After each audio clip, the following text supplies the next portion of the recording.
Ladies and gentlemen, distinguished speakers, dear audience, it is my utmost pleasure to greet you all today and welcome at the Budapest Eurasia Forum 2020 e-conference.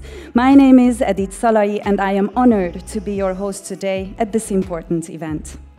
The Budapest Eurasia Forum is one of the flagship events of the Magyar Nemzeti Bank, the Central Bank of Hungary, and it resonates with the MNB's effort for a strengthened cooperation between the East and the West that is based on friendship, solidarity, and mutual trust. Sharing these values, there are more and more institutions joining us year by year as supporting partners. This year, we are thankful for the support of the Shanghai Forum, the Fudan Development Institute, the Singapore FinTech Festival, and the International Institute for Applied Systems Analysis. As the COVID-19 has changed international practices radically, today we meet in the virtual space. But I am sure that this will not prevent us from having vibrant and thought-provoking discussions. The e-conference is organized under the theme Eurasian Cooperation in the Post-Pandemic Era, and its program starts with a high-level opening session, allowing us to listen to the insights and expertise of senior decision-makers and top diplomats who have first-hand experience from the world of international affairs. The high-level opening session will be followed by 3 thematic panels, each of them dedicated to a specific discipline related to sustainable economic growth. First of all, I am pleased to announce the first speaker of the high-level session, Mr. György Matolcsy, Governor of the Magyar Nemzeti Bank, the Central Bank of Hungary. Please welcome the opening address of Governor Matolcsy. Excellencies, ladies and gentlemen, dear friends. May I just warmly welcome you at the very occasion of our first fully-fledged Budapest Eurasia Forum. Of course, we had a pre-forum session last year. It went well. It was a huge success. But today, I must admit, in a special way, through e-conference, we'd like to unfold a real forum, the Budapest Eurasia Forum. I also would like to warmly welcome my great friend, Governor and Vice Chairman Joe, Minister Szijjártó, and His Excellency Hongbo Wu, who is also an outstanding keynote speaker of our conference.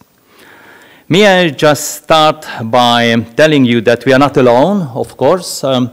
I would like to extend my special thanks to our strategic partners in our endeavor. The Shanghai Forum, the Fudan Development Institute, the Boao Forum for Asia, the Singapore FinTech Festival, and the International Institute for Applied Systems Analysis. I would like to thank to them for their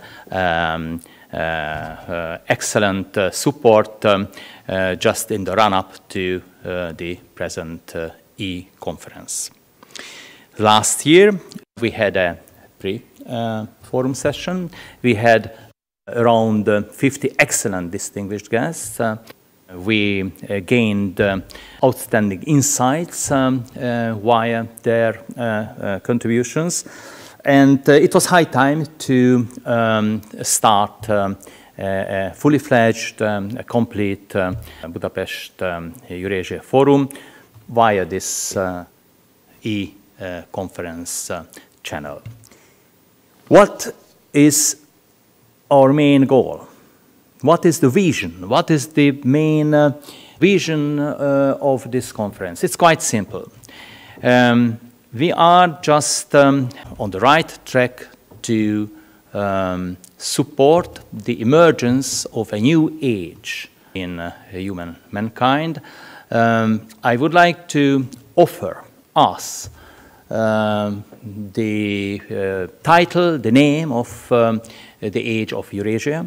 That's my understanding that we are just at the very beginning of a new, who knows, 400 to 500 years of a new historic chapter, and we are just on the right track to close down the last Atlantic age, which started, we all know, in 1492, and it will last just still a couple of decades. But no doubt about that, we are just at the dawn of the unfolding of a new age. We tend to call it the age of Eurasia. That's our main goal, to support the emergence of this age, the age of Eurasia. And we've got a main theme, we've got a main notion behind the scenes. It is the main character of this new age, especially in the 21st century. It is called long-term sustainability. All the main topics of our conference, all the main insights coming from our distinguished guests and keynote speakers have one common song or script. It means long-term sustainability. When it comes to geopolitics, yes, we need a new balance between East and West, West and East. As for the new technological revolutions, yes, we need a new harmony, new balance between new technologies and our nature, our mother nature. With regard to finance and money, it is also the topic of long-term sustainability, because we need sustainable financial systems. Of course, we do not eliminate cycles, financial cycles, but again, we need long-term sustainable geopolitical systems, technologies, and financial systems as well. Why don't we call the present disasters of this COVID-19 pandemic as the first steps which will have an irreversible impact on the world economy and on the whole mankind. My understanding is that the present pandemic, COVID-19, will accelerate the emergence of Eurasia. We witnessed an historically rare occasion when we had a so-called Eurasian solidarity. Eurasian solidarity among all the countries from China to Europe. China supported us during these heavy months and weeks, and it is an unfolding new kind of solidarity between the East and the West, between Asia, especially China, and the West, especially Europe. Dear colleagues, it is fair to say that the world order is changing.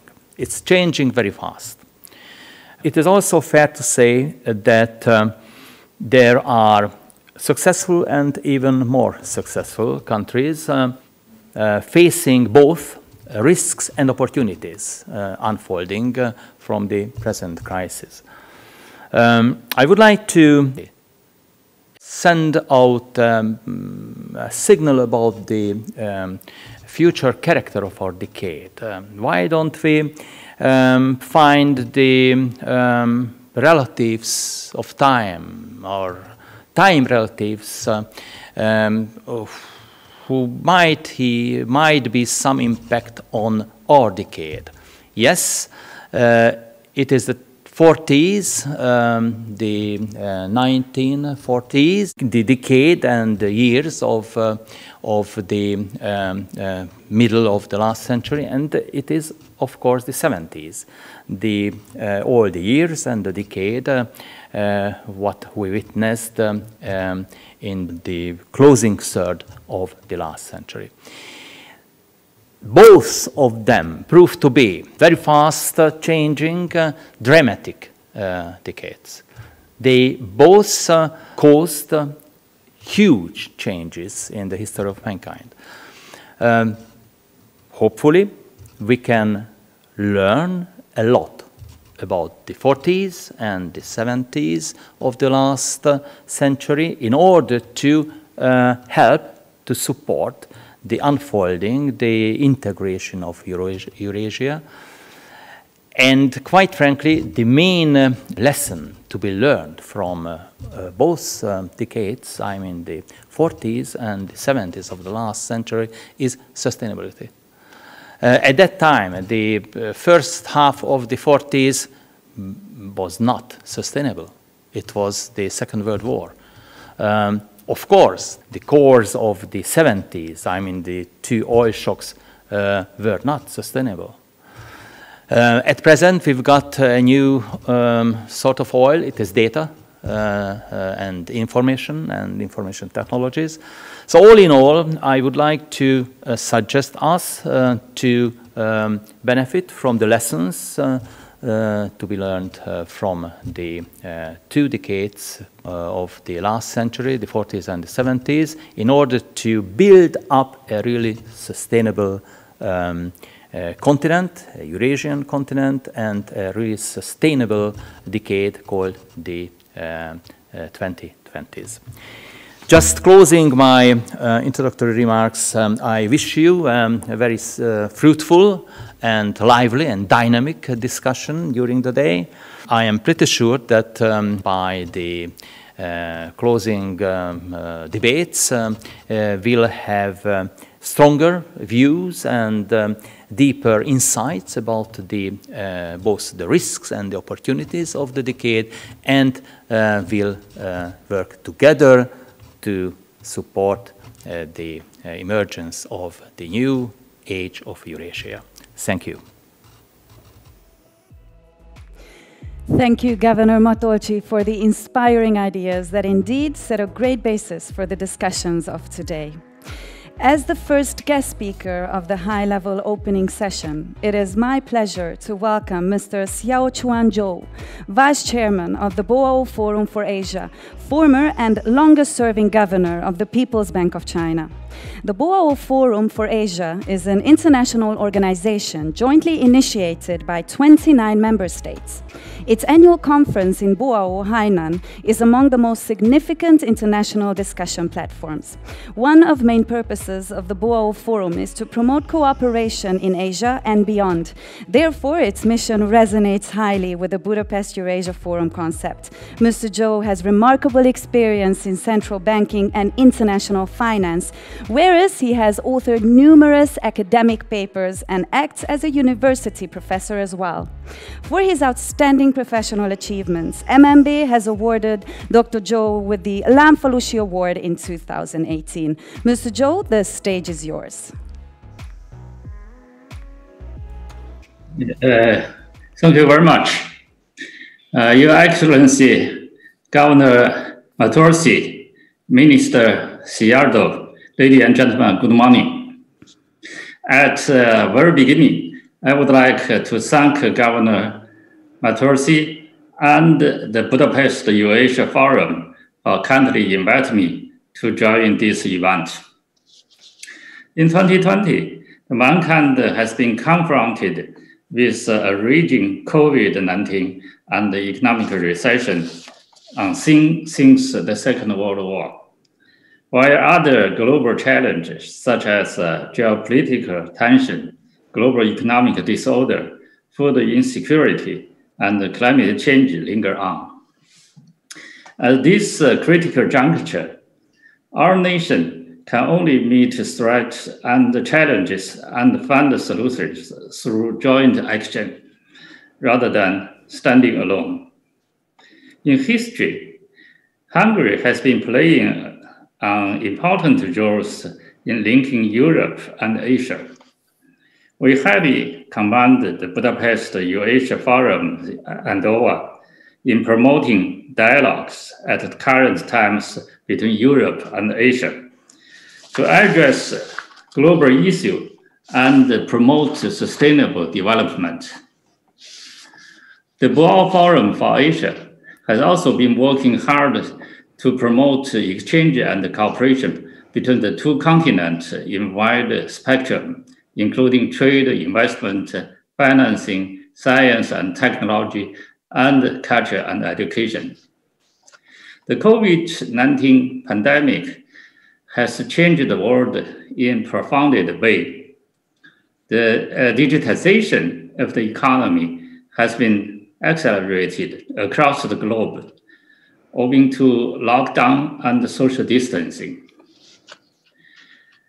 Looking forward, post-COVID, digitization and the digital economy must be continued and to develop even faster.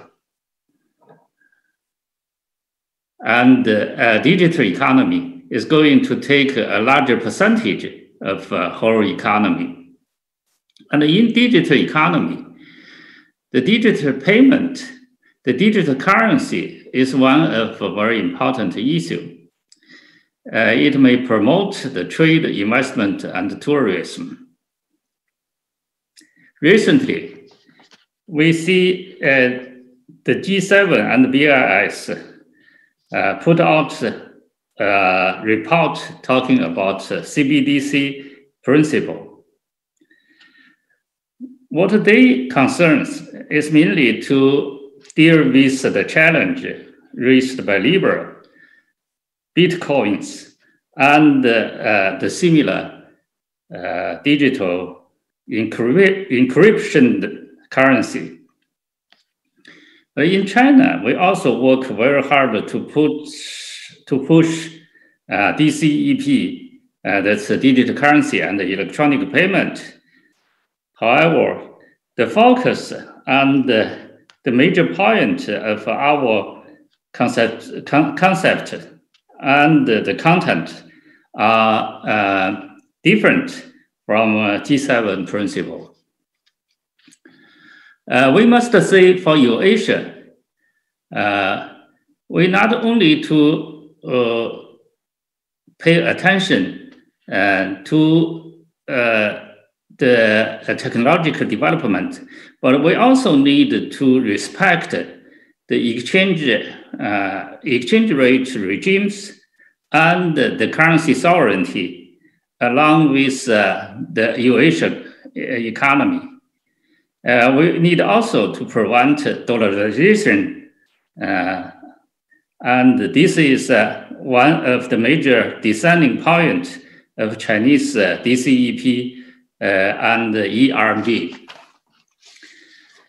I'm no longer be the central bank governor, but however, I would like to share my observation with this event about what is going on in China and what is going to be the impact on the digital economy and the Eurasia cooperation. Let me first to show that the progress China has made on DCEP. In 2012, the People's Bank of China issued a license to the third-party payment agency. The first license was given to Alipay, that's Alibaba. 2 years later, we set up a DC project group. And in 2016, Digital Currency Institute of PBC was established, where a new cash design project ended. In 2017, China started the DCEP research project. Crypto asset trading and ICO were banned. So we intend to develop the payment modernization rather than digital asset trading and speculation. In the last year, China announced the starting pilot digital currency and electronic payment, which in these years is already in a kind of pilot and implementation. These 4 cities, the first one is Shenzhen. Shenzhen has a population of 13 million. It's quite a large city. Second is Suzhou. It's a 7.1 million population city. The third one is relatively small. It's Xin'an city, only 1 million population. The fourth one is Chengdu city in the hinterland. It's also quite a large city, which has 15 million population. We prepare for the next year to be used in the Winter Olympics. We say that DCEP is a 2 tiers R&D and pilot program. It's not a payment product. There are a couple of eRMB, that's the digital money schemes as a payment tool developed and belong to the 2nd tier institution. Next, I'm going to show some of popularization of mobile payment in China.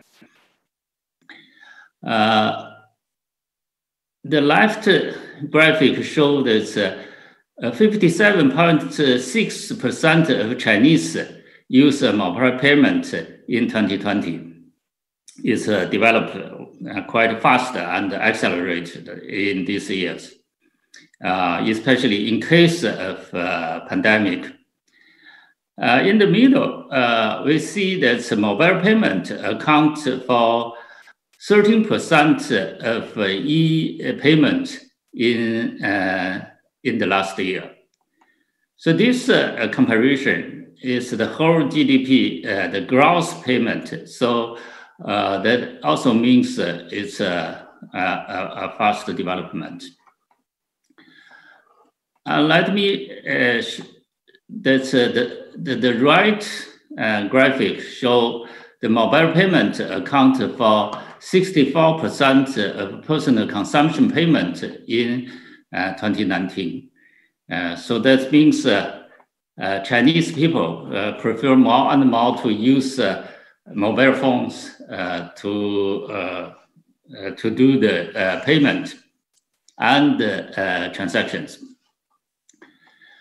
The next picture, we are going to show it's, what is the major designing ideas and what is the driving force for the DCEP development. We mainly focus on the enhancement of the efficiency of the existing payment system, especially emphasize the retail payment system.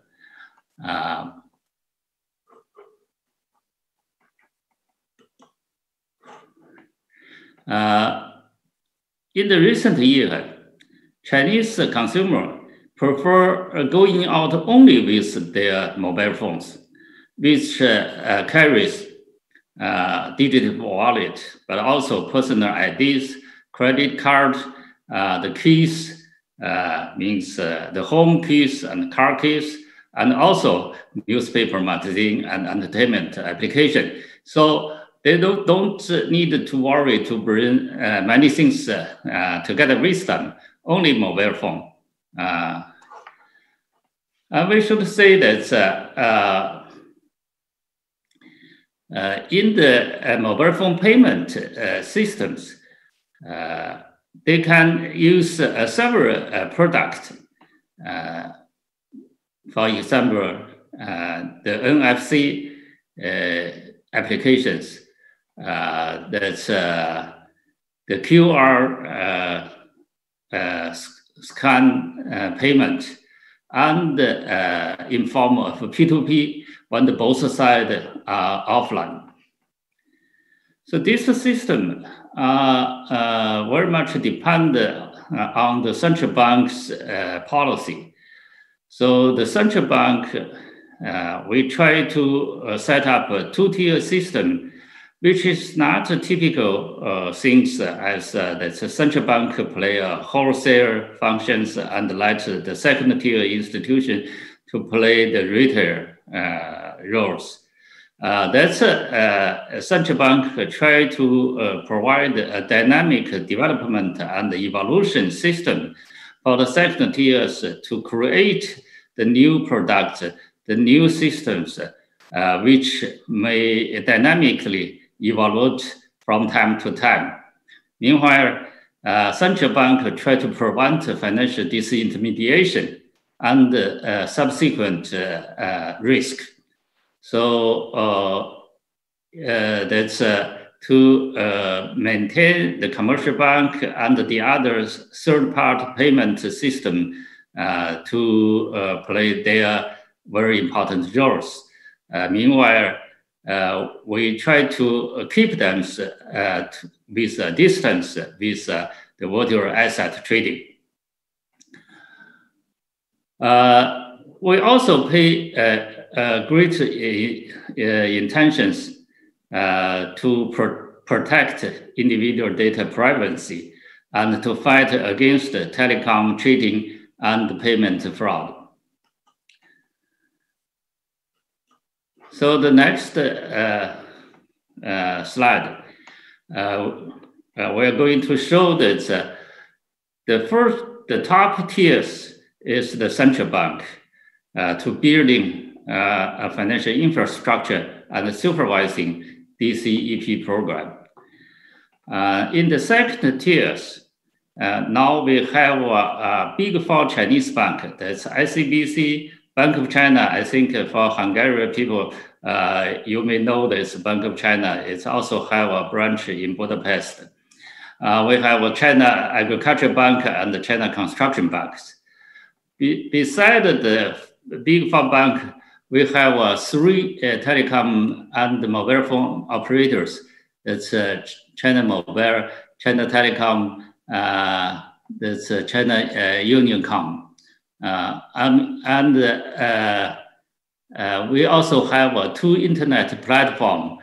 One is the Alibaba and its newly established financial service company called Ant Financial Service. Another is Tencent. It's a social networking platforms play that's the payment service.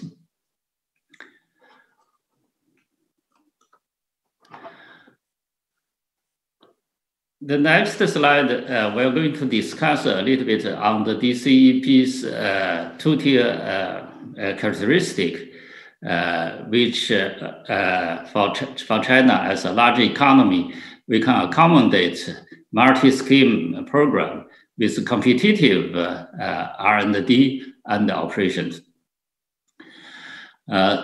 The central bank in China, we assume it's very difficult for the authority to single out the optimal and the sustainable technology for a certain payment scenario.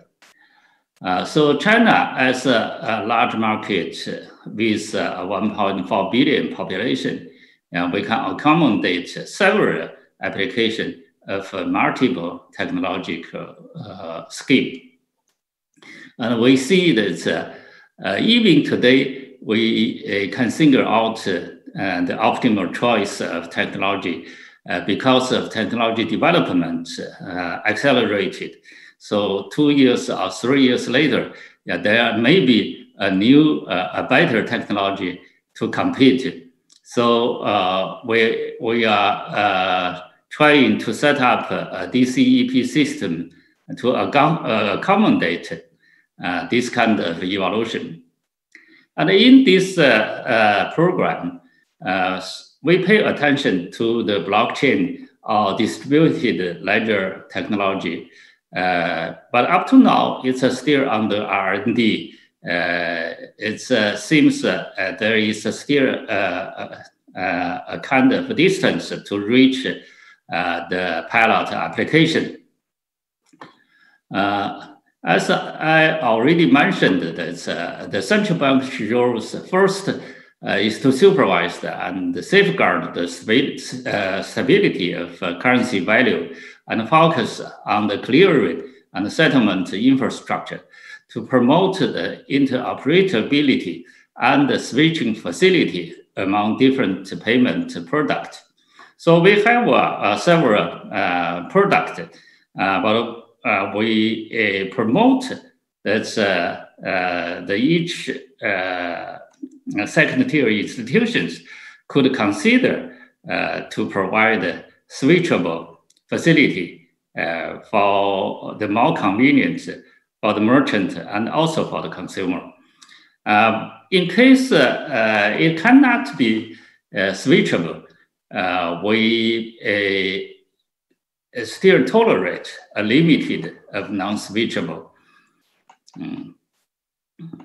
A central bank could prepare a contingent and emergency substitution plans in case one or two of payment system failed. Then the substitution system could switch on. It's not necessary for for central bank to choose a firm certain type of CBDC. So this is, it's different from G7 principle. We are not typically CBDC oriented program. The major technology now in the research and the development and in the pilot operation, one is the account-based e-wallet. Another is QR code payment. The third one is NFC, which cover the Apple Pay, Huawei Pay, Samsung Pay. So these systems are very included. And we use this NFC facility to have offline peer-to-peer payment by the two mobile phones. So the bank card could input into the mobile phone. So you don't need to bring the bank card once again. So our kind of plastic cards, Union Pay, Quick Pass with POS, QR code, and NFC could be done by using the mobile phone. We also allow the prepaid account to do some small amount payment, which also integrated in the mobile phone. And people also could choose some of similar IC card-based plastic card to do the same things.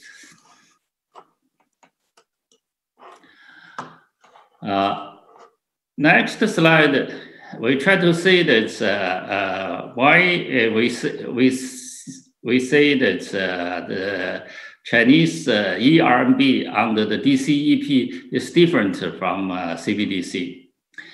The CBDC, all of you know that it's the concept developed especially against the private sector encrypted currency and in the reference to the those of digital assets such as Bitcoins or the others. In China, what we say that the second-tier institution, they possess the ownership of e-RMB and the technology and concerned system. But for CBDC, the ownership is belong to the central bank. The central bank endorse and back up the e-RMB value based on the oversight and safeguard measure, including reserve capital adequacy ratio requirement. So if there is default or the failure of one scheme of digital currency or electronic payment, the second tier institution is responsible for the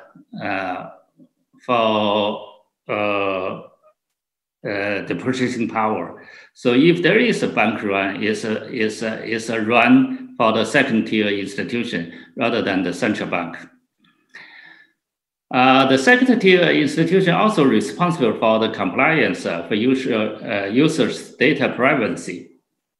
But the payment data is only backed with the central bank.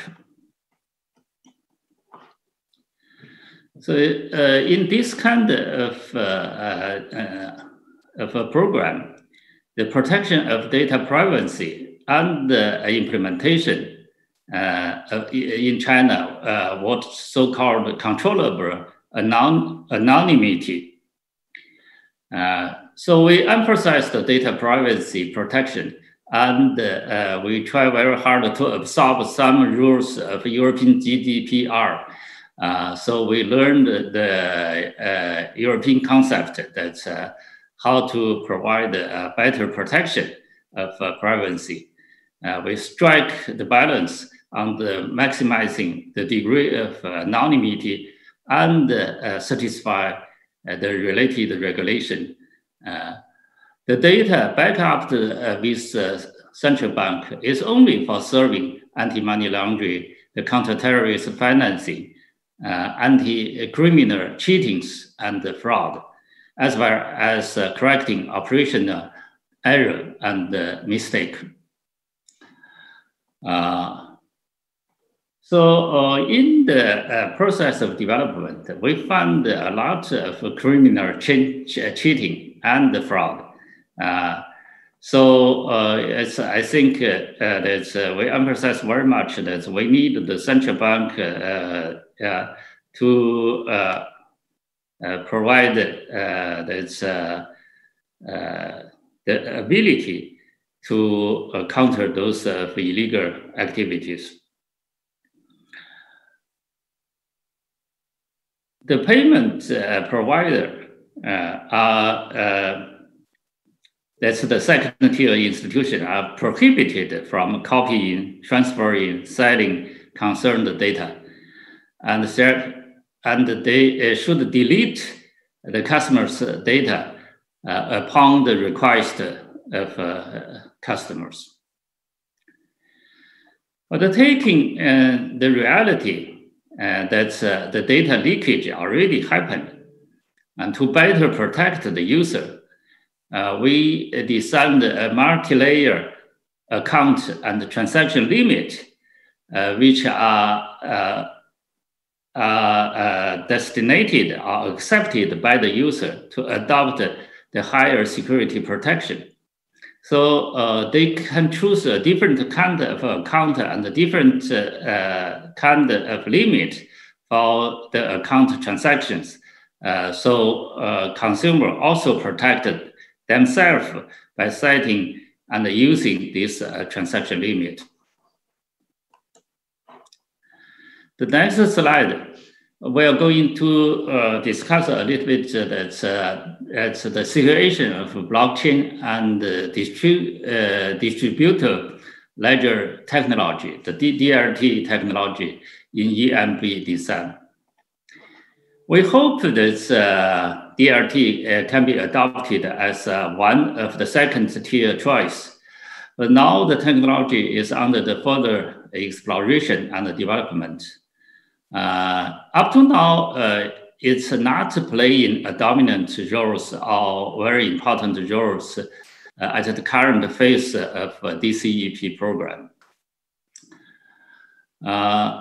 We also realize that some of the key key features of DLTs, such as decentralization, is not a key issue in payment system. Currently, blockchains still consume a large amount of computing and communication throughput.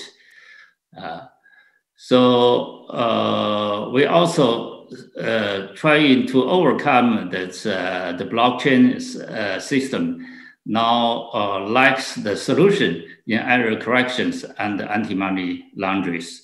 So this is something we are going to see whether we can have a further development in this regard.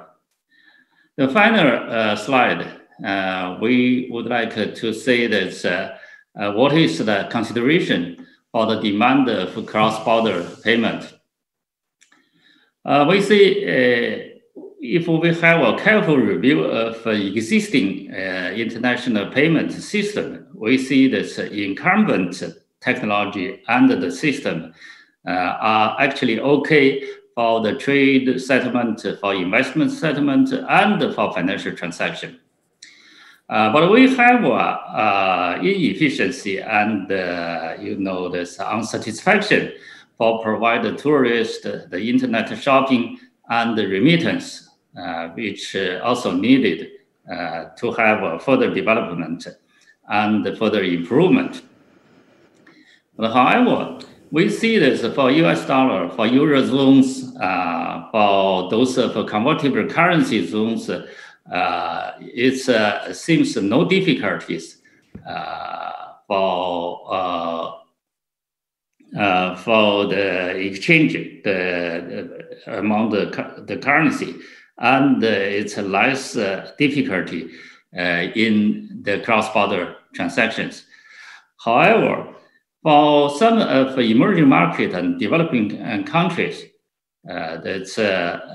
we need to consider that the new system should follow the respect of currency sovereignty, the exchange rate regime, and the convertibility regulation, and also that's to protect the foreign exchange reserves in specific country. So this is not technological difficulties for the retail payment.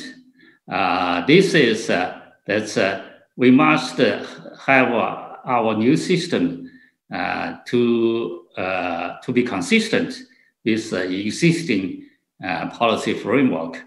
But we also say that no matter how much we emphasize cross-border payment, it seems that there is no serious technological difficulty if we could make a modernization of a retail payment. That means a retail payment facility, if they are widely available domestically, it also can be used for the cross-border transactions. So our mandate is to build up a solid base of retail payment domestically, and we should focus on the current account payment, such as the tourist sectors.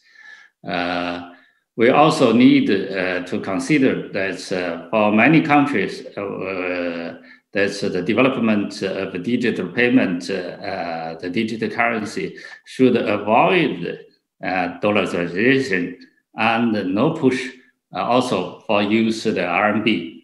So this is not this is not the consideration for our cooperation with Eurasia, but also it's when we discuss with our neighbor country in Southeast Asia, the ASEAN country, and the other emerging market, we are all realize that we need to follow the existing rules, but meanwhile to use the modern technology. So this is my presentation. I think thank you very much for your attention, and it's once again thanks for Governor Matrosi and to wish the Eurasia Forum a great success. Thank you.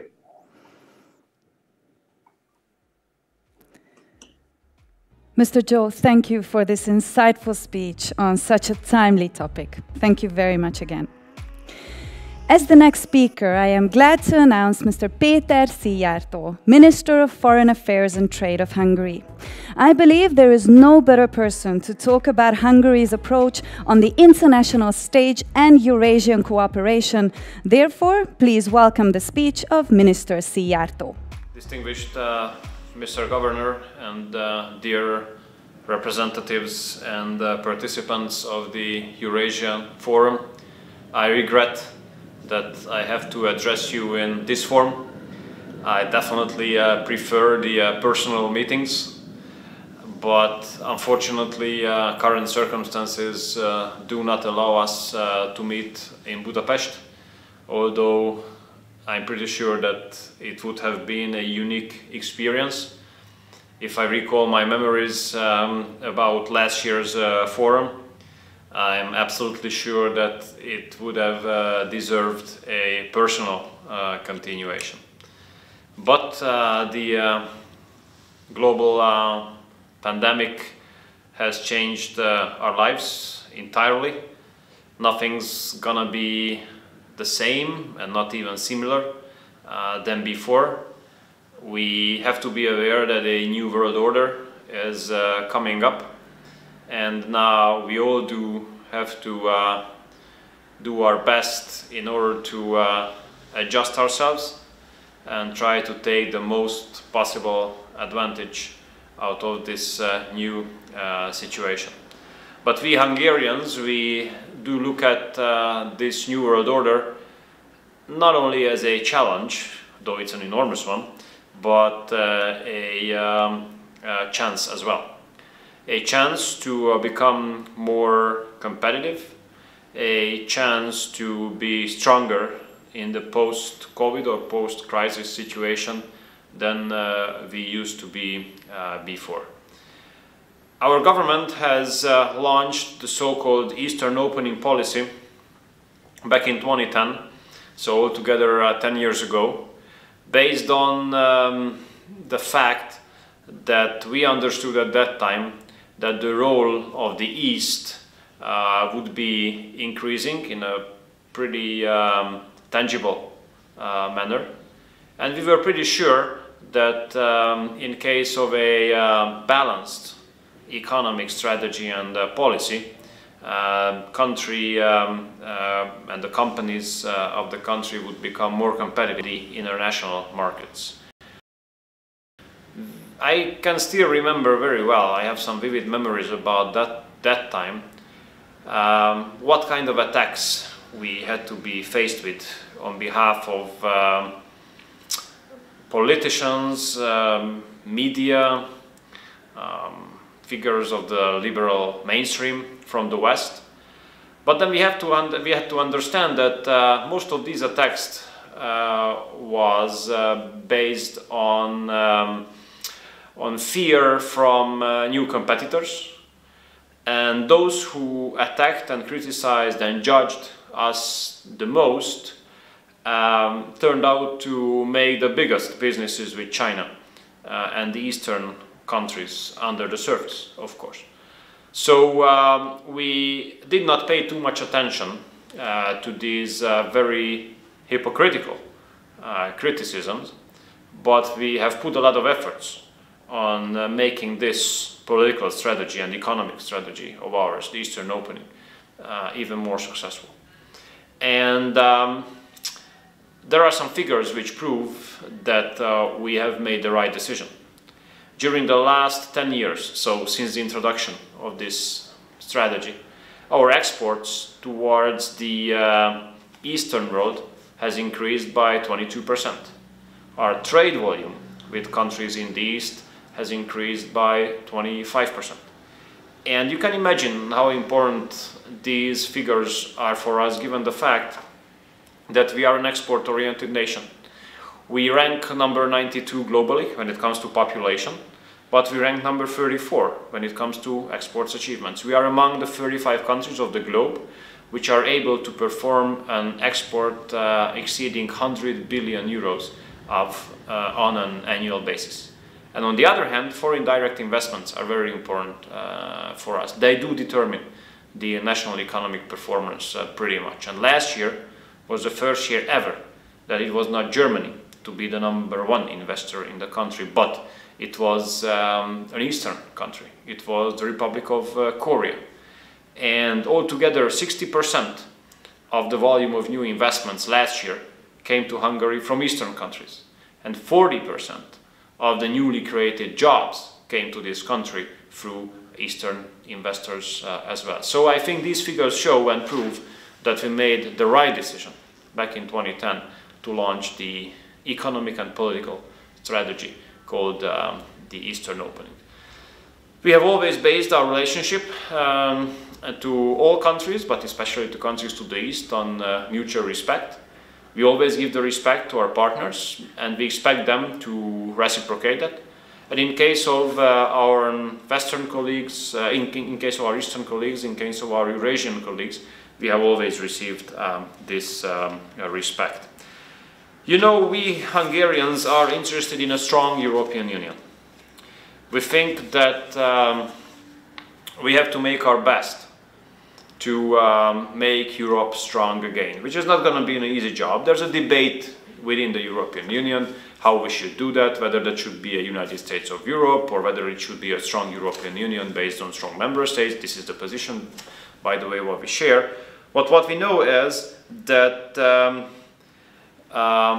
European Union used to represent 26% of global GDP 10 years ago. Last year, we only represented 21% of that.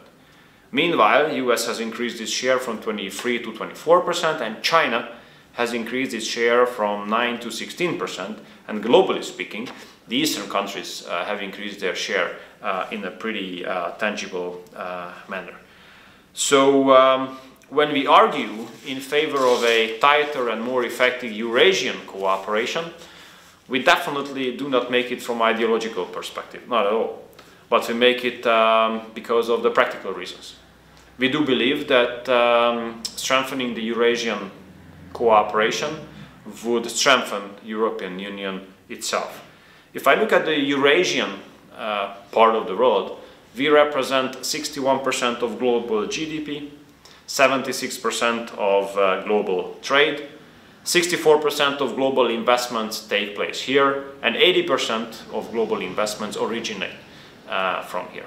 This shows very well what kind of capacities would a Eurasian cooperation have.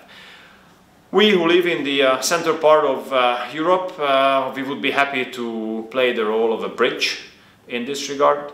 We usually argue in favor of this cooperation. We would be happy to facilitate this cooperation, and we will do our best in order to help European and Asian colleagues to work together in a more effective way in the future. And we support all kinds of initiatives which help this cooperation to get stronger. That's why we are happy that last year we have started the conference on Eurasian cooperation. I regret that this year we cannot host you properly, but I hope that next year we will be able to meet you in person here in wonderful Budapest to further elaborate on the possibilities offered by this Eurasian cooperation. Wish you all the best, and I really appreciate your kind attention. Thank you, Minister Szijjártó, for giving us a comprehensive and in-depth summary of your views. As the final speaker of the high-level session, please welcome Mr. Hongbo Wu, Special Representative of the Chinese government on European affairs. Mr. Wu is a career diplomat who has gained significant expertise on foreign affairs during his career. Mr. Wu has served as China's ambassador in several countries, such as Germany and the Philippines. His outstanding knowledge on international affairs is well stated by the fact that he was UN Under-Secretary General for Economic and Social Affairs between 2012 and 2017. He was appointed as special representative in 2019. However, he also serves as the president of China International Public Relations Association since 2017 and co-director of the Institute for Sustainable Development Goals at Tsinghua University since 2018. 尊敬的各位嘉宾、女士们、先生们、朋友们，大家好。首先，我谨对匈牙利央行和马托尔奇行长先生成功举办本次布达佩斯亚欧论坛表示衷心祝贺和诚挚感谢。新冠肺炎疫情肆虐已久，亚欧作为世界上人口最稠密、面积最广阔、连通最密切的大陆，正面临严峻挑战，也肩负着重要责任。相信这次论坛将为亚欧各方合作、抗疫凝聚新共识，增添新动力，推动疫情和后疫情时代国际合作深入发展。新冠肺炎疫情暴露了全球卫生治理体系的短板和不足。此时此刻，亚欧大陆以及世界其他各地的不少国家正深陷疫情，承受着公共卫生危机、经济衰退、社会矛盾激化等多重压力。但这并不是全部。我们所处的世界正在经历100年未有之大变局，保护主义、单边主义、霸凌行径横行，逆全球化思维暗流涌动，国际秩序遭受巨大冲击，国际贸易和投资活动持续低迷，世界形势中不稳定、不确定性上升。在这样的现实中，各方如何保障安全、维护利益、实现发展，其紧迫性、重要性尤甚于应对疫情。这是国际社会成员面临的共同问题，也理应成为本次论坛讨论中的大背景板。前不久，中国国家主席习近平出席联合国成立75周年纪念峰会和第75届联大一般性辩论，提出了当今人类社会面对什么样的世界，世界应当向何处去等一系列重大问题，旗帜鲜明地给出了中国答案。我们认为，和平发展依然是世界各国应当共同坚守的时代主题。和平遇到的挑战需要通过共同、综合、合作和可持续的新安全观加以化解。发展面临的赤字需要通过创新、协调、绿色、开放和共享的新发展理论加以弥合。我们认为，公平正义始终是世界各国应当共同捍卫的普世价值。各国无论大小强弱，都是国际社会平等一员。各国人民无论身处何处，都有过上美好生活的权利。任何企图重拾霸权主义，把世界拖回丛林法则的做法，都注定不可能成功。我们认为，团结进步是世界各国应当共同坚守的人间正道。应对新冠肺炎疫情的斗争再次证明，只有全人类团结起来，才能携手打赢这场关系每个人生命与健康的保卫战，才能携手推动世界经济早日复苏重启。新冠病毒是人类的公敌，散播仇恨对抗的政治病毒同样是世界的威胁。我们认为，开放合作是世界各国应当共同把握的正确方向。封闭导致落后，开放带来进步。世界的问题并非无解，而是应通过更先进的治理、更高水平的开放、更深入的合作来寻求答案。女士们、先生们、朋友们，亚欧地区山水相连，同气连枝，我们的交通、物流、通讯、资金网络紧密相通，产业链、供应链高度融合，人民间的相互往来络绎不绝。面对新冠肺炎疫情和世界变局，亚欧地区的选择对于我们自己以及全人类都至关重要。中国是亚欧大陆重要成员，是亚欧合作的坚定维护者和促进者。我们相信，今天的亚欧地区90多个国家，比以往任何时候都需要持续推进合作，携手应对共同挑战。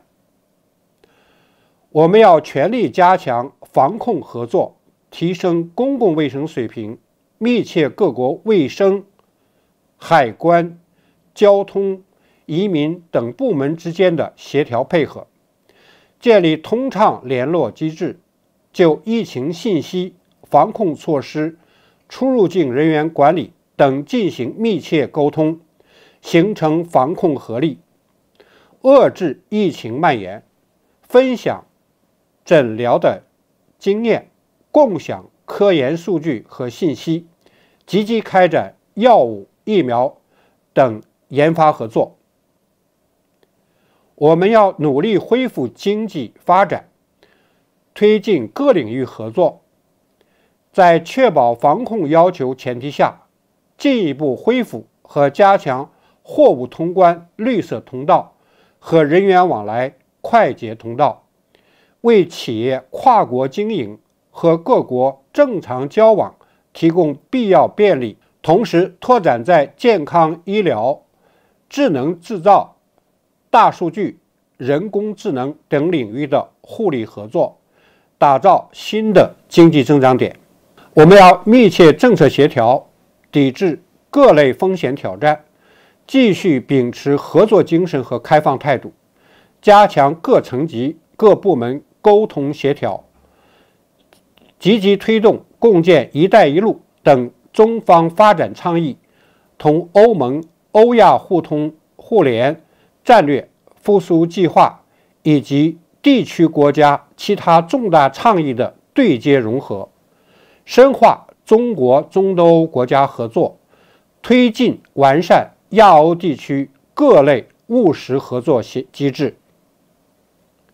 我们要坚持公平正义、同舟共济，共同推动完善全球治理体制，继续在双边、地区和全球层面加强对话协作，共同倡导和践行多边主义，加强在国际地区热点问题上的沟通合作，维护以联合国为核心的国际体制，以国际法为基础的国际秩序，以世贸组织为代表的自贸体制，维护国际公平正义，共同促进世界的和平与发展。我们要坚持文明对话，和而不同，促进文明交流互鉴。亚欧地区各国拥有悠久的历史和灿烂的文明，这是值得我们共同珍视的财富，也将为我们携手前行提供不竭的营养。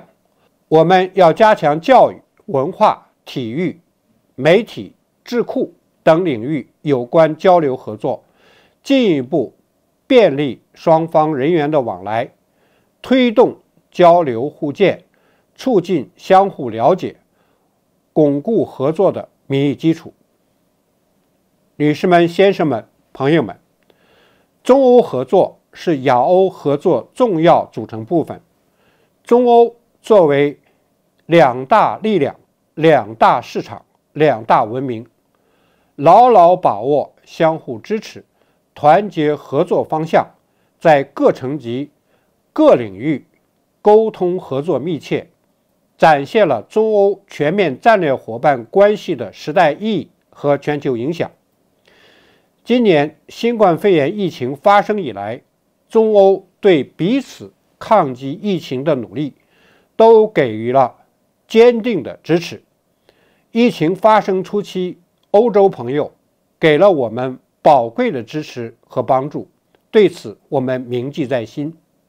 中方也投桃报李，向欧洲抗疫提供了力所能及的帮助。中欧携手抗击疫情，共克时艰，增进了双方民众的感情，拓展了中欧全面战略伙伴关系的内涵。随着疫情防控进入常态化，中欧又合作开通了快捷通道，助力双方复工复产和世界经济复苏。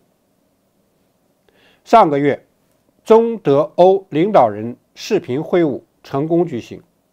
习近平主席提出，中欧要做到4个坚持，即坚持和平共处，坚持开放合作，坚持多边主义，坚持对话协商，体现了中国对欧盟的高度重视和发展中欧关系的诚意，得到欧方领导人积极响应。会晤取得一系列重要成果，充分体现了中欧合作的广度和深度。未来，中欧还将继续筹办中国欧盟峰会，加快推进中欧投资协定谈判，深化经贸、气候变化、绿色发展、数字、抗疫等领域务实合作，加强在国际事务中的沟通协调，为中欧全面战略伙伴关系注入动力，为世界经济复苏提供信心，为国际体系体制稳定提供正能量。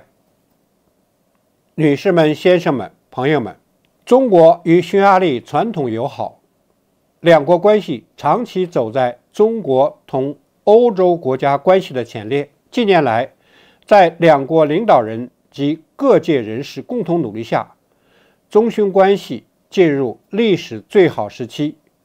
新冠疫情爆发后，中匈合力抗击疫情，并携手致力两国复工复产。中匈双边贸易额逆势保持2位数增长，匈塞铁路等大项目合作取得重要进展，充分显示出两国关系的成熟和韧性。中方高度重视中匈关系发展，愿同匈方一道，深化两国政治互信，拓展金融等各领域互利合作，推进共建“一带一路”及中国中东欧国家合作高质量发展，为后疫情时代中匈全面战略伙伴关系取得新发展注入强劲动力。女士们、先生们、朋友们，一花独放不是春，百花齐放春满园。中国始终站在与一切病毒斗争的最前沿，站在国际抗疫合作的第一线。中国向150多个国家和国际组织提供了紧急医疗物资援助，向世界卫生组织和联合国新冠肺炎疫情全球人道主义应对计划各援助5000万美元。我们还加入了新冠肺炎疫苗行动计划，并正在积极落实 G20 暂缓最贫困国家债务倡议。我们将继续本着真诚的态度，在力所能及的范围内帮助一切有需要的国家。我们将坚定不移奉行互利共赢的开放战略，既从世界汲取发展动力，也让中国发展更好地惠及世界。同世界各国一道，在开放中扩大共同利益，在合作中实现机遇共享，推动建设开放型世界经济，构建人类命运共同体。最后，预祝布达佩斯亚欧论坛取得圆满成功。谢谢。Thank you, Mr. Wu, for highlighting such important aspects of the China-EU relations. With the speech of Mr. Wu, we have reached the end of our first session today. We have a short break coming up, but I encourage you to stay close to the screens as our breaks feature excellent videos introducing our partners, initiatives, and our city.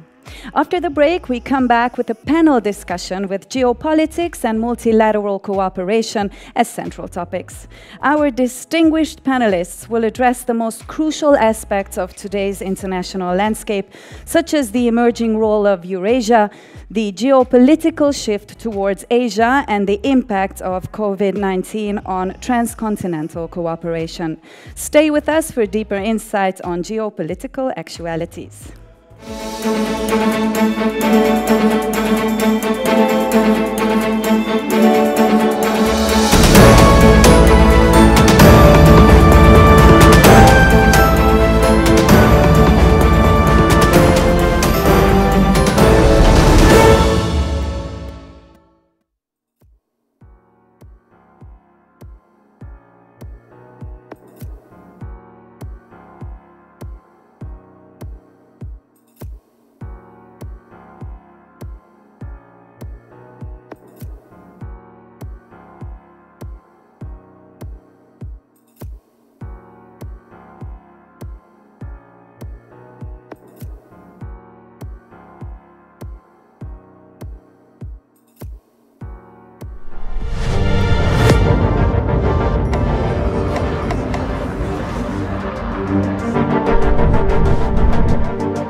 上海发展根本上靠的是改革与开放，要实现更高质量发展，更加需要面向亚洲、面向世界，进一步扩大改革开放，不断提升城市的能级和核心竞争力。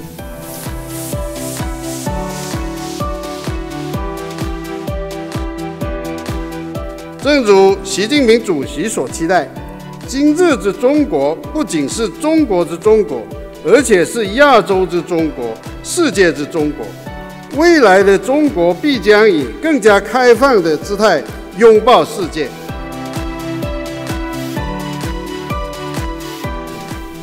I hope Shanghai Forum will continue to play an indispensable role in exploring avenues for innovative growth model in Asia.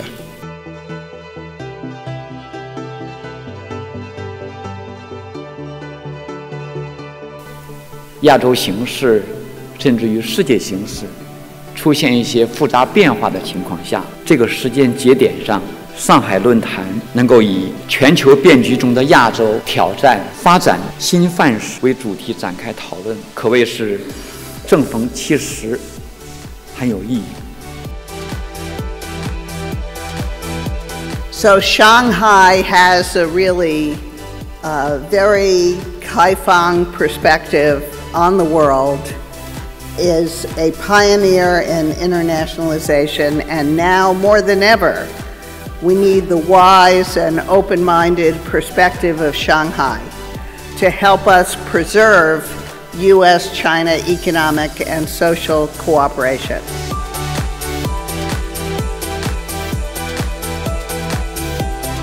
And in spite of the many differences in political, security, and diplomatic dimensions, the economic factor has worked to bring two countries together and to cooperate. Changing China, it changed Asia. Changing Asia, it changed the world.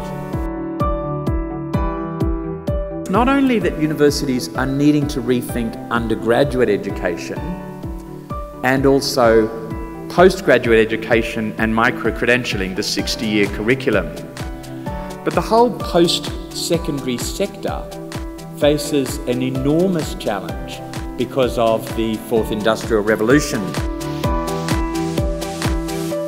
我们正处在一个变局的时代，技术的变革给我们带来了巨大的不确定性，但它带来的究竟是挑战还是机遇，最终取决于人类是否能够真正驾驭科技。上海论坛始终关切人类与世界发展的重要问题，也越来越成为一个全球研究机构和智库交流与合作的平台。If I'm requested to choose 3 key words from this year's Shanghai Forum, they would be first, uncertainty, second, navigation, and third, platform. 各国之间的联系从来没有像今天这样紧密，世界人民对美好生活的向往也从来没有像今天这样强烈。各位代表充分交流思想，融汇观点，集思广益，初步达成了共识，那就是唯有顺应时代潮流，以文明交流互鉴为精神支撑，迈向命运共同体，方能开创亚洲新未来。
Geopolitics, History, Economics. The book titled American Empire versus European Dream by György Matolcsy, the governor of the Central Bank of Hungary, has been released. Providing a broad perspective, it analyzes the process of how the American Empire became the world's #1 superpower.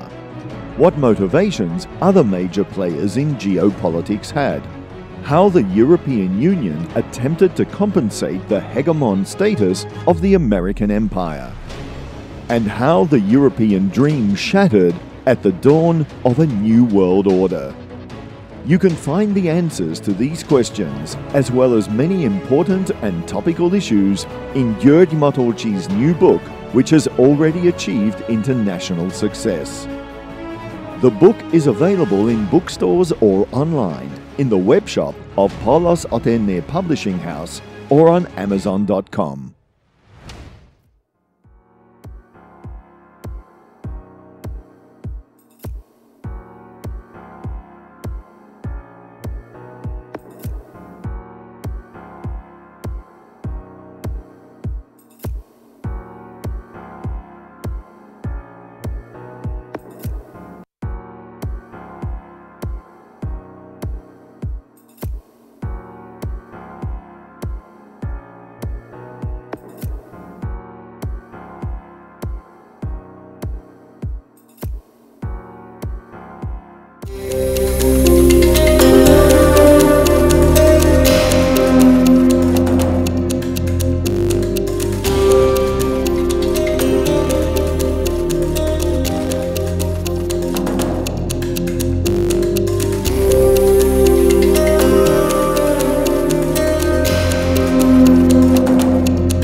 Dear audience, welcome again at the Budapest Eurasia Forum e-conference.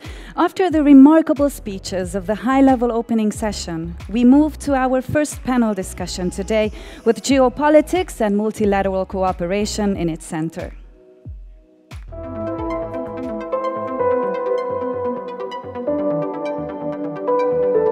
The global pandemic proved that inclusive multilateral cooperation is crucial for nations to overcome the crisis. What kind of geopolitical trends could be expected within Eurasia in the post-pandemic era?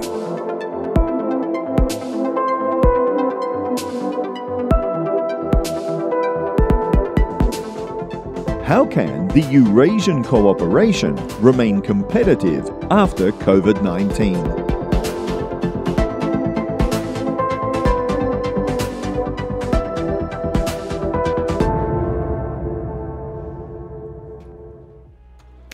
I am glad to greet Mr. Mihály Patay, Deputy Governor of the Magyar Nemzeti Bank, on stage as the moderator of the discussion. Other than being Deputy Governor at the Central Bank, he also serves as the Chairman of the Budapest Stock Exchange and the Vice President of the Hungarian Economic Association. Mr. Patay has remarkable experience in the banking sector and finance. Prior to his current position, he was President of the Hungarian Banking Association and the Chairman and CEO of the UniCredit Bank Hungary. During his career, he also held position at the World Bank. Deputy Governor, the panel is titled The Rise of Eurasia, How COVID-19 May Reshape Geopolitics and Multilateral Cooperation. How do you see the role of the CEE region in the Eurasian cooperation in the post-pandemic era? Good morning, everybody. As my governor, Mr. Matolcsy, put it, the Atlantic age is over. It was very successful, sometimes very painful, these 500 years, which started in the late 15th century with the naval explorations. Vasco da Gama, Colombo, these are very well-known things. Everything has happened with them and started with them. And it lasted until the end of 20th century. At the second part of the 20th century, very hard facts have been experienced. First, there was an economic miracle of Japan. Then came the economic miracle of South Korea. Then the tigers came. And finally, the decision has been taken by the world practically when China started an unprecedented growth story. More than 40 years, in consecutive years, with growth, we never experienced it in the past. So practically, these are hard facts. But for me, I am a very subjective person. For me, the decision was taken that something new will happen when I have read a couple of years ago. I give an example which you will appreciate. Gucci has sold more bags in Eastern Asia than in Europe and the United States combined. By far more. And this is happening in the last 8 years practically. So this is enough to explain that something is changing. And most probably we have to find a platform for the Western logic, for the Western way of thinking, which was ruling the world in the last 500 years, combined with an Eastern logic, Eastern culture. And Hungary and Central Eastern European nations are very well positioned to provide this platform for this kind of dialogue, which could lead to an understanding of a new age, the age of Eurasia. Well, thank you very much. Thank you for the example as well. I'm sure you will dig deeper in this topic during this discussion. Deputy Governor, the stage is yours. Thank you, Madam. Ladies and gentlemen, I would like to introduce a distinguished panel, and I am really honored to have the colleagues with me. The first one is, I go with alphabetical order. Mr. Bilgin, founder and vice president of Eurasia Business and Economic Society, chair of the Eurasia Forum in Politics, Economics and Business, founder and chairman of the board of the Istanbul Economic Research Association, professor of economics at the Istanbul University, and he has worked in many, many international institutions. Welcome, Mr. Bilgin. Jimin Chen, Vice President of the Fudan University in Shanghai. It's one of the best universities in the world. He is Changjiang Scholar of Jean Monnet Chair of European Foreign Policy. He is also a member of the Steering Committee of the Paris Peace Forum. He chairs the International Politics Committee of the Chinese Higher Education Association. Mr. Chen, welcome in the program. Thank you for the invitation. Mr. Heilbronn, Vice President of Policy and Partnership of EBRD, European Bank for Reconstruction and Development. He's also a member and executive committee leading the bank's economic policy and reform agenda, including its coordination within country strategies and with European member states, institutions, managing bilateral and multilateral donor partnerships. Mr. Heilbronn, welcome to the program, and thank you for all of you to joining us. If you allow me, I will raise questions to one of you. I start with Mr. Chen, but then the other two gentlemen could step in and make comments to the answer which was given to the gentleman. Mr. Chen, what is the impact of COVID-19 on the development of international relations in Eurasia? And are there new trends in cooperation between Asian and European countries? Please. Okay, thank you, Governor Patai. Regarding your question, I think I would share 3 points. The first one is that the COVID-19 definitely has caused a very serious, dramatic disruption of the international relations we normally know. You see that countries close their borders for foreigners. The global production chain is disrupted, and societal divisions were exacerbated. And we also see that the nationalism, populism are on the further rise. And the great powers, they are not getting along with each other.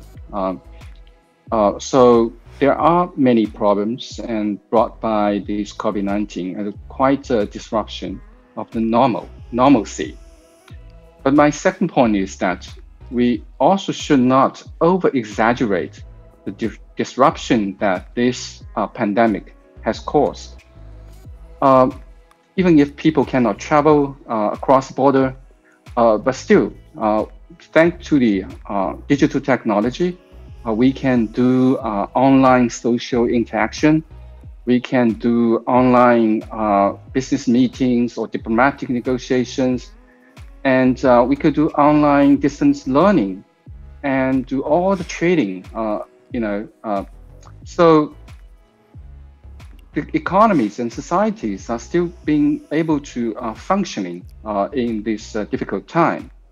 On the other hand, we also see that the economic recovery very quick in the whole East Asia, which provides a stability for this global economy and also helping, provide all kinds of, medical products, equipment for other countries in their fight against COVID-19. We also see that the land connection between the western end and the eastern end of the Eurasian continent are actually, they are being strengthened with traffics in the two-way through these railways connecting Europe and Asia, developing, growing even in this year under pandemic. But we also see, maybe as the previous speakers in the previous panel already said, that some solidarities among countries that in fighting the COVID. So my point is that we should not too much over-exaggerate the disruption it caused. My third point is that I do not see a revolutionary change or fundamental change of the international system in the Eurasian region. What we are observing are some pre-existing trends are to be reinforced. I just mentioned two. One is the growing trend of closer connection particularly the digital connection, the land connection through rail, and the production connection between the among countries in the Eurasian region. The second is that the trend is the growing importance of the East Asia in the Eurasia, as Governor Partai has said before. But I think with the resilient East Asian economies, even in the context of COVID-19, that these countries, including China, will continue to be growing at a fast pace and be a major force in the Eurasian region. And I think that would provide more like help for also other countries to grow, to develop, and to innovate and to advance. So that's my general 3 points observation. Thank you very much, Mr. Chen. Thank you very much. Last week there was the IMF and the World Bank annual meeting, and your governor announced that that the official Central Bank of China's forecast is 2% growth for this year. Also, it will be really one of the countries. There will be maximum a half dozen countries who can make positive zero or real growth, and your country will be one of them. So congratulations. Gentlemen, Mr. Heilbronn and Mr. Bilgin, would you like to say something and to add something to Mr. Chen's words? Yeah, Mr. Partai? Yes, with pleasure. Yes, okay. Please. Short remarks, please, if possible.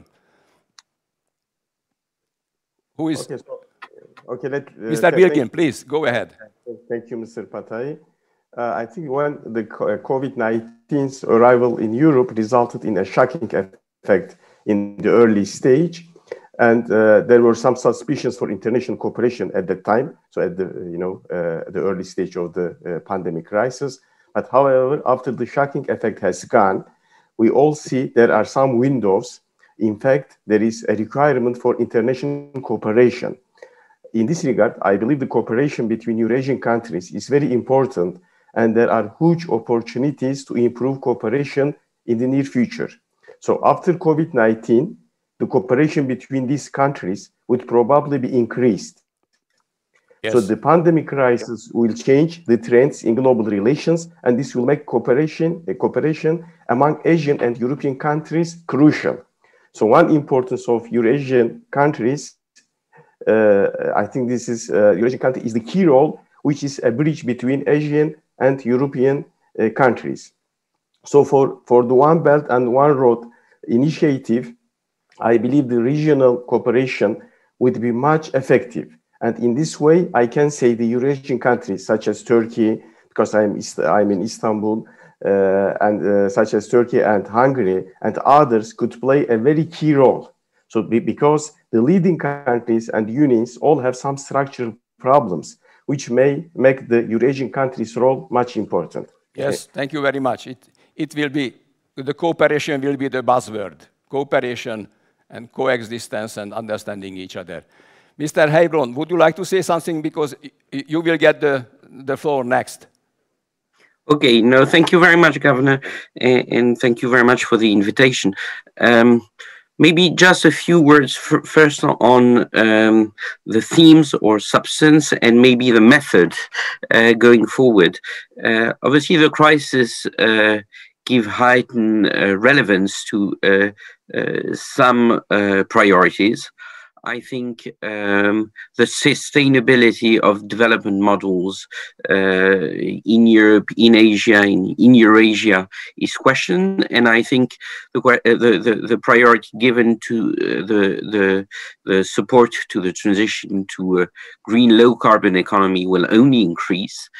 The second one is that this crisis leads to inequalities rising.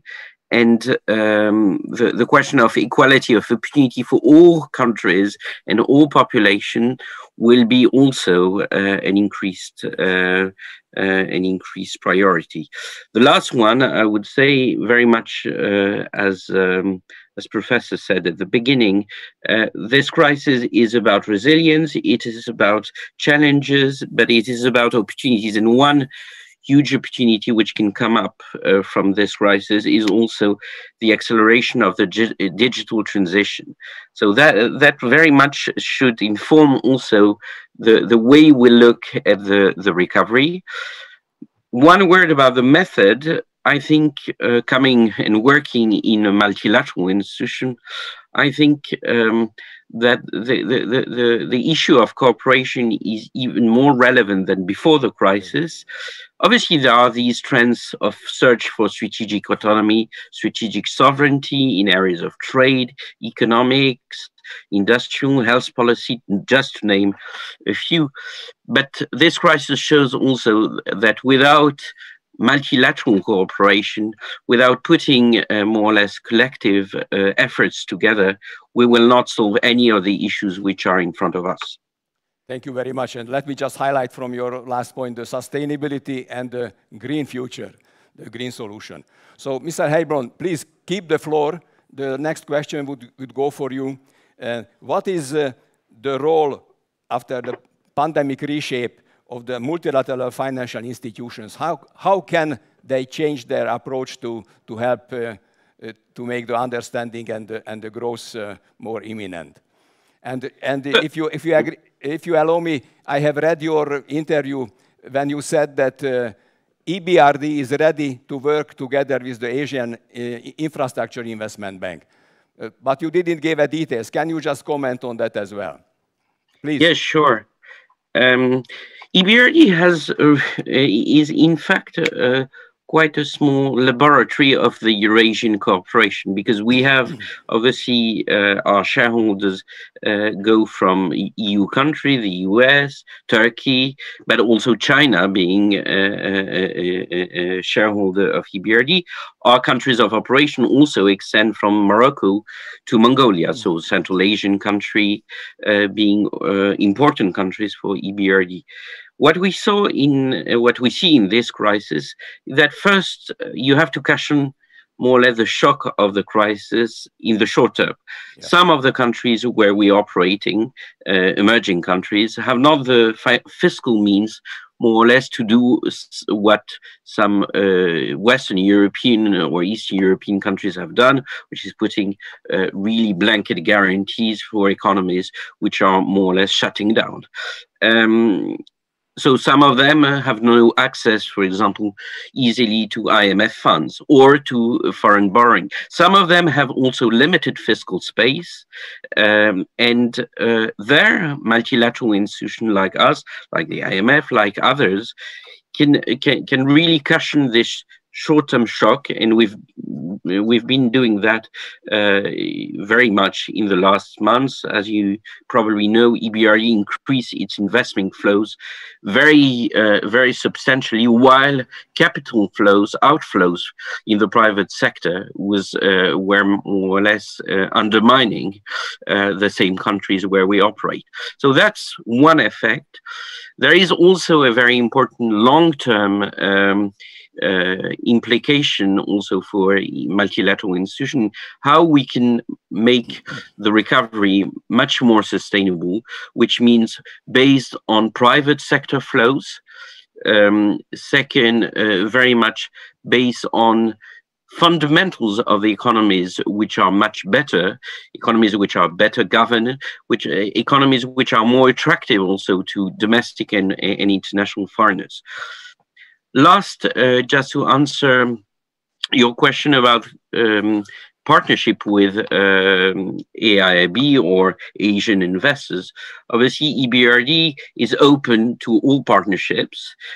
We've been very supportive of, the creation, building up of this multilateral institution, which is a little bit a sister institution, the AIIB. President Jin has been one of our main interlocutors in the last years, and we really believe that building also roads, routes which more or less build resilient supply chains between Europe and Asia should come from both sides, from Asia to Europe, but also from Europe to Asia. And that's what we're trying to do through many different things. one important element I will just mention to conclude is building also financial system which help this happening, which means also developing capital market. We have quite a lot of programs and a remarkable cooperation, for example, with the Hungarian central banks, exactly on these themes. I think this is really fundamental if we want to ensure long-term financing of the trade flows, but also investment flows between Europe and Asia. Very, very encouraging that you are ready to cooperate with the Eastern Asian investors, institutional and private alike. Gentlemen, Mr. Chen or Mr. Bilgin, would you like to say something about the role of international financial institutions, just to add what Mr. Heibron said? Yeah, I think I can say just a few things. In post-COVID-19 period, these international institutions, of course, would play crucial role. But I think the relations among countries in the region, the regional cooperation is also very important, and also the policies which is implemented in the countries, especially for developing countries, for green and innovative investments for the sustainable growth is also important. So in this regard, I know the central bankers probably would not like my idea, but I think this monetary policies would not be efficient. Would not be enough for innovative, for supporting, financing the innovative and green investment for sustainable growth. So the fiscal policies also should be implemented, I think, by the government, especially for developing countries. Let me second that. I wholeheartedly agree with you that we should, as central bankers, we should put liquidity as much as possible to the rules. When the wall is there, you cannot do it anymore. But you are right, fiscal policy should step forward and be the leader in this development. Mr. Chen, the floor is yours. Yes, just few words. I think it is a very good arrangement that the AIIB itself has a wider membership, also from members from the European countries, and also represented in European, also in the governance structure. And then the EDRB, right, also agreed to allow China to take some of the stakes in the EDRB. So this is intertwined institutions, and they are talking, cooperating on developing some common joint projects. So I do think this is institutional arrangement that promote the cooperations among these countries and coordinate their development strategies, financing strategy, and help the specific countries through the joint projects in their development. So I would really encourage that with already institutional arrangement there, that on the project level, they can work more and on maybe more significant, larger projects. Yes, Mr. Heibron, the panel is unanimously supporting you and all the other financial institutions. Mr. Bilgin, the next question goes to you, please. Could you describe the main areas where the cooperation could be strengthened after this post-COVID issue in this Eurasian region?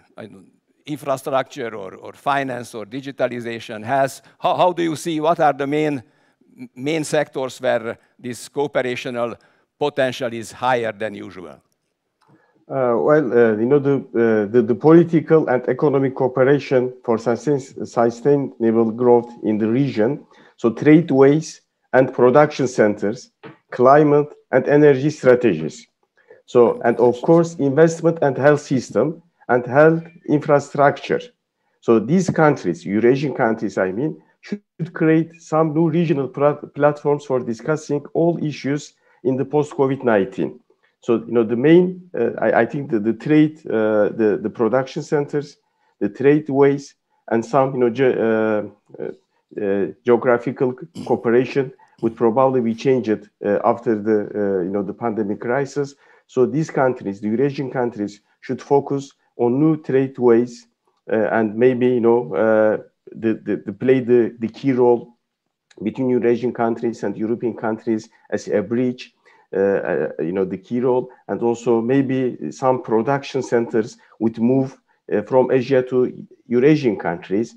And so energy strategies also would be very important. A health infrastructure, health investment, health system, health capacity of the countries. I think this, the definition of international relations, the power in international relations probably would be changed after the pandemic crisis, because the new definition of power in international relations probably would cover also the capacity, the health capacity of the countries. So the number of the bed at hospitals, and also the local, the domestic production, the capacity of the domestic production. To the health, the health materials, the medical, materials. So this health infrastructure is, I think, very important, and also digitalization. I think it is new 21st century. I think will be defined after in the future by the historian. The 21st century will be defined as digitalization century. Therefore, these countries, especially Eurasian countries, they should also focus on some innovative investments, along with green investment for sustainable growth, I think. Also, energy strategies is very important in this, because Eurasian region is also a bridge for energy strategies, for trade ways. I think this is also very important in the concept of this one belt, one road for China also, I think. Yes, very well. Gentlemen, would you like to step in? If not, yes, with pleasure. Yes, Mr. Heybron, please. Maybe just building on the remarks which have just been done, I think the greening of the Belt and Road Initiative, obviously, and the increased focus on green and energy transition is really fundamental, as it has been said.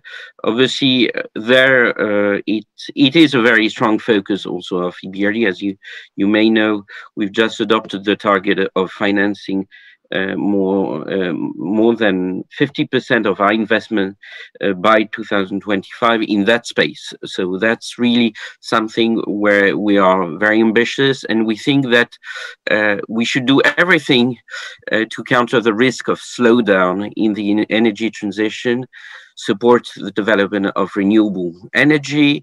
It is really a revolution which is happening, and we should do everything to support it.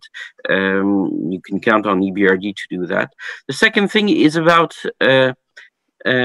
what has been said about supply chains.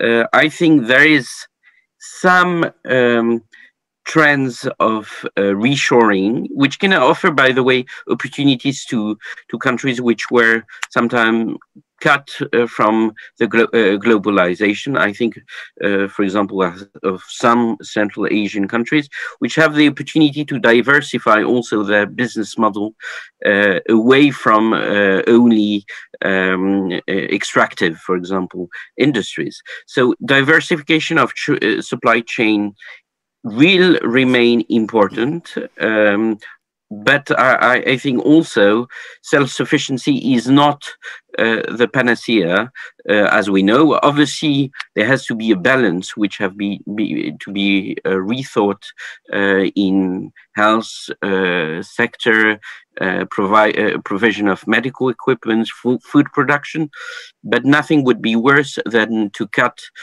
also the trade links between Europe and Asia, and among countries in Asia and in Europe.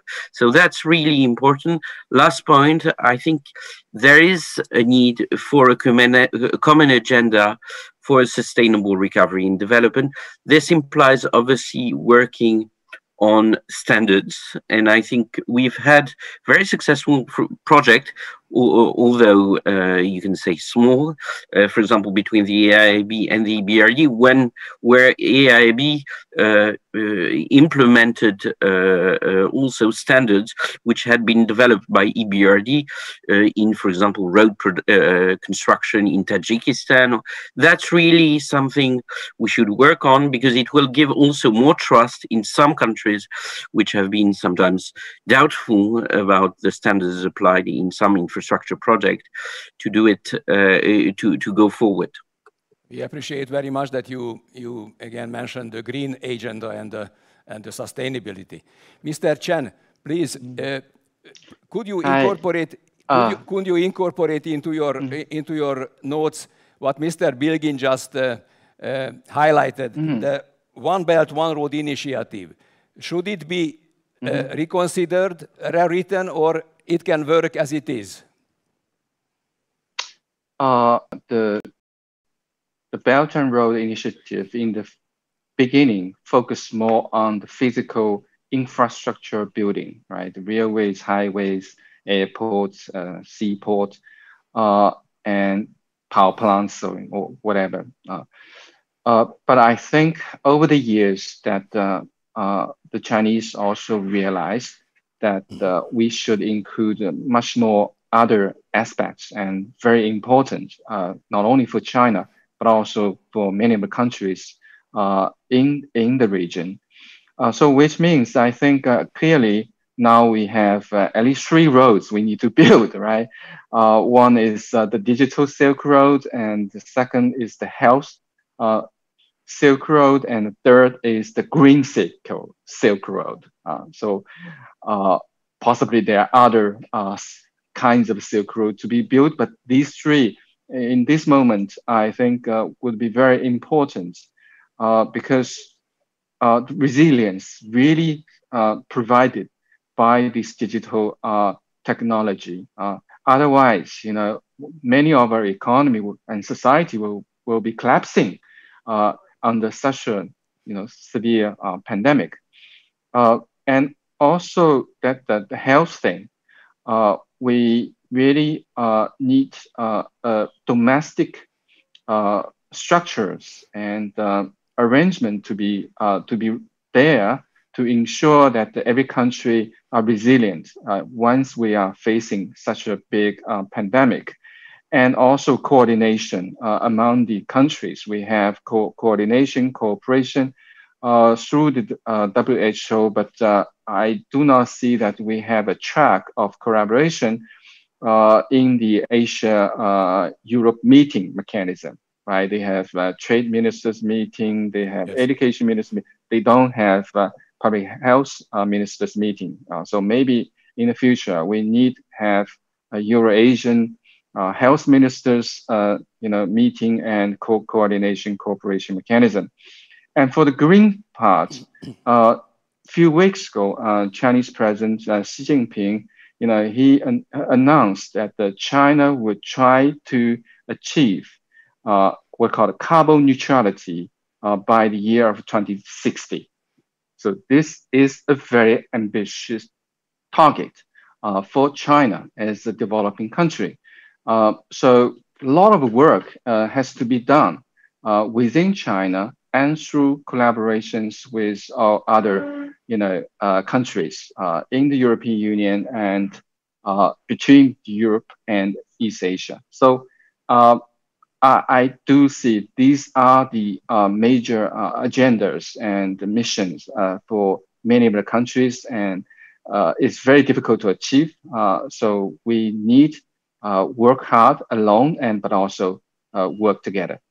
Thank you. Thank you. It's clear. Mr. Heilbronn, I just want to raise a question concerning the last point of Mr. Chen. We were reading that EBRD considers green bond issuance. Could you just elaborate on this? Yes, sure, because it's we really believe that's one area which is should be a key priority. For EBRD, it's a key priority both as an issuer of green bonds. We've been issuing green bonds since 2010, and also as an investor For example, last month, EBRD invested 50 million euros in the first senior preferred green bond issuance by the National Bank of Greece. But we also work with governments and regulators to promote green bonds issuance in all our countries of operation, as I said, from Morocco to Mongolia, because we really believe that there is a huge potential. What we see, by the way, is a little bit a surprise in the beginning of the crisis, and even before, which is a surging demand as concern over the need to mitigate climate change growth. The all-time total for sale of green bonds has been rising in recent years, including more than $200 billion in 2020, which is a 12% rise on the first months of 2020. So this is really something like really an important trend.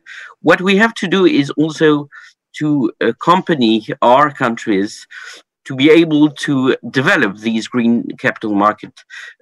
We do that, as I mentioned, in Central Europe, in Poland, in Estonia, in Latvia, in Hungary.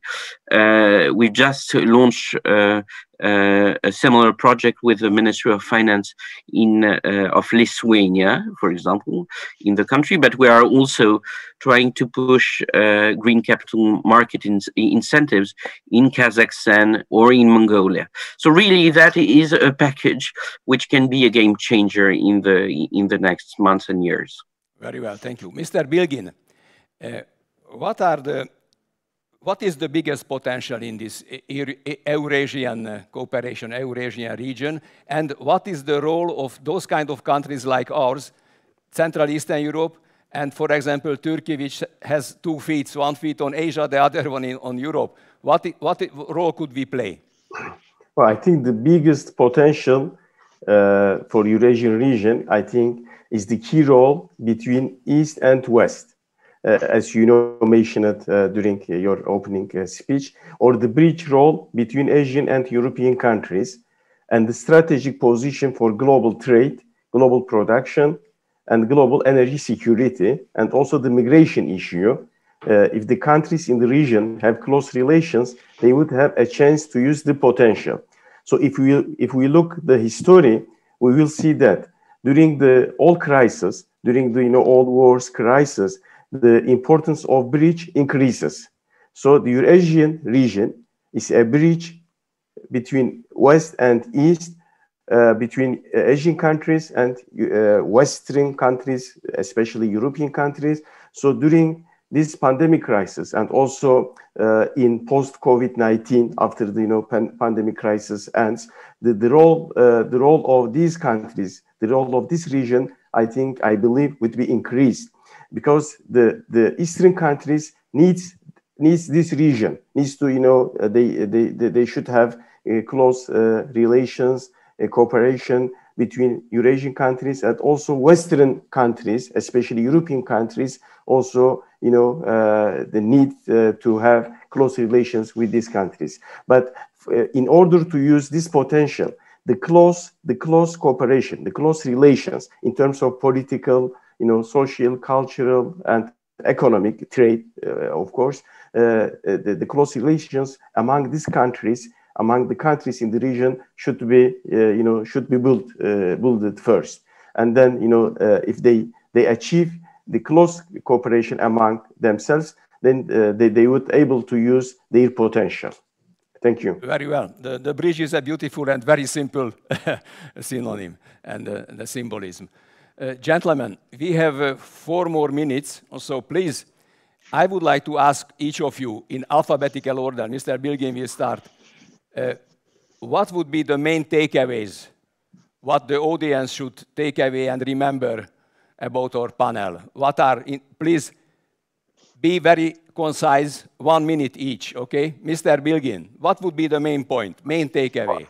I think in post-COVID-19, nothing would remain same, nothing, so everything would change. maybe not in short time, not in short period, but in middle, middle term or long term. I think many things will change, and in this period, the Eurasia is rising. So we will see, we and our child, our maybe the kid of our child, they would see the rising of Eurasia region. Okay. Very well. That's I can say. Thank you, Mr. Patay. Thank you, Mr. Bilgin. Mr. Chen. I think that in this difficult time, that we should open up, to each other, but also try to learn from each other. So I think this is very important. Thank you very much. Thank you. Mr. Heilbron. I think I would say that cooperation matters, that it can make a difference, especially in crisis situations, and it is more important than ever. We saw in Europe, by the way, quite a stunning degree of solidarity after first weeks, where more or less unilateral measures were introduced to respond to the crisis. I think as an institution which promotes cooperation and support cooperation, it's very important that we stick to these principles in Europe, between Europe and China, in Eurasia. And I think for that you need more understanding, as Professor Chen mentioned, understanding the concerns of others, understanding the priority of others, and trying to converge on a joint platform. Thank you very much. And we are unanimous in an opinion that the future must be negotiated. This is very important. Based on cooperation, mutual understanding, but negotiated agreements must happen. So, Mr. Bilgin, Mr. Chen, Mr. Heilbron, it was my privilege to have you. It was my honor to be with you together. I believe that we tried to be boring, but we couldn't achieve. So it was quite good. So thank you very much thank you so much, Governor Patay, for the cooperation, and thank you very much, all the colleagues. See you next time in person. We'll meet next year in Budapest in person. Yes. Next year in Budapest. Budapest will be here. We will be in Budapest next year. Also, we are waiting you all the best, and thank you for the audience. Thank you very much. Yep. Thank you very much. See you. Bye-bye. Thank you very much, Deputy Governor Patay, for the great moderation. Thank you very much for this really exciting panel. This was indeed a dynamic discussion, and we heard several aspects of international partnership from our speakers. As our first discussion ended, we moved to the next session focusing on finance and economics. After the break, our speakers will discuss the implications of COVID-19 on the economy, highlighting some of the most crucial aspects, such as sustainability and digitalization.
it a dream or reality that captivates me with its beauty?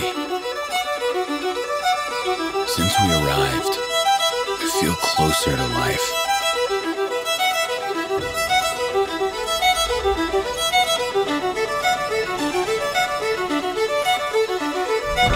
The whole world is open here. And we look for the same things over and over again.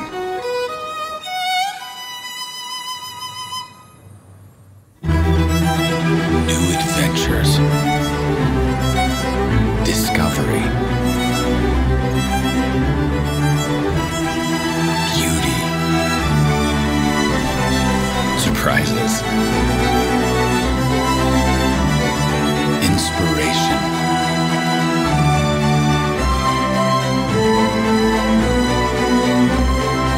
elegance,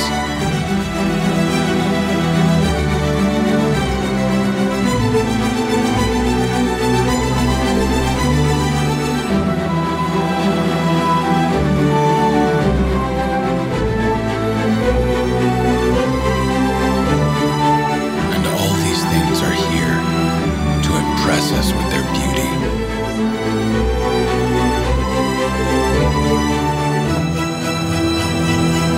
To entertain us.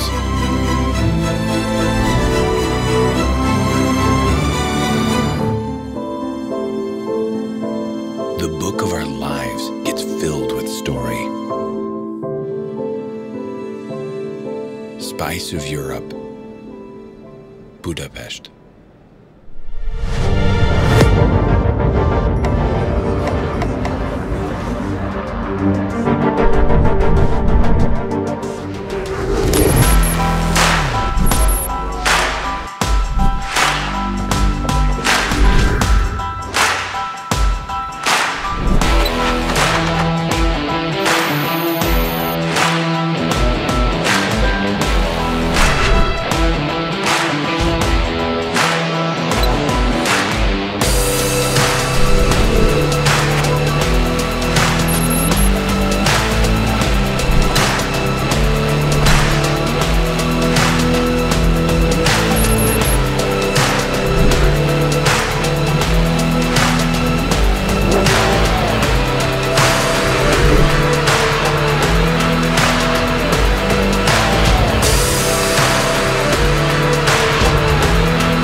上海发展根本上靠的是改革与开放，要实现更高质量发展，更加需要面向亚洲、面向世界，进一步扩大改革开放，不断提升城市的能级和核心竞争力。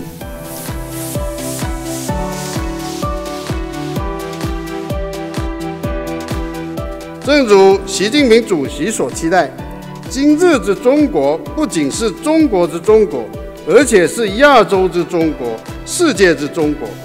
未来的中国必将以更加开放的姿态拥抱世界。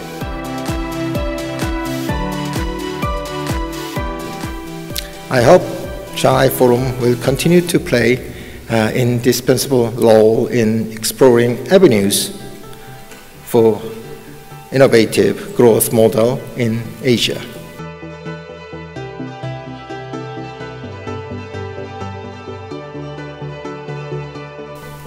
亚洲形势，甚至于世界形势，出现一些复杂变化的情况下，这个时间节点上，上海论坛能够以全球变局中的亚洲挑战、发展新范式为主题展开讨论，可谓是正逢其时，很有意义。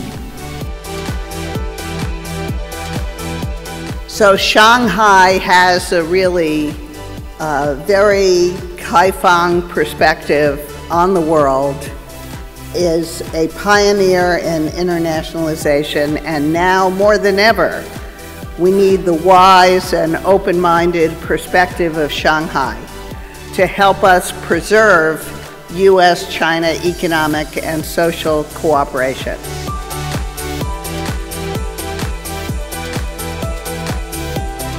And in spite of the many differences in political, security, and diplomatic dimensions, the economic factor has worked to bring two countries together and to cooperate.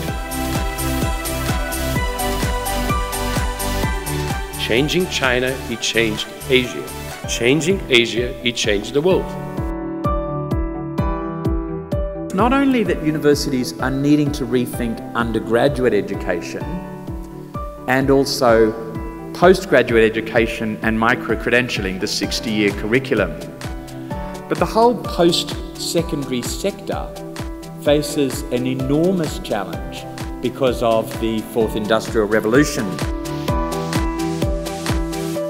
我们正处在一个变局的时代，技术的变革给我们带来了巨大的不确定性，但它带来的究竟是挑战还是机遇，最终取决于人类是否能够真正驾驭科技。上海论坛始终关切人类与世界发展的重要问题，也越来越成为一个全球研究机构和智库交流与合作的平台。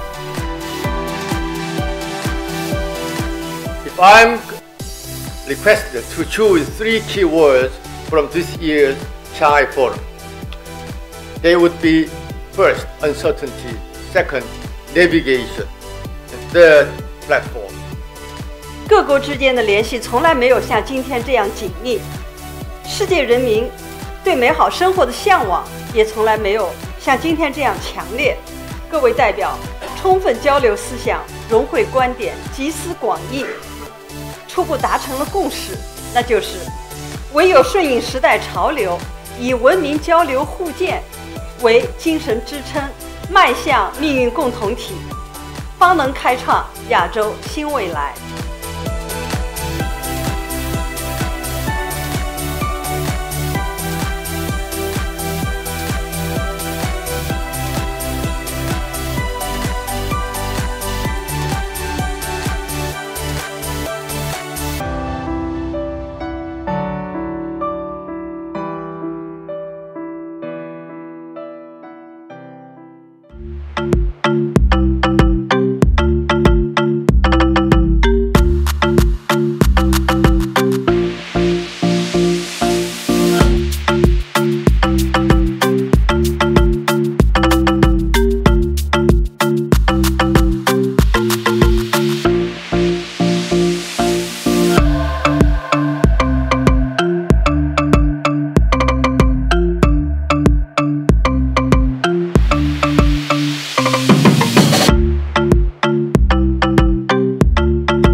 Geopolitics, History, Economics. The book titled American Empire versus European Dream by György Matolcsi, the governor of the Central Bank of Hungary, has been released. Providing a broad perspective, it analyzes the process of how the American Empire became the world's #1 superpower.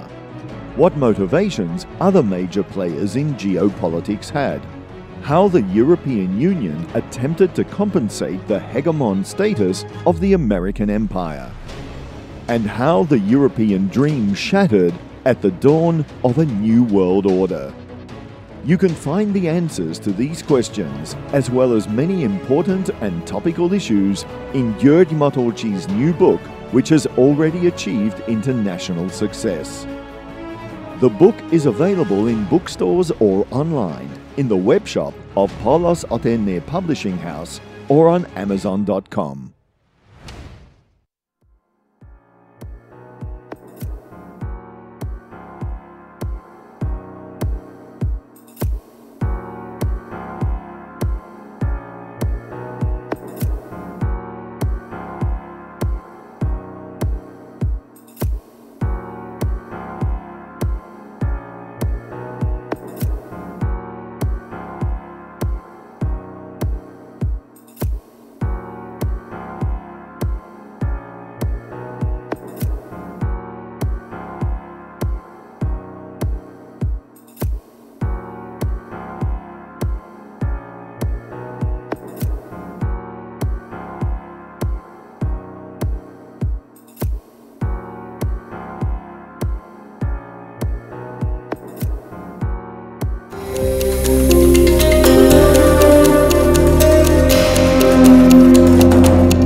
Dear all, thank you for staying with us at the Budapest Eurasia Forum e-conference, and warm welcome for those who have just joined in.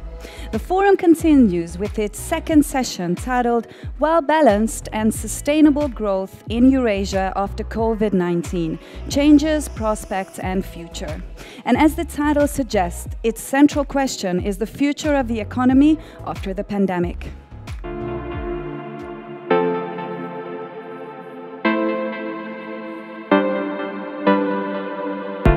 Who could be the winners and losers of the COVID-19 crisis?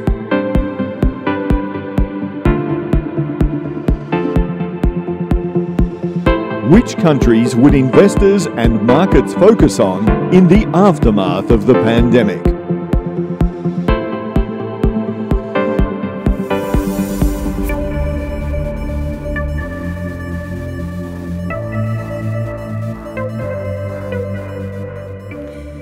Joining me on stage, the moderator of the session, Mr. Barnabás Virág, Deputy Governor of Magyar Nemzeti Bank. Mr. Virág is responsible for monetary policy and financial stability. Prior to his appointment as Deputy Governor, he served as Executive Director of the MMB, responsible for monetary policy and economic analysis. As a recognition of his outstanding contribution in the fields of economics and finance, he was the recipient of the Popovich Award in 2017. He has authored and edited several books. His latest work is titled Long-Term Sustainable Economics, and it discusses the main determinants of a sustainable future in these life-changing times, a question very much relevant for the upcoming session as well. Deputy Governor, welcome on the stage. We're really happy to have you here. In the recent months, we've heard many times that the COVID-19 is a game changer in terms of how we think about economy, sustainability, and money. What do you think? First of all, it's a pleasure to be here. And turning to your question, for sure. So it's not a question that the COVID-19 was a game changer in the current year. So many, I can say, tectonic changes accelerated and emerged in the current year. So it's worth to look at. We use the digital payments in our daily life. We order more and more products from the digital marketplaces. I think many people pay more attention nowadays to the sustainability issues, to the vulnerability issues in terms of the health or the climate changes in our life. So it's not a question that the COVID-19 was a game changer in the current year, and of course a game changer for the policymakers as well. So I think we need a brand new macro policy in the future. We have to find the right balance and the right cooperation between the fiscal policy, the monetary policy, and the structural policy. So that's the task nowadays for the policymakers. And I hope that we will be able to find the right answers for these challenges. But of course, the future will tell the truth, how successful we will be or not. Thank you very, very much. This is something definitely worth discussing further, so I give the floor to you and the participants of the second session.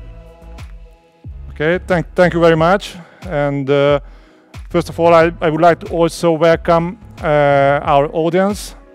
And I also would like to welcome our distinguished speakers. So I think we have two excellent keynote speakers and four well-known panelists in this very important topic. So I think in 1 hour we will know more about the right answers to the current challenges emerged from this very severe COVID-19 situation. So I would like to start to introduce our first keynote speaker, who is Mr. Kyul Chang. Mr. Kyul Chang is the Deputy Governor at the Bank of Korea. Since joining the bank more than 30 years ago, he has held various leadership positions.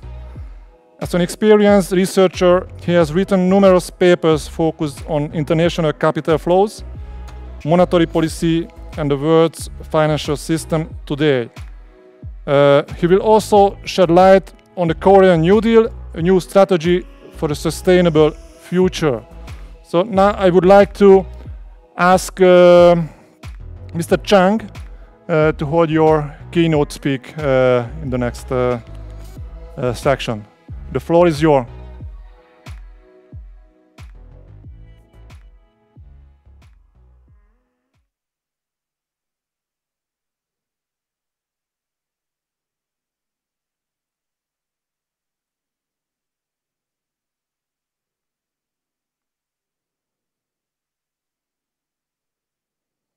New Deal currently being pursued by our government. As Korea transitions into a mature economy, the trend of growth is slowing.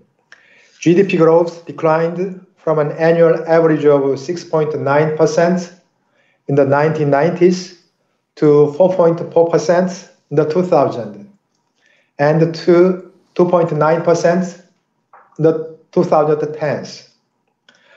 This is mainly owing to a decline in potential growth due to not only slower increases in labor and capital inputs, but also stagnated productivity growth. And given that the trend of investment is slowing due to the maturity of major industries, the rapid decrease in the working age population, and heightened uncertainties, potential growth is forecast to decline further in the future. As the Korean economy's growth rate declines, income inequality has deepened.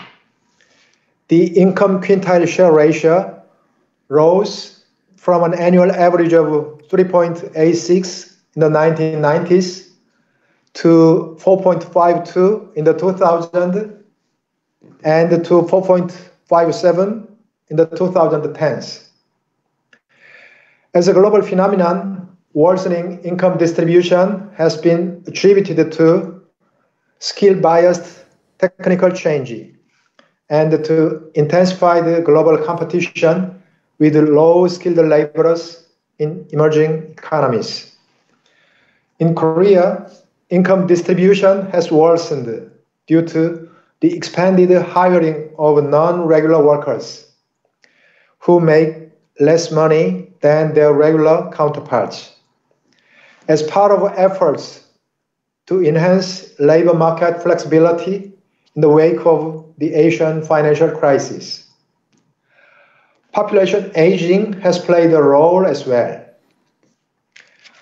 This year, as individual countries have implemented strict lockdowns to cope with the COVID-19, the world economy is faced with the worst economic recession and employment shock since the Great Depression.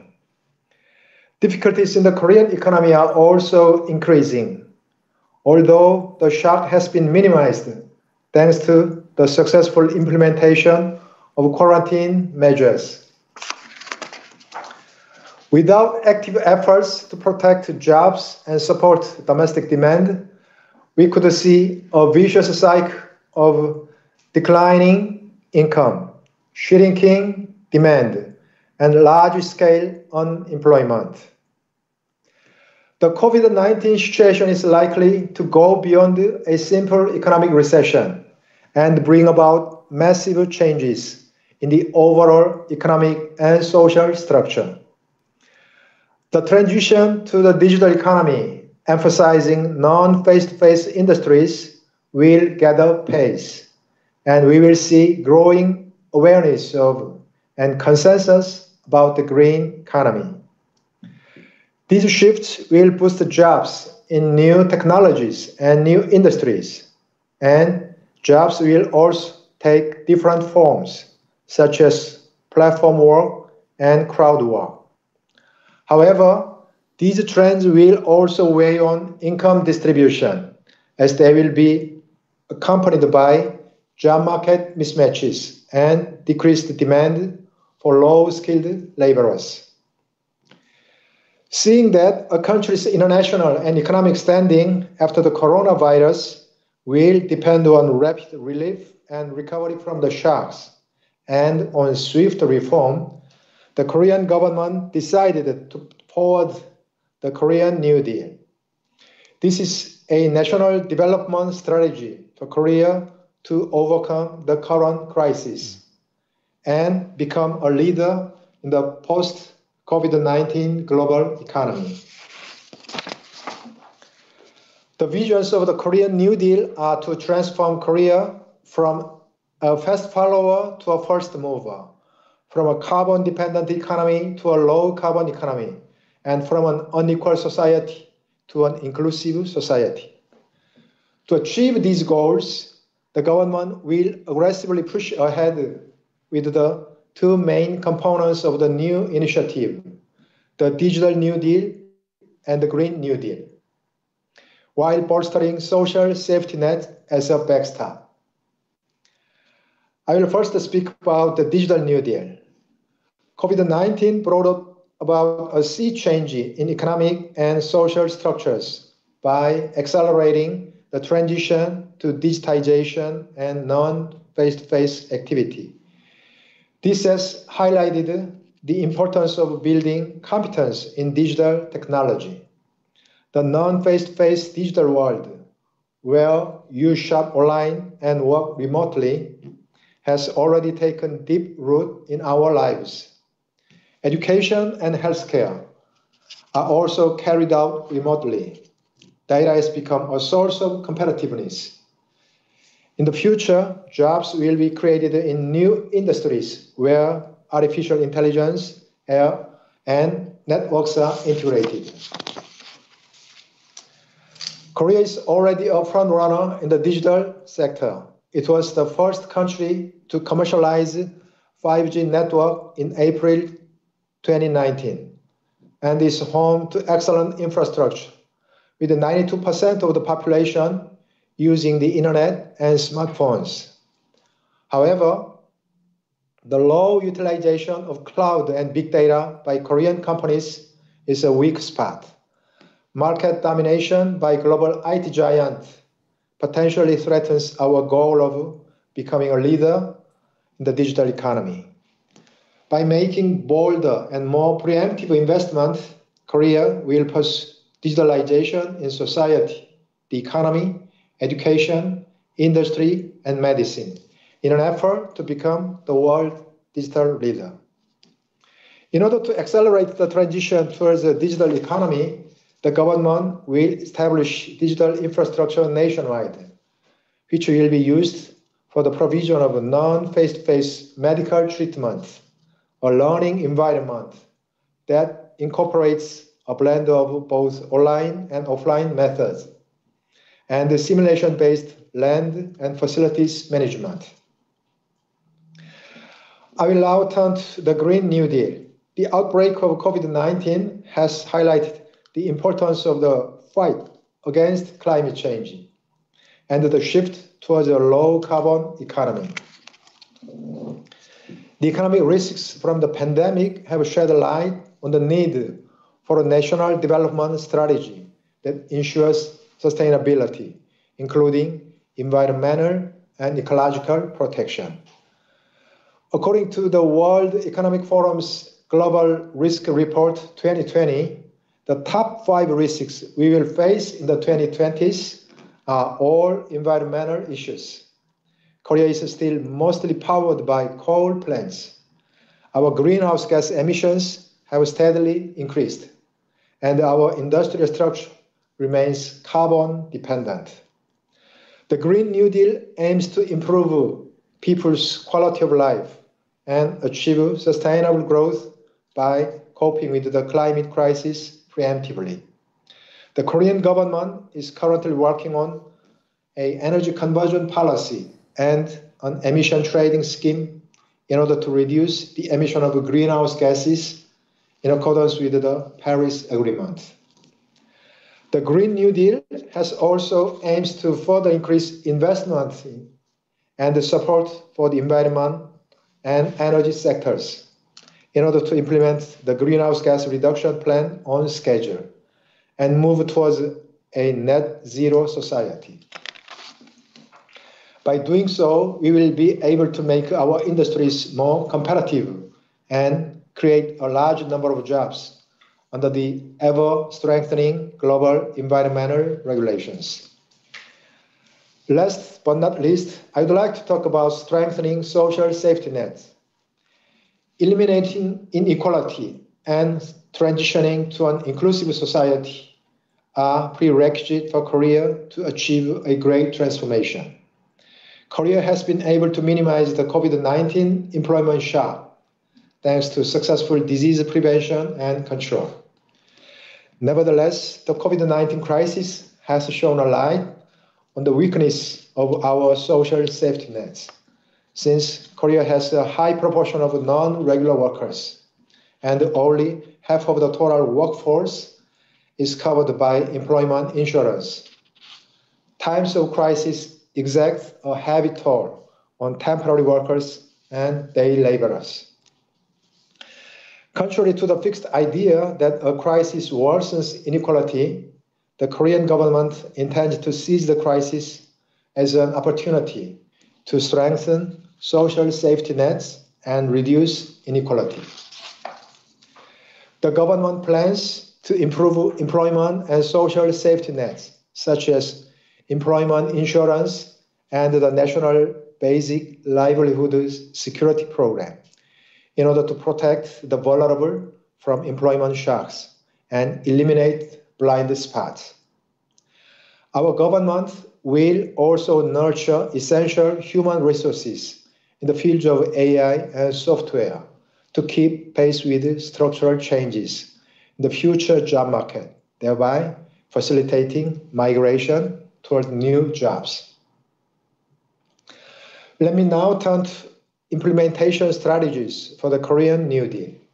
The Korean government will improve systems in tandem with fiscal investment in order to encourage large-scale follow-up investment from the private sector.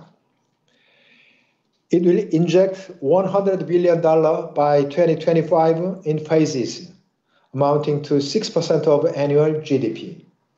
By sector, the government will invest $40 billion in the Digital New Deal, $37 billion in the Green New Deal, and $23 billion in strengthening safety nets, serving as a priming measure to create new markets and drive private demand. Including private and local government funds, a total of $140 billion will be injected as part of the initiative. In addition, the government will continuously work to establish the institutional foundation and improve regulations for transitioning to a digital and green economy. This will act as a catalyst to facilitate private sector innovation and investment. The Digital New Deal will boost economic dynamism amid a declining potential growth rate. The Green New Deal, meanwhile, will accelerate our transition toward a low-carbon nation with the spread of sustainable new energy. Through enhanced safety net, Korea will transform from an unequal society to an inclusive society and strengthen the economic resilience against the COVID-19 crisis. The government forecast that the Korean New Deal will create 1.9 million jobs. However, concerns have been voiced as well about the fiscal burden imposed by the Korean New Deal, which will amount to $100 billion in government expenditures by 2025. In order to achieve the initiative's objectives and put those concerns to rest, the anticipated effects of each project must be thoroughly analyzed. Projects with large expected effects should be prioritized, and the disbursement process should be carefully reviewed to avoid moral hazard. Lastly, I would like to talk about the Bank of Korea's role in the transition to the digital and green economy. First, in terms of the transition to the digital economy, the Bank of Korea has been working to establish a pilot system to test central bank digital currency in response to the trend of currency digitalization. Central banks need to respond more actively to the wider use of digital currencies in the private sector. We look forward to building a more efficient and safe financial system through both cooperative and competitive efforts among central banks and the private sector to achieve financial innovation. The Bank of Korea has also strengthened its monitoring of fintech companies at home and abroad. Korean fintech companies have shown rapid growth in the area of payment and settlement and are making inroads into diverse financial services such as securities and insurance. Fintech companies will continue to grow in the future. However, with their high dependence on IT, these firms are vulnerable to cyber and operational risks. Moreover, while competition between fintech companies and financial institutions can spur innovation, it could also encourage greater risk-taking by financial institutions.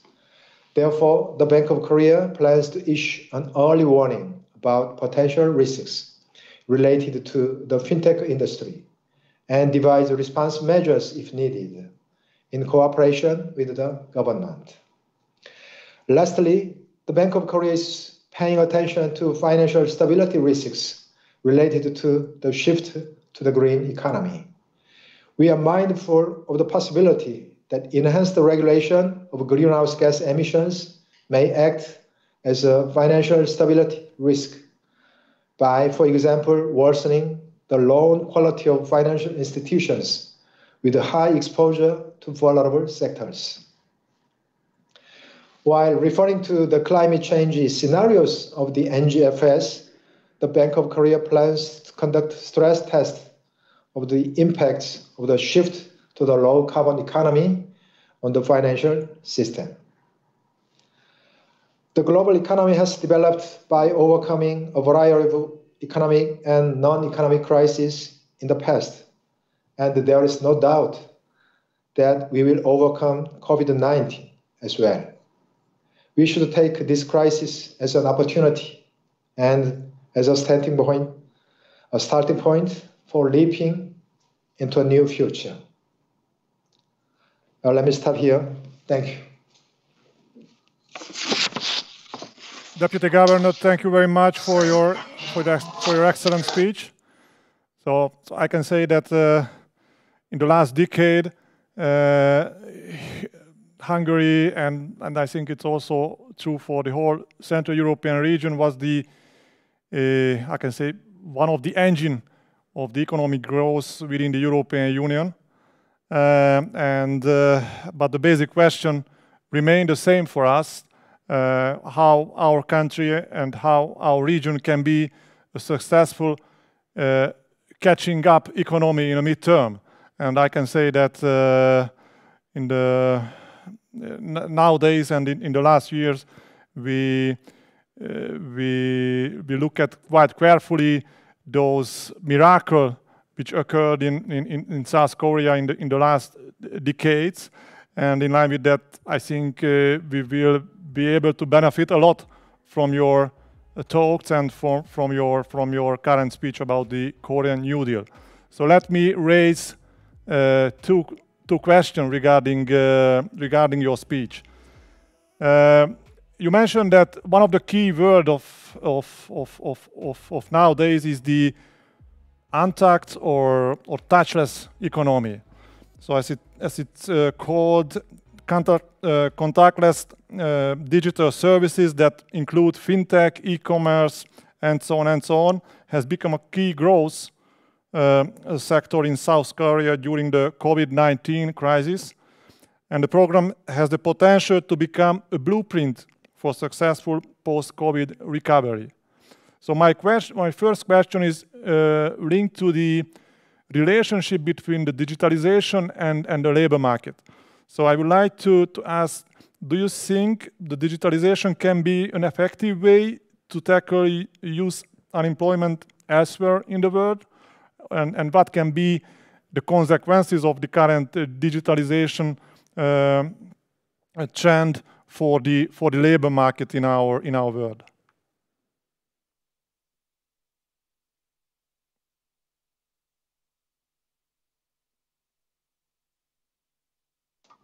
How digitization have an impact on youth employment?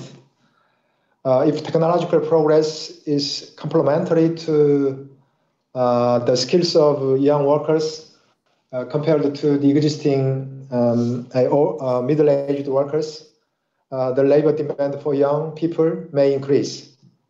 Generally speaking, young workers have a competitive advantage in their ability to use IT products.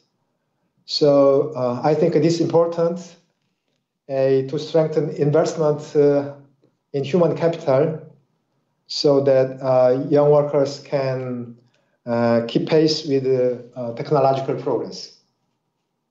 Thank you. Okay, thank you.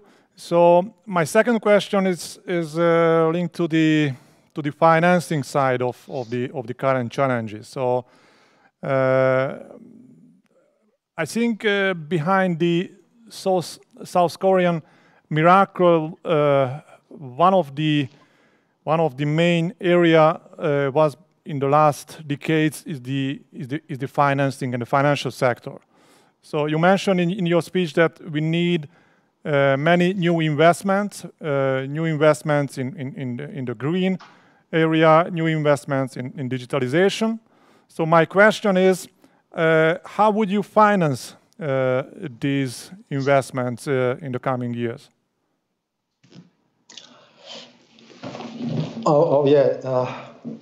As I mentioned in my speech, funding is the key issue for the success of the Korean New Deal project. As you may guess, public sector capital is not good enough to cover the whole fund. So encouraging private sector investment is very important. So our Korean New Deal Fund is made up of 3 pillars. Let me introduce those 3 pillars. First one is public sector-led New Deal Fund. In this scheme, the government and the policy banks provide a certain amount of money to the fund.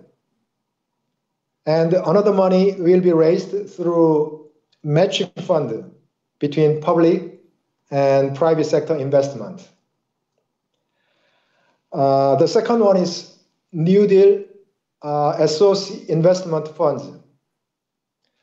This is composed of a public sector-led New Deal Fund and private sector infrastructure funds. In this scheme, tax incentives and fiscal support will be provided to facilitate private sector investment in Korean New Deal project. And the last one is a private sector New Deal fund. The basic plan of this fund is to encourage a private sector financial institutions to search for promising New Deal investment project by improving regulation and institutional foundation. So our government hope these 3 pillars work well. Okay, I understand. Thank you. I understand.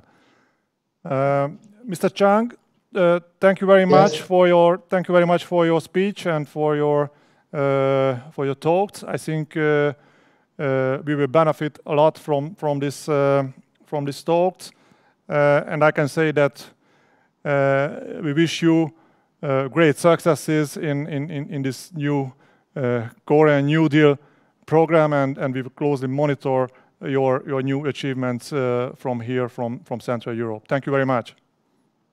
Thank you very much.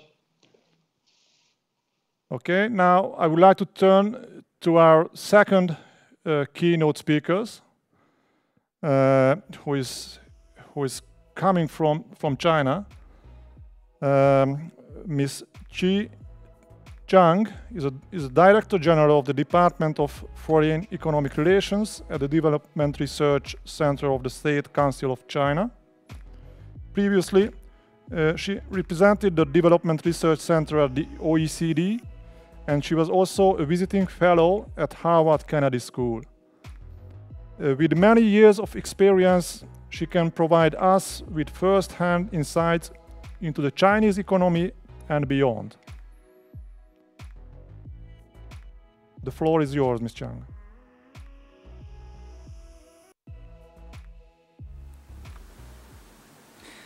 Dear Chairman, distinguished guests, good morning. It's my great honor to participate in this forum. Last year, I accompanied the head of DRC to visit Hungary and experienced the beauty and heritage of Budapest. Amid sustained pandemic of coronavirus, international travel may seem still distant. Therefore, I feel fortunate that I was able to visit Hungary last year and fully appreciate the National Bank of Hungary for organizing today's video forum. Under the theme of this panel, my topic is enhancing Euro-Asian cooperation, adding stable factors to a world of uncertainty. I would like to share 3 observations. The first, the pandemic is reordering the world, which fueled uncertainties and brought unprecedented challenges. I feel that the world economy and international environment has indeed been volatile like a roller coaster in the past few years.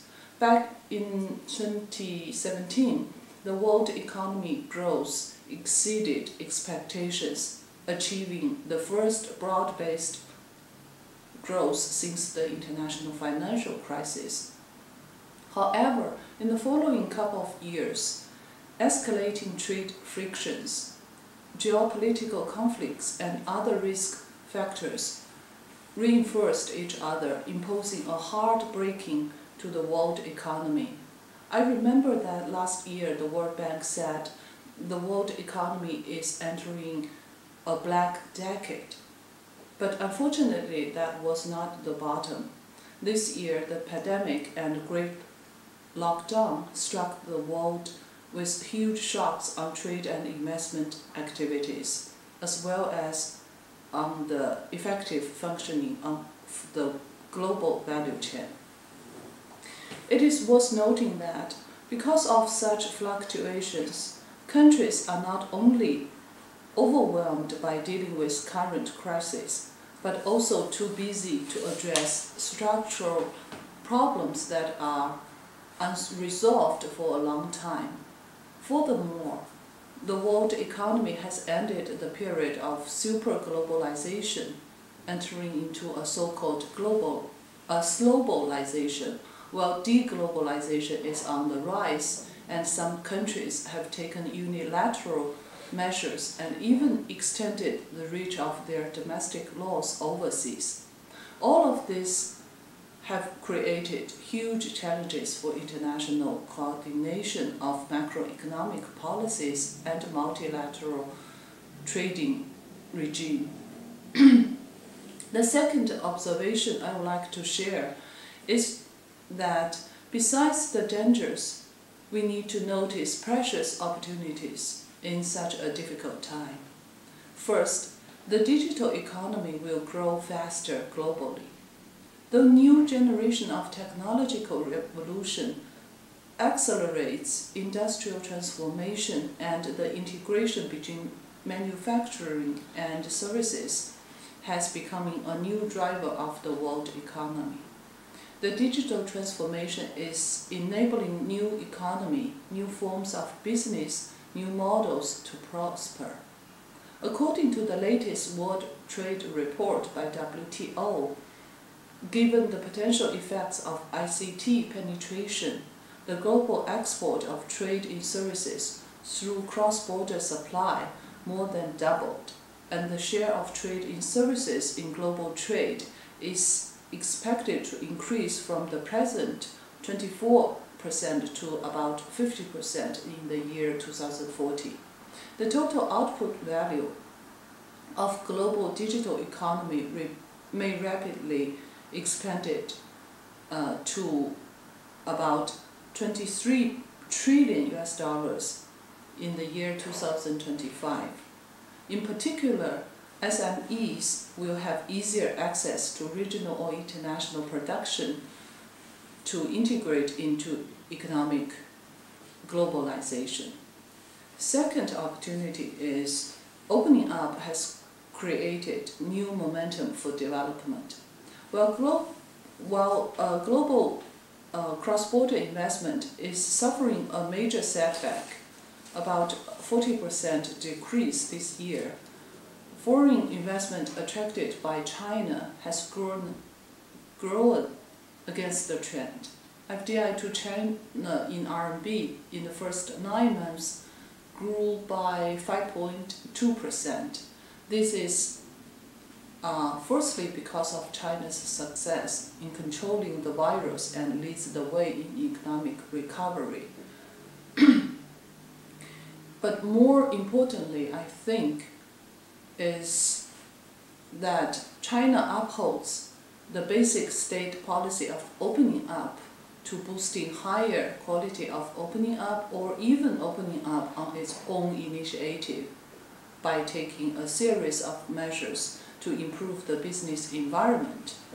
For example, continue to reduce the nationwide negative list, lowering the market entry threshold, implementing the foreign investment law, and issuing the revised patent law last week. According to a business confidence survey by the EU Chamber of Commerce in China, about 30% of the respondents believe that they are more welcome in China than before. So according to the predictions by World Bank and IMF, China will be the only major economy to post positive growth this year. About 2% growth will offer important support to global economic recovery. I think a more open and prosperous China that embraces cooperation and win-win concepts is bound to create more business opportunities for Eurasia and countries around the world. Third, there are increasing demands for international cooperation. The trend of deepening globalization will not change fundamentally. The pandemic will not end globalization, but reshape the globalization.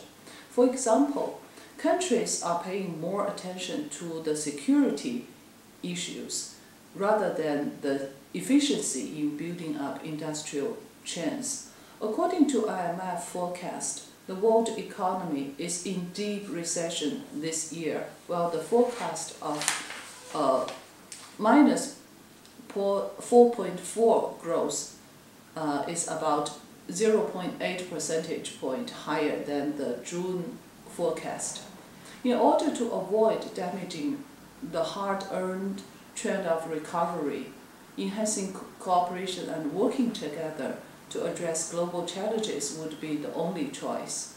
There is a more urgent need than ever to renew the architecture of international cooperation and confidence. My third observation is the real differences exist while closer Eurasia cooperation is significant and promising. For example, China-EU has close economic and industrial relations, and for years trade and investment activities and cooperations have achieved significant progress. EU's investment to China continues to grow from about $4 billion per year, US dollars per year to about $8 to $9 billion US dollars now. China's Railway Express continues to beat its monthly record this year, with a year-on-year growth of 46% in the first 3 quarters and over 90% of the heavy containers on the return trip. In a series of high-level dialogue and summit meetings this year, EU and China further confirmed that the consensus of opposing protectionism and unilateralism, which sent clear signal in supporting free trade and globalization to the world.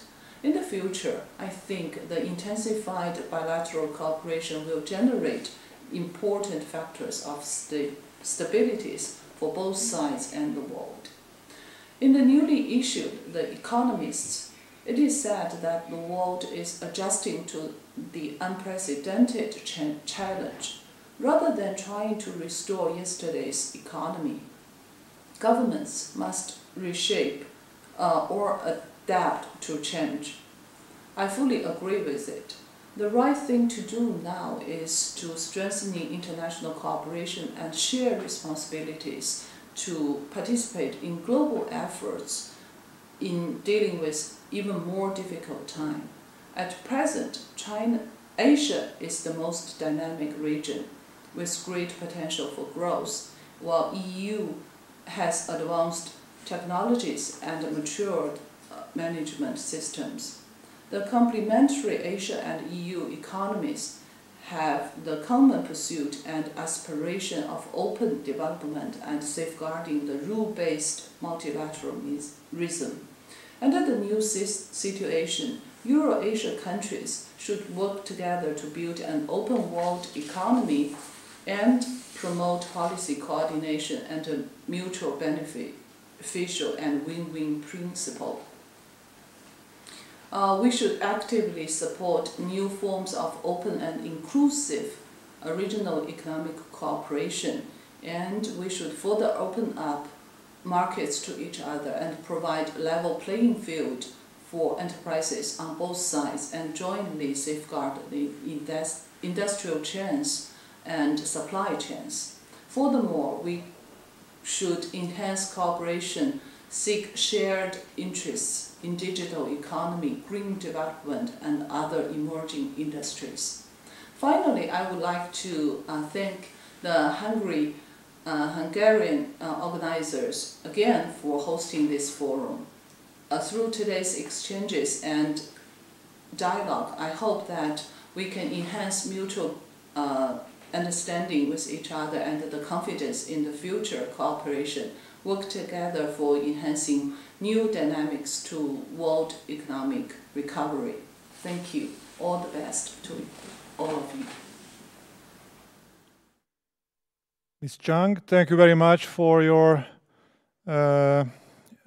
excellent speech and for the deep talks we got from you. And now I would like to turn to the next session of our panel, which is the panel discussion. First of all, I would like to introduce our panelists in an alphabetical order. So first, Ms. Bofei Hu is Deputy General Manager of the International Business Department at China Construction Bank. She is also a member of the cross-border RMB committee under the China Society for Finance and Banking. She has extensive expertise in international RMB businesses and has had an active role in opening up the Chinese capital market for foreign institutional investors. Secondly, Ms. Danai Kyriakopoulou she is a Chief Economist and Director of Research at the Official Monetary and Financial Institutions Forum, OMFIF. She also serves as the chair of OMFIF's Sustainable Policy Institute. Danai is a frequent speaker and author on topics like monetary and investment policy, financial regulation, and governance. Thirdly, Mr. Sopnendu Moanti.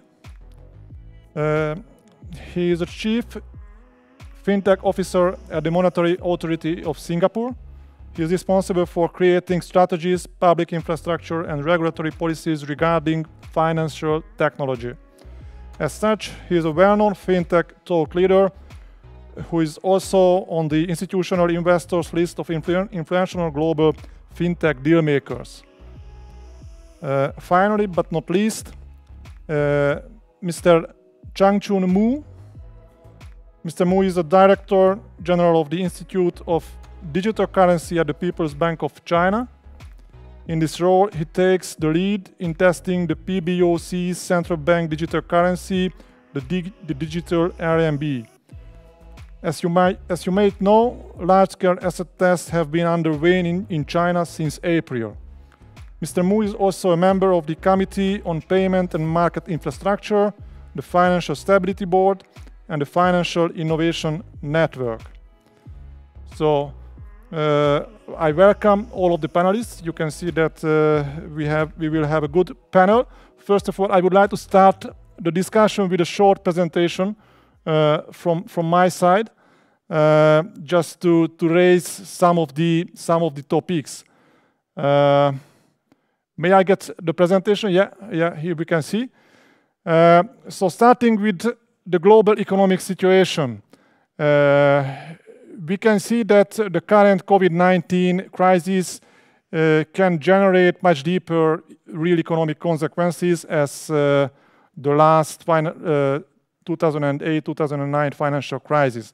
If you look at the GDP forecast for the current year, we can realize that I'm sorry.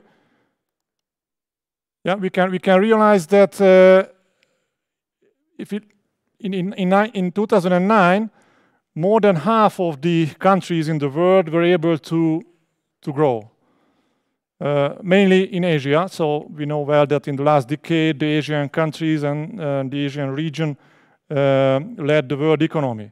If you look at the numbers nowadays, we can realize that more than two-thirds of the total countries in our world will shrink in a recession, and there will be a deep recession in several countries, and only few countries will be able to grow further. For example, China will be able to increase their GDP in 2020. If you look at the differences between the different regions, I think the picture is quite similar to those one we saw in 2009.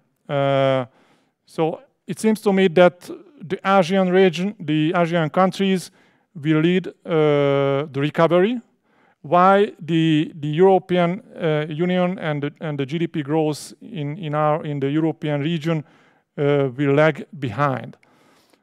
So it seems to me that the role of Asian countries within the global economy will increase further in the next decade.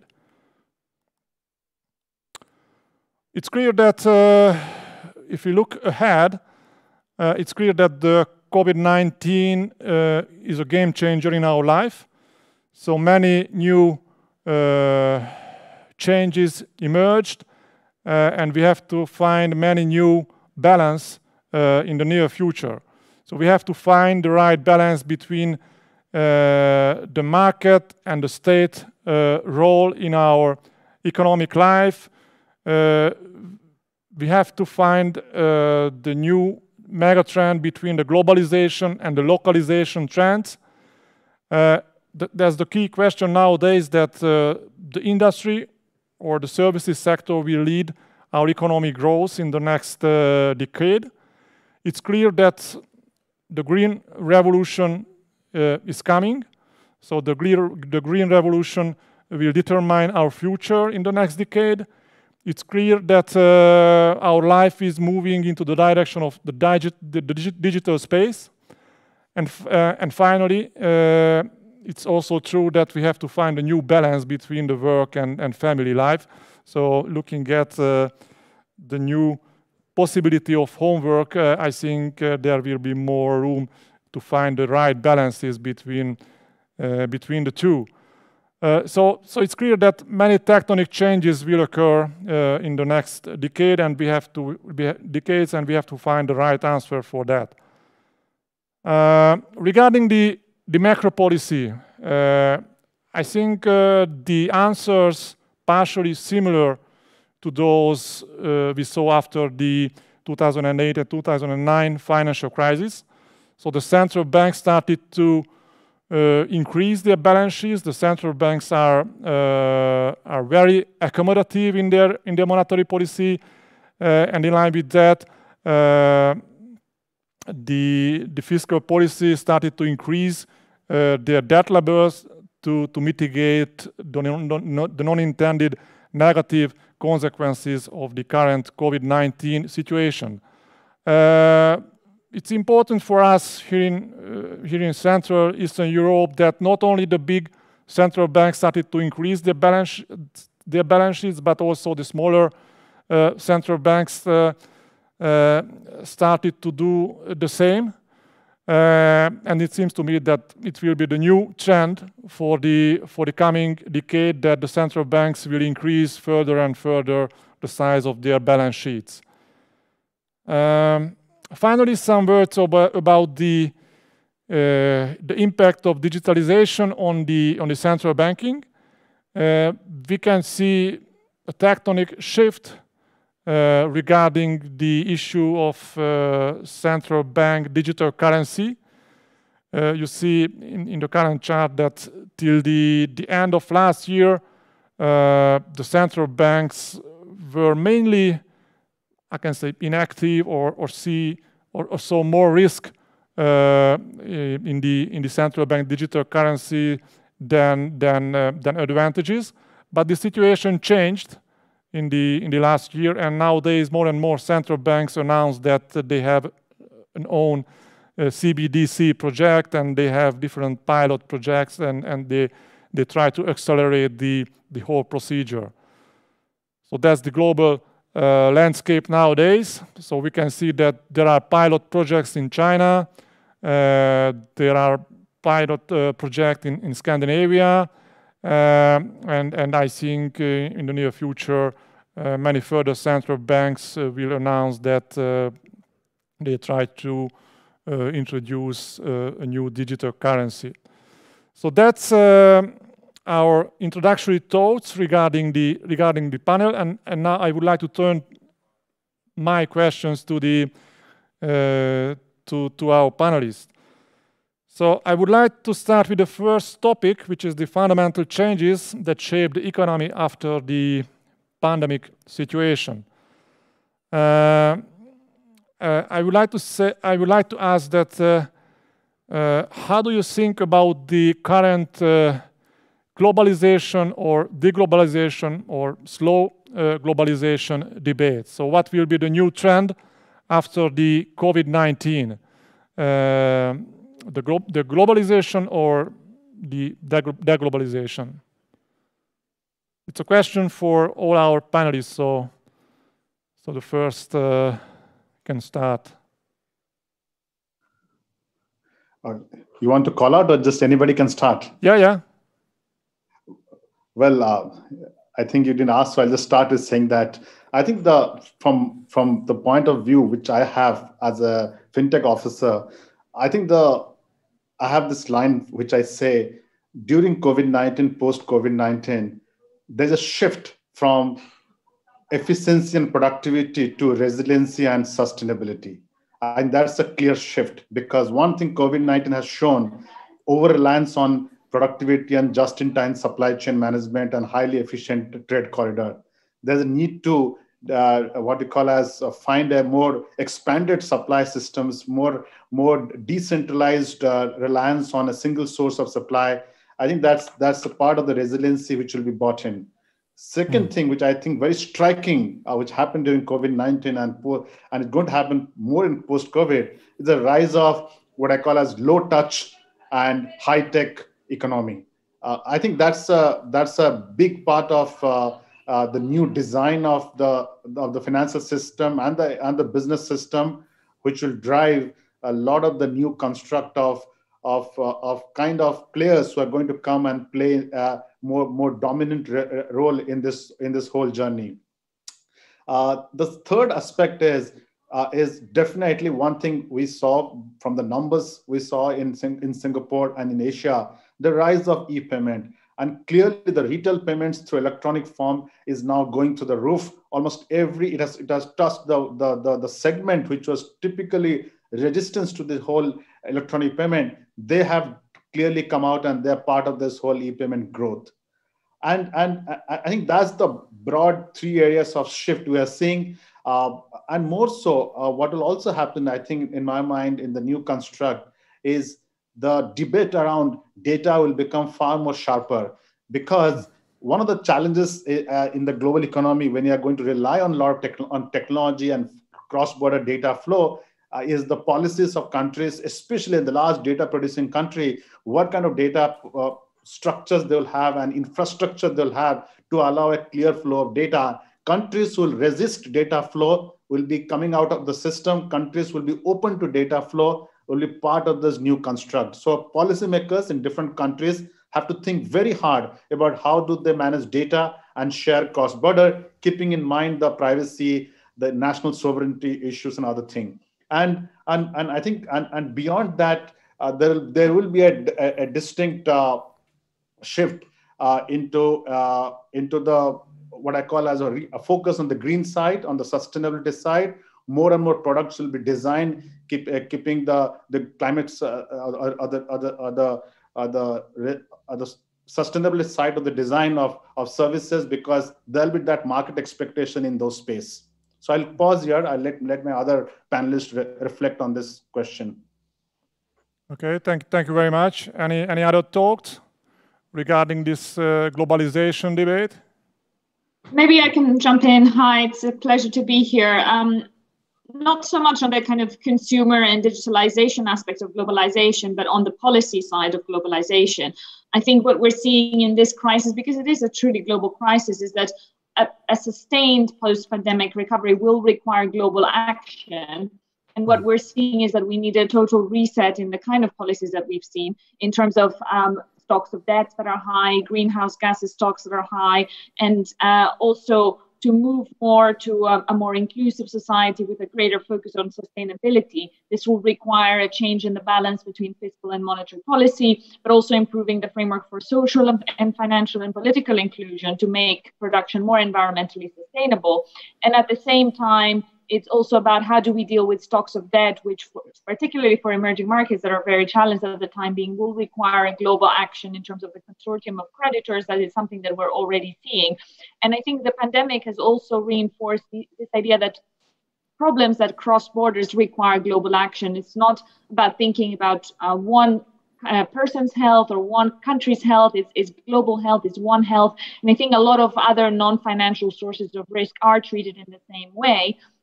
We have very different political differences and policy differences in that, but there is a shift towards thinking in more global terms because of the nature of this global shock. So also on the policy level, we are seeing that, notwithstanding the issues that were analyzed already by the colleague from MAS on the payment side, on the retail payments, on the globalization of production and localization of supply chains, but I think also on the policy level. Okay, thank you very much. Now I would like to turn to the second question, because when the COVID-19 hit our economy in the start of the current year, one of the first reactions from the macro policy was the larger deficit in the fiscal side to mitigate the negative real economic consequences. And we saw where nowadays that in line with that, the debt to GDP ratios increased quite substantially globally. So my question is that are we or should we concerned about the rising debt levels? So is it an issue nowadays or that will be the new norm?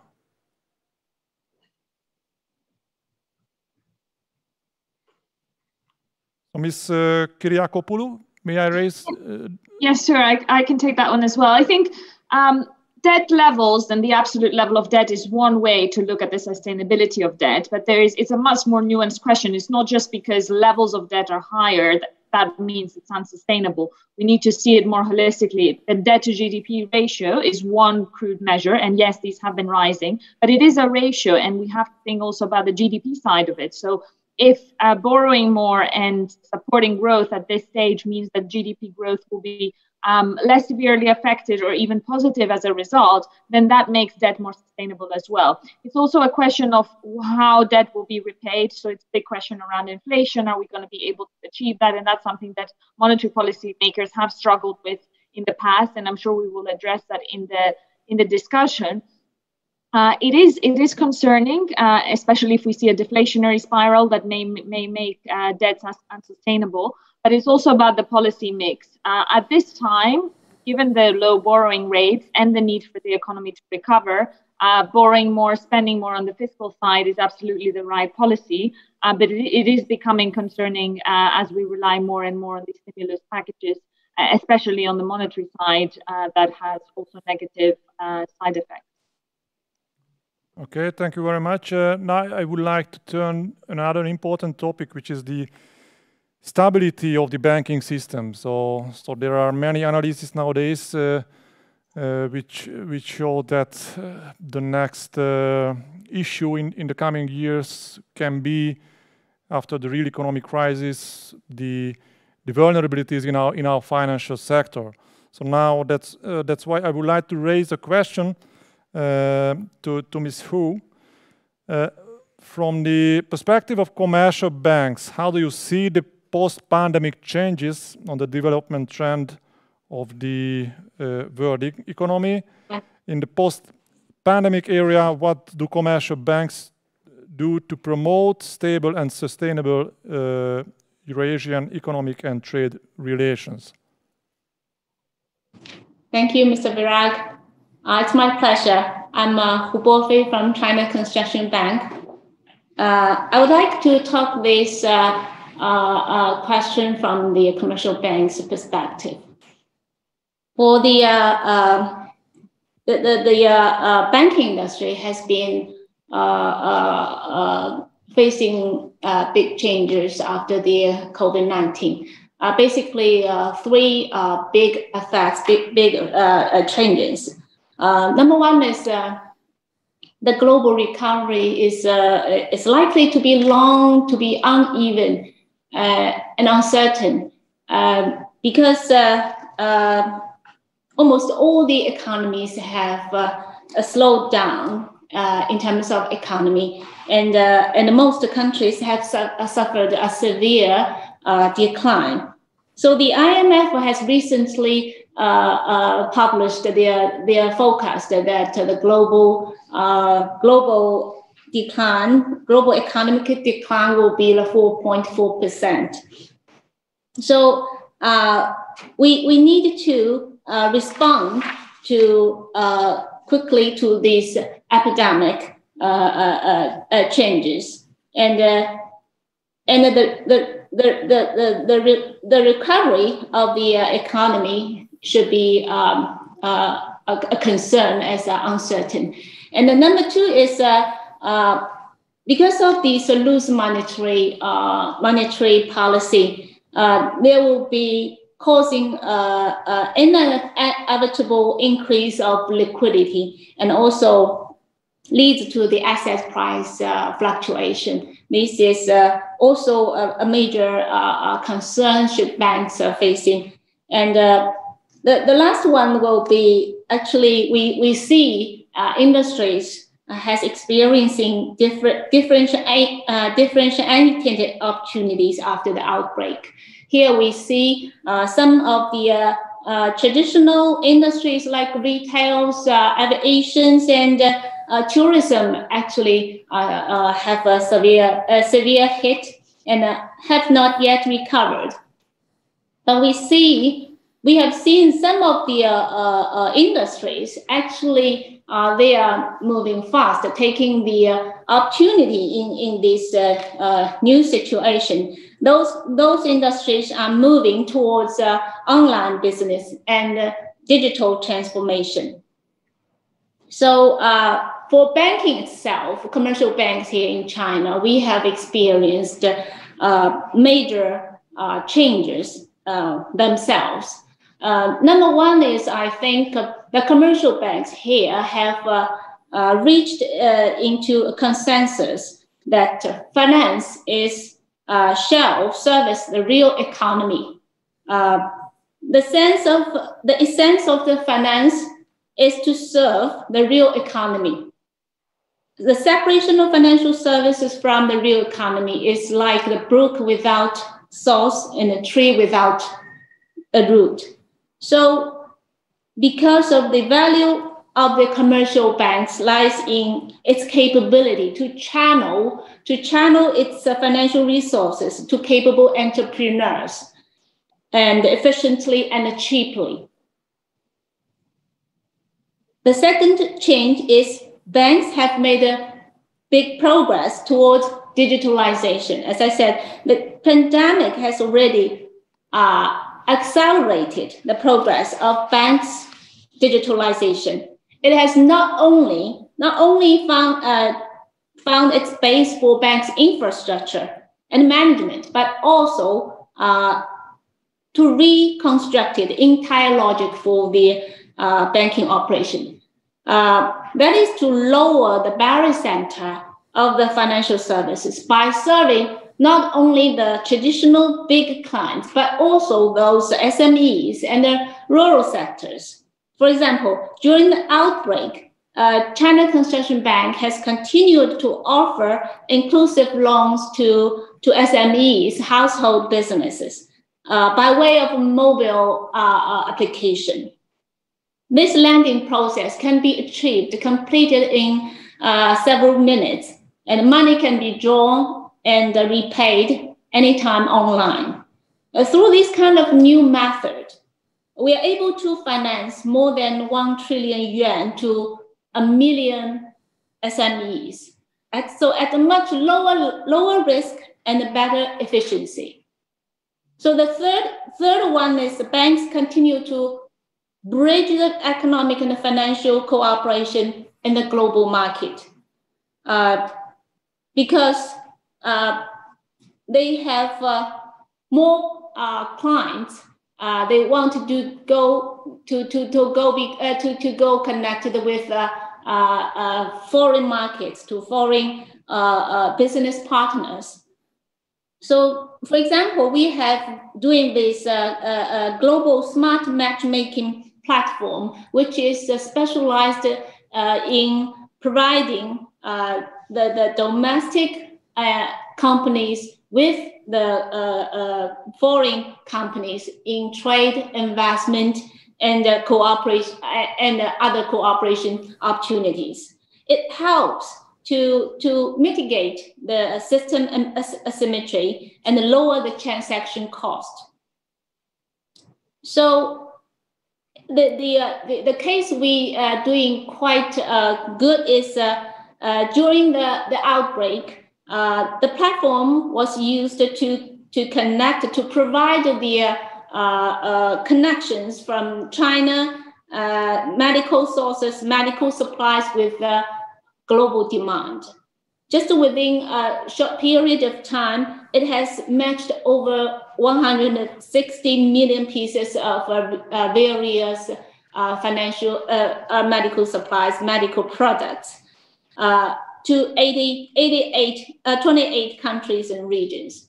By that kind of practice, it just connected the Chinese companies with the world companies. And also it just a response to your globalization question. Actually, I'm hold very positive views about globalization. The only thing is how you do it. Maybe in this new era in the during the outbreak or post the at the post-epidemic era, you have to change into new model, new platform. So let me just stop here and thank you. Yeah, thank you very much, Ms. Hu. Now I would like to turn to one of our last, but I think one of the most important topic, which is the central bank digital currency. So nowadays there are a lot of rumors that the digital currencies can be the new game changer solutions in case of the central banks in the next decades. So now that's why I would like to turn to Mr. Mu, and I would like to ask that based on your experiences, so what could be a possible turning point when a central bank should consider introducing CBDC? In your opinion, is CBDC a crisis management tool or an instrument that can be useful in a normal business as usual time as well? Mr. Mu, the floor is yours. Thank you, Governor. It's an honor to be here to join the panel. For this question, my personal view will be, there are several possible turning points for a central bank to consider introducing CBDC or digital fiat currency. For example, if there's the invasion or popularity of private digital crypto assets, that will be a turning point for a CBD for introduction of digital fiat currency, because you have to protect or safeguard the monetary sovereignty of the central bank. And at the same time, because of the popularity of the private digital tokens or the popularity of private crypto assets, you have to guarantee the wider access to central bank money by the general public. So in that case, the central bank should consider the introduction of digital fiat currency.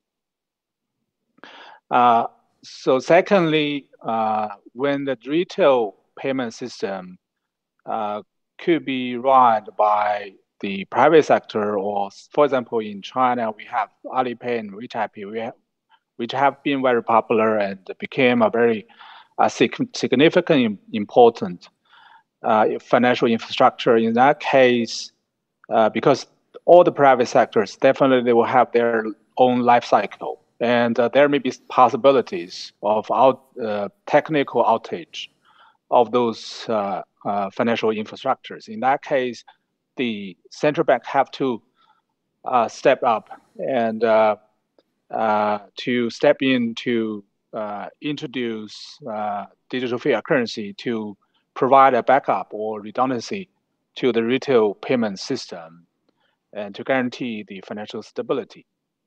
So thirdly, in order to, as I said, in order to improve, when you see there's inefficiency of the central bank payment systems, and we have to guarantee the wider access and the stronger capacity of the whole central bank payment system. In that case, is also a turning point for the central bank to issue digital fiat currency. And not the last but not least, if there's a lot of population in the country, for example, in China, we have a lot of remote areas and poor areas. Those people in those areas may not be covered by the traditional financial services. So in order to improve the financial inclusion, is also a turning point for the central bank to introduce the digital fiat currency. For the second question, is the digital fiat currency as crisis management tool or instrument that can be useful for in normal business as usual times as well. Definitely, I believe that the CBDC or digital fiat currency definitely is a solution to business as usual times as well as during the normal time. Definitely, as I mentioned, but not least maybe we have other turning points. All those drivers could encourage all the central banks to introduce digital fiat currency to be useful in the normal time, not only in a crisis time. Of course, during the pandemic era, because of the social distancing, we have to introduce digital payment instruments to facilitate the development of digital economy, especially during the pandemic period. So that's my opinion to your question. Thank you. Okay, thank you. Thank you very much, Mr. Mu. Just a quick question to you. So what's your preference? A token-based, prepaid but anonymous CBDC or identifiable account-based system? Well, personally, I don't have a preference between the two, because in our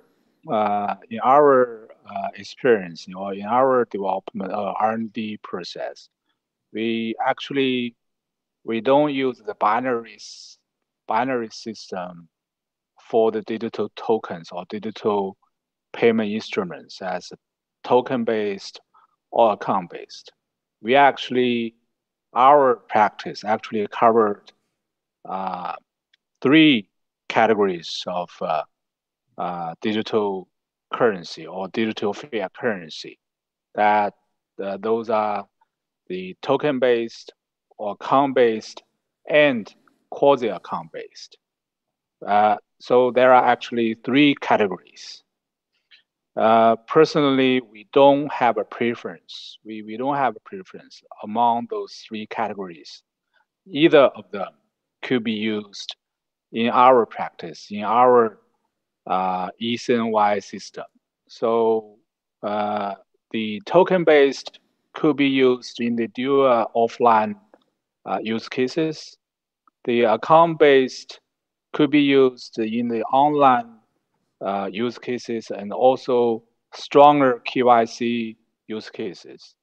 And the quasi-account-based could be used for the foreign tourists who come to China for a short time period. And 3 of them, all will be available in our digital fiat currency development and usage and use cases. Thank you. Okay, thank you very much, Mr. Mu. So now I would like to turn to Mr. Mohanty. So can there be a preferential sequence regarding the introduction of different types of CBDC? Shall we start with cash-like liability only, or a wholesale, or SME-focused types of CBDC? So that's my question to you. Sure. I think that's I just want to add what Mu Chanchun just now said. I think I'm just thinking loud, given we as an innovator, we always believe something is possible. Maybe the same currency can be account-based, also offline-based. If the systems are off, they can become offline, and they can have some restriction, because at the end of the day, these are all programs. And you can design the programs into this token to operate based on whether they're online or offline. So I also believe there's a third option, which is both are encoded to the same token. And back to your question around preference, I think from Singapore perspective, we started, I saw that your presentation, it was showing this different CBDC, the wholesale, retail, and it shows the positive news and the negative articles. And I don't know whether you know, Governor, that we were the first central bank who started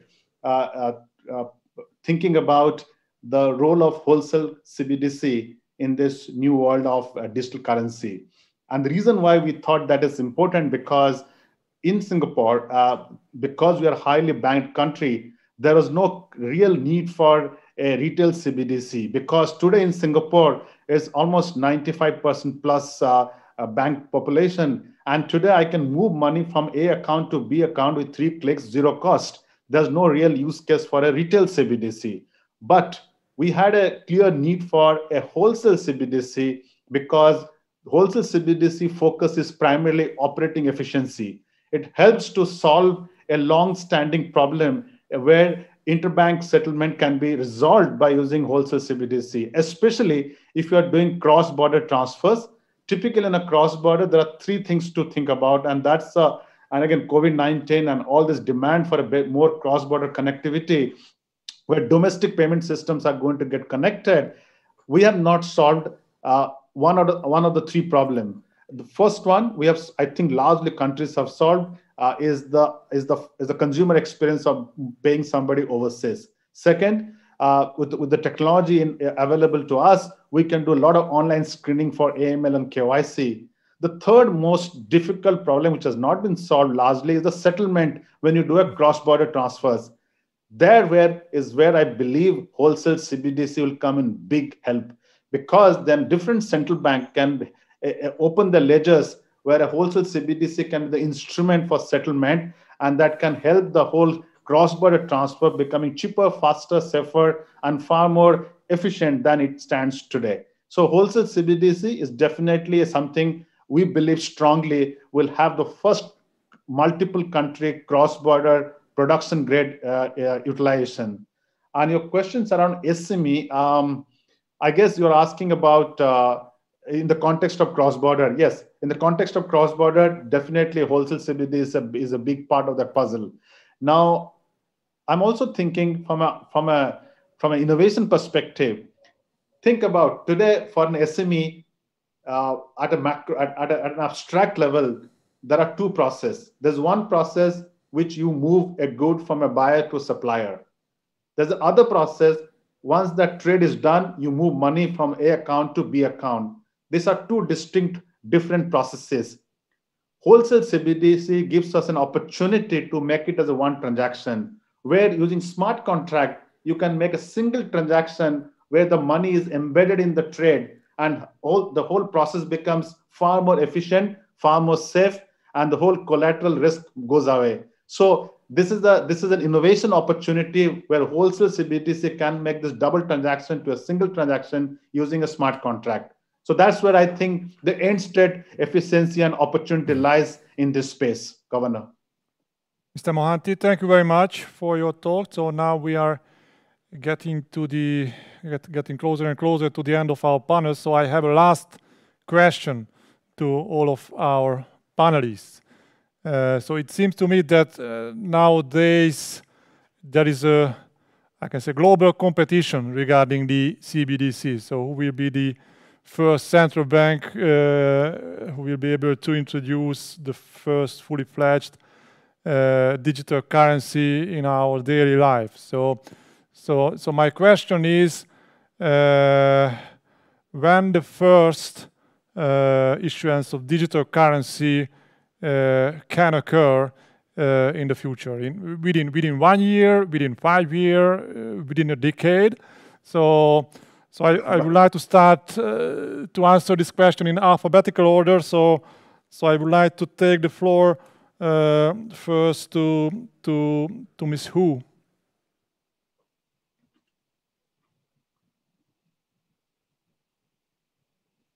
So you're talking how long will be the digital currency? I think we have already experiencing some kind of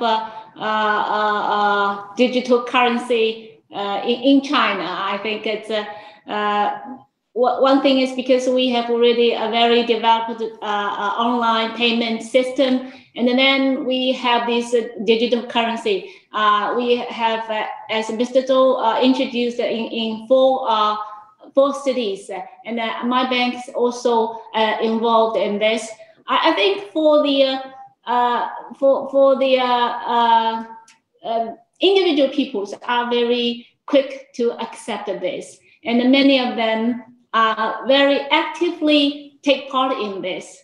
And it's quite, the concept or the usage is quite similar to what we have already widely accepted the digital payment. So I think it's a not long time perspective. I would expect it to be more soon, as it's just a connected future.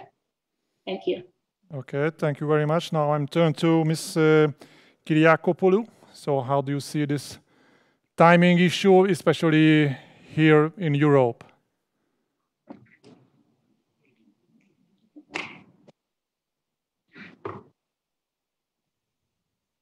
Ms. Kyriakopoulou, the floor is yours. Yes, hi, sorry, I thought my video froze. Well, I think in terms of where we are in the issuance of CBDCs, the use of retail CBDCs is imminent in China, and I think our Digital Monetary Institute at OMFEP has done several studies on this in Cambodia. It's probably likely to follow suit in the next year or so. That when we talk about a truly international synthetic hegemonic currency, for example, because there has also been discussion around this, I think we're still some way off. We're still kind of quite far apart in terms of the preparation for coordinating regulation around financial services in general, let alone a digital currency. And I think there's also different discussions when we talk about wholesale CBDC and retail CBDC. We heard from the MAS earlier about the project, Project Ubin, and also in Canada we had Project Jasper that has been quite advanced in that. But in terms of the retail space, I think in the next year or so we're seeing that in China and Cambodia as well. In the euro area, there has been some progress in some central banks. For example, the Dutch National Bank is quite advanced in that, but because it is within the euro system, it's something that can still take quite some time. And also in Sweden as well, which is quite advanced in its work on that. Thank you very much. Now I'm turning to Mr. Mohanty. I think first thing we must record as history that the country which has already issued a retail CBDC is Cambodia. I think history should always acknowledge them. They are the first country who have issued real CBDC at the retail level for population. So that's the history. You cannot take away any new country. So they're the first country who has done it in production, and we truly acknowledge. And the reason I think I always take Cambodia as an example, because they have shown two things. They have shown that the retail CBDC allows you to leapfrog your RTGS system, an expensive RTGS system for small countries who may be economically challenged to build expensive retail payment system. So retail CBDC is a great example for them to leapfrog and do something meaningful there. I think your question around wholesale CBDC, yes, that will come next year, and it can get earlier, my prediction is. Thank you very much. And the final remarks from Mr. Mu. Thank you, Governor. Yes, I agree with other panelists, and several countries have already started their issuance of digital fiat currency or CBDC. So I could see the trend have already left the platform. We in China we also have already started our pilot, but it's not formally issuance of digital fiat currency for Chinese in the Chinese jurisdiction. We have, as Dennis has already said, we have to be prepared in terms of technical aspects, and also we have to be prepared in terms of the legal environment and legal system. So before the full preparation of that, I think we cannot run before we can walk. Thank you. So thank you very much. I would like to thank your time and your excellent and quite useful thoughts regarding the current challenges in our world. And of course, I would like to thank the attention to our audience. I hope that in the next year we will be able to meet personally here in Budapest. Thank you very much. Thank you. Thank you. Thank you. Thank you, Deputy Governor, for guiding us through the session, and I also would like to thank all the participants for their valuable insights. And now, after a short break, we come back with our final panel on technology, infrastructure, and education, and we will discuss how the COVID-19 has been shaping our lives in big cities and urban areas.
Geopolitics, History, Economics. The book titled American Empire versus European Dream by György Matolcsy, the governor of the Central Bank of Hungary, has been released. Providing a broad perspective, it analyzes the process of how the American Empire became the world's #1 superpower.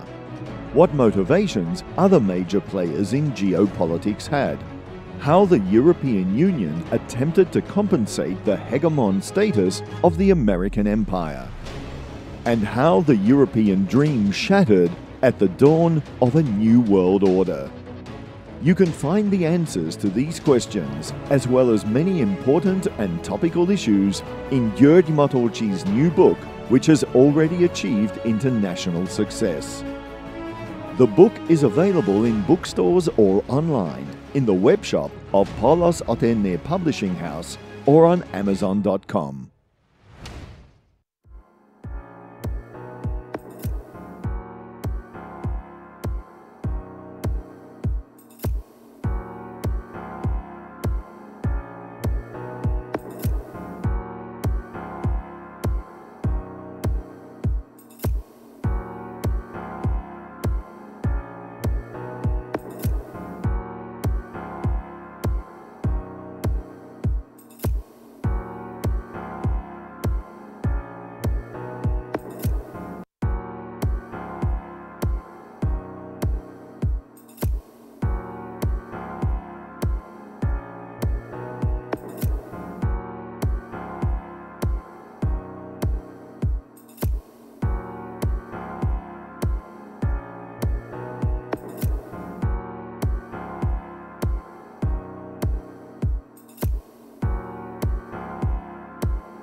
Welcome back, everyone, at the Budapest Eurasia Forum 2020 conference, which takes place under the theme Eurasian Cooperation in the Post-Pandemic Era. Earlier today, we have covered the economic and geopolitical implications of COVID-19, and our final panel brings to the table the timeliest questions of technology, infrastructure, and education. What is the future of smart cities in the post-COVID world?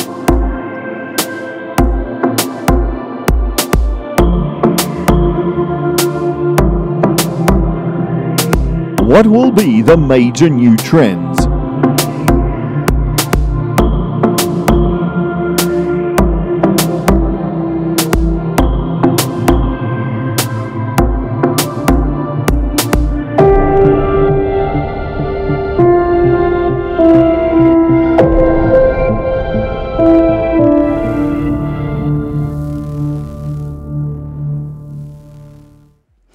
As the moderator of the panel, please welcome on stage Mr. Norbert Csizmadia, President of the Board of Trustees at the Pallas Athéné Domus Meriti Foundation, Chairman of the Board of Trustees of the John von Neumann University of Kecskemét.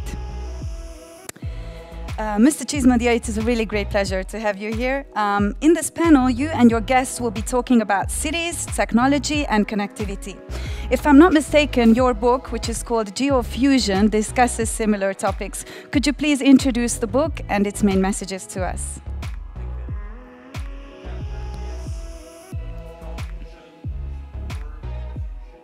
Geography.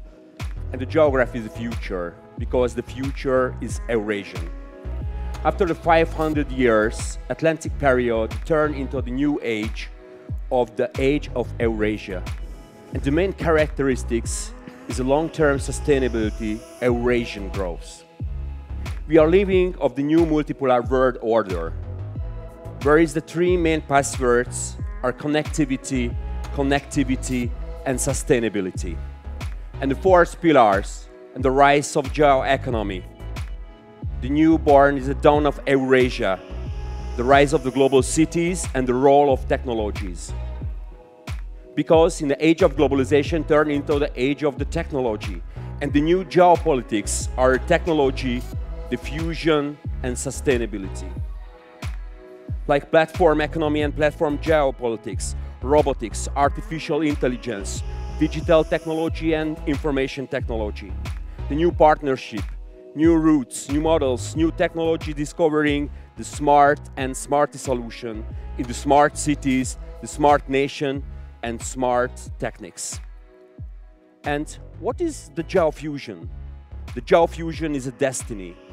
Geofusion is a link between geography, social, economic, and political process at a very special level that brings together the different disciplines: economics, geopolitics, geoeconomics, network analysis, international relation, and world economic as the new synthesis that reflect to the global trends.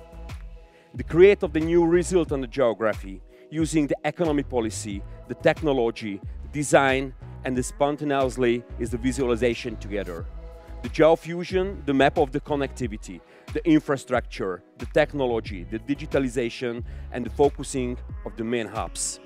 The geofusion maps show for the main geopolitical players and the main geopolitical special structure in our recent decade. The cities are important. 200 years ago, only 3% of the global population living in the city. Today, more than 55%, and in the year 2050 will be more than 70%. And today, 80% of the global GDP is generated by the cities.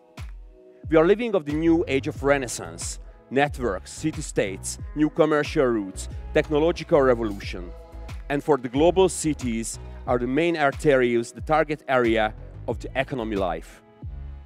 The global cities now determined of their future rather than in the past. And the age of fusion and networks, city and role have become even the more important. Livability, diversity, cultural features, healthy, international connection, the status for financial service, the scientific study like startup city, the smart cities, and the world-leading universities determine for the new function. Because the new function and the new fusion are born, the present situation for these new global cities, the referended for the Fusionopolis. For the new competitiveness rankings, the factors, the mainly focus for the innovation, for education, livability, sustainability, and of course, to the global connectivity and the technology. So, on our world, we have 64 Fusionopolis, 64 global cities, what is determining on the world new competitiveness rankings. In the new Fusionopolis rankings, number 1 is Singapore, second is Shenzhen and the Bay Area, Tokyo, London, New York, Paris, Seoul, Sydney, Amsterdam, Toronto, Shanghai, San Francisco, and Beijing. This new competitiveness ranking is very similar like the competitiveness for the smart cities. Because, of course, we are living of the age of geofusion, the rise of the cities, the age of Eurasia, the long-term sustainable Eurasian age. Thank you very much.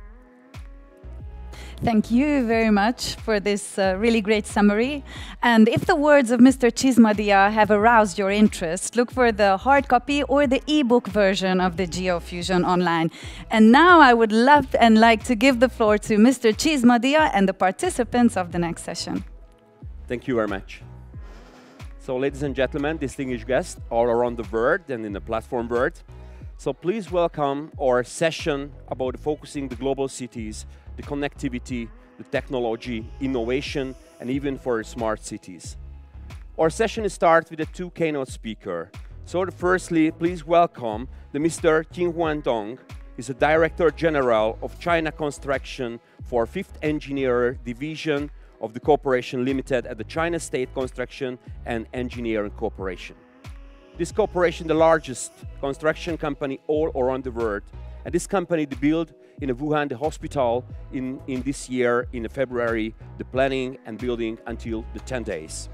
Mr. Jiang is an economist and expert in the construction sector, and he has the various position at the management construction corporation during his career. Please welcome on the stage, on the screen, the Mr. Jintuan Jiang.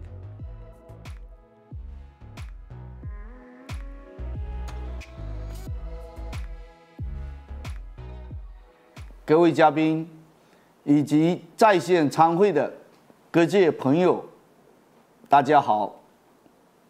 很高兴能有机会与欧亚各界同仁交流智慧城市这一话题。当今世界正面临100年未有之大变局。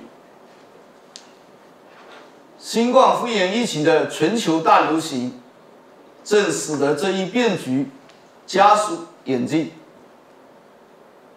世界的多极化趋势正愈加明显。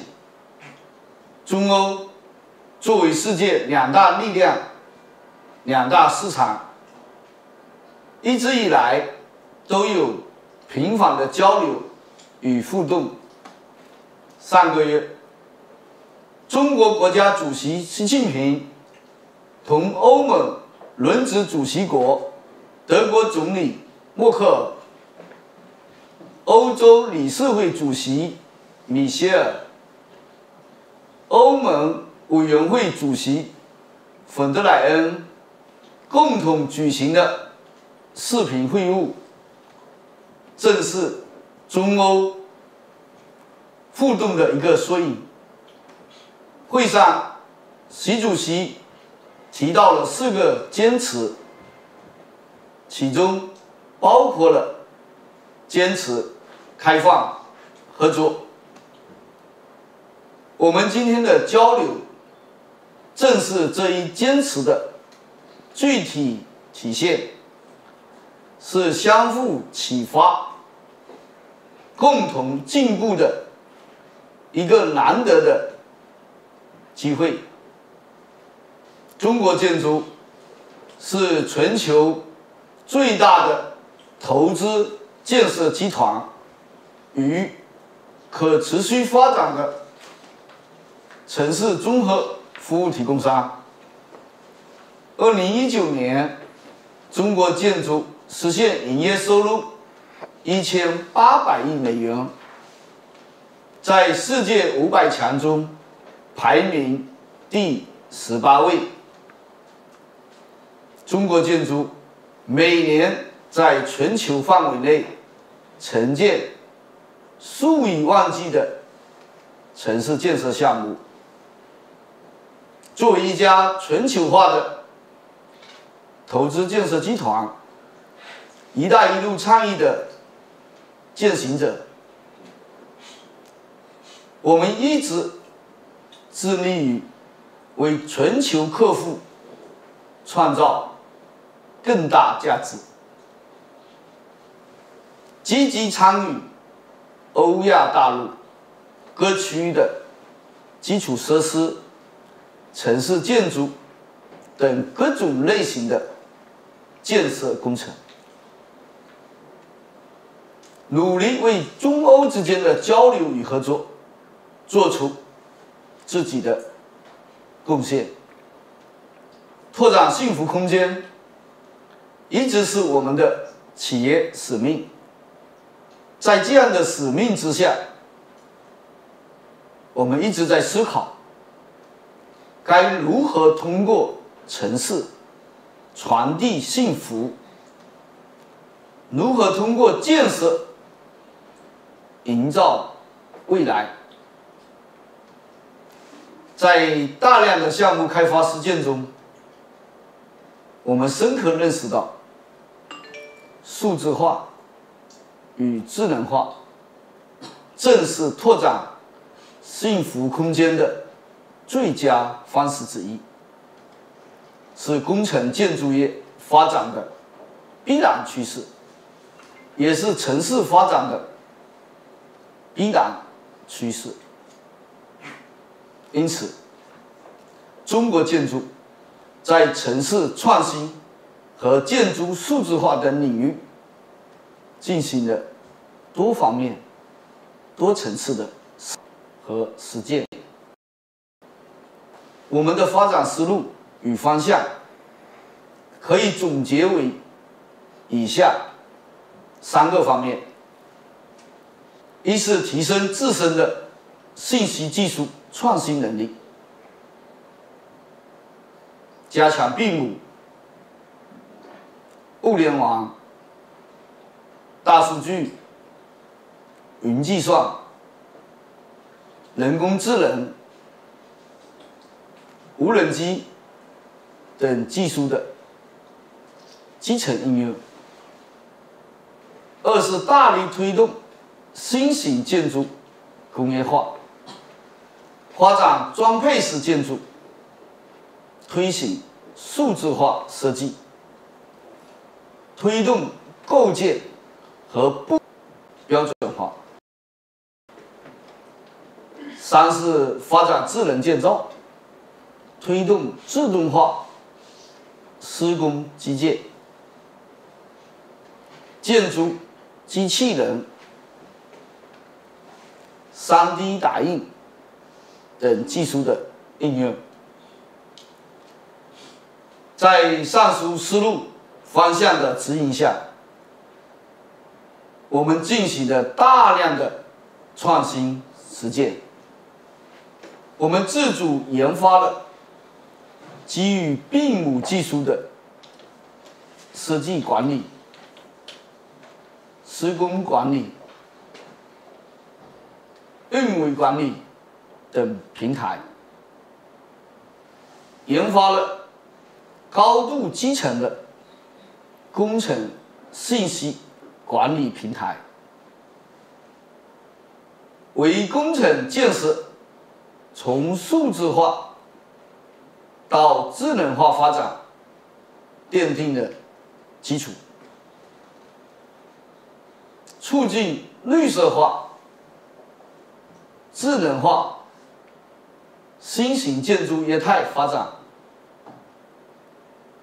我们建立了一套地铁、车站智能建造新技术体系，以地铁、车站智能化建造以及工程信息的高度集成共享为目标，形成集实验、探测、评价及控制一体化的大型复杂地铁施工智能制造新技术体系。具体到项目的应用中，在长沙地下综合管廊项目，我们首创结合并母加 GIS 体系架构，形成了一个监控中心、一个综合管理平台、4大系统、环境与设备监控系统、安全防范系统、通信系统、预警与报警系统的信息化管理平台，并采用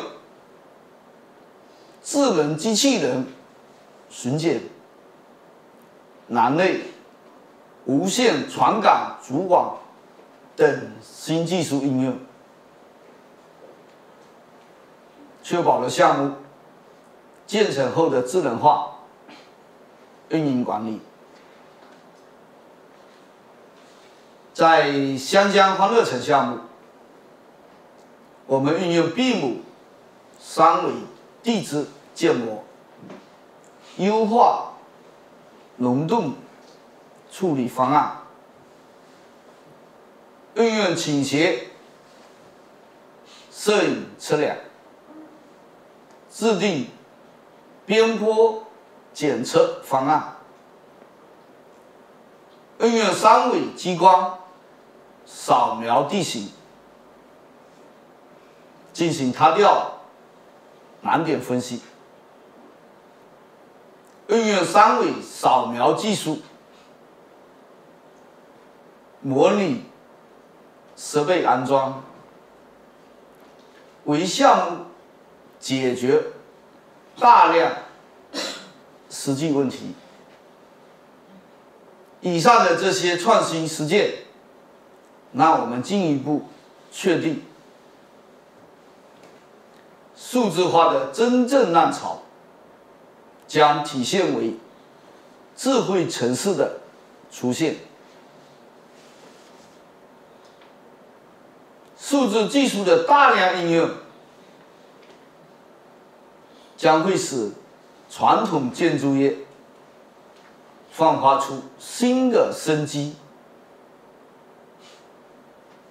智慧城市已经来到现实。随着数字技术的不断应用和实践经验的不断积累，现在的中国建筑已经成为全球最大的智慧城市建造商和运营商。我们正和城市一起接受数字技术带来的升级。中欧两国长久以来都是全面战略伙伴。匈牙利是第一个加入“一带一路”倡议的欧洲国家，是中资企业在中东欧投资最多的国家，也是17+1合作中最重要的国家。今年疫情爆发以来，两国的互动更是双方深度和互信的最好证明。作为中国建筑的骨干成员企业，中建5局目前已在匈牙利成立当地公司，并作为我们在中东欧区域的总部。我们希望能有机会和欧洲各界同仁合作，将智慧城市的理念和实践带到更多的地方，就像“一带一路”倡议的目标一样。我们相信，这样的交流和合作可以给彼此带来多元、自主、平衡、可持续的发展。谢谢大家。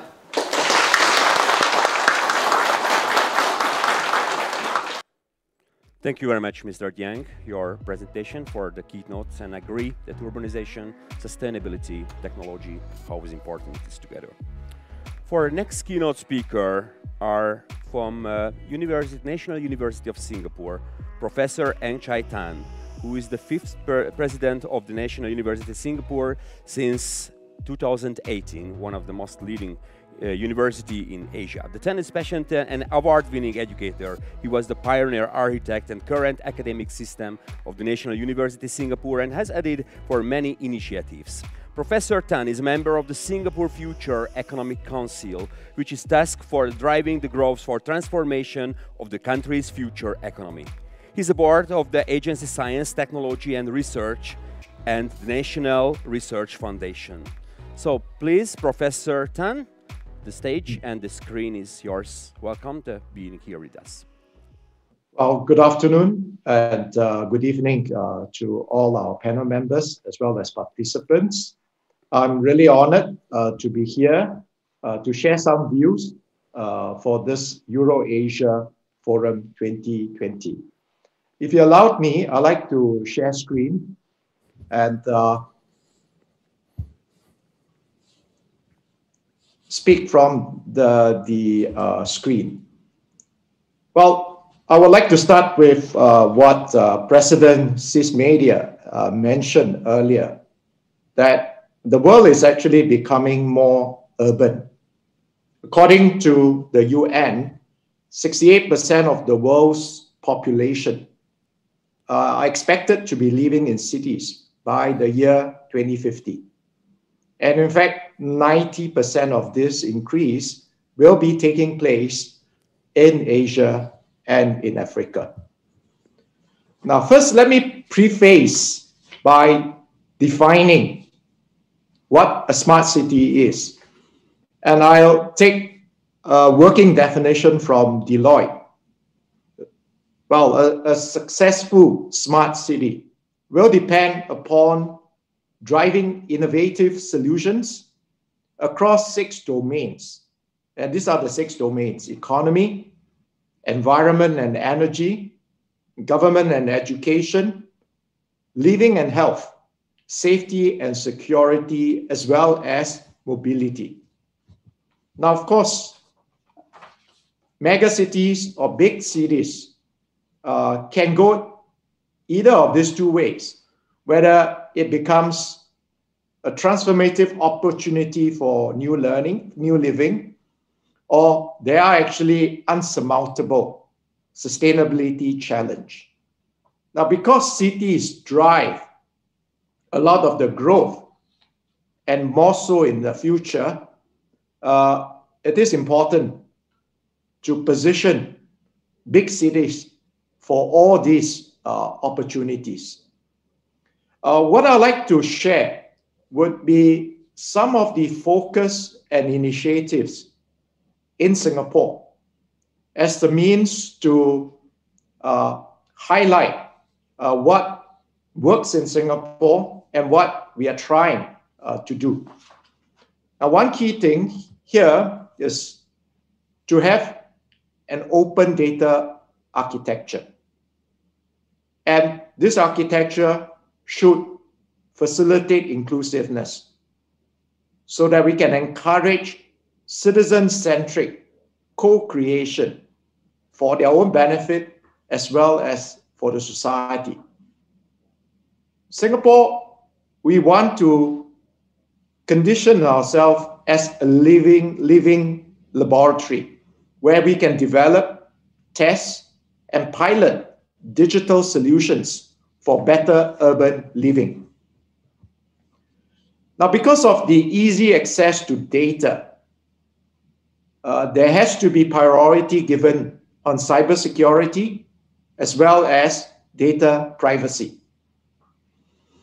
And very important, if you want inclusiveness, that digital inclusion must come from reskilling and promoting the learning of digital skill sets, such as AI, data analytics, coding, and so on and so forth.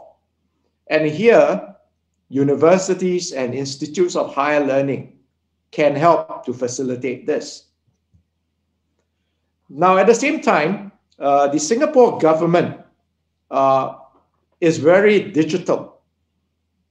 It goes for digital government, and we have a Singapore government tech stack, which provides that platform to allow for services of the government to be available digitally.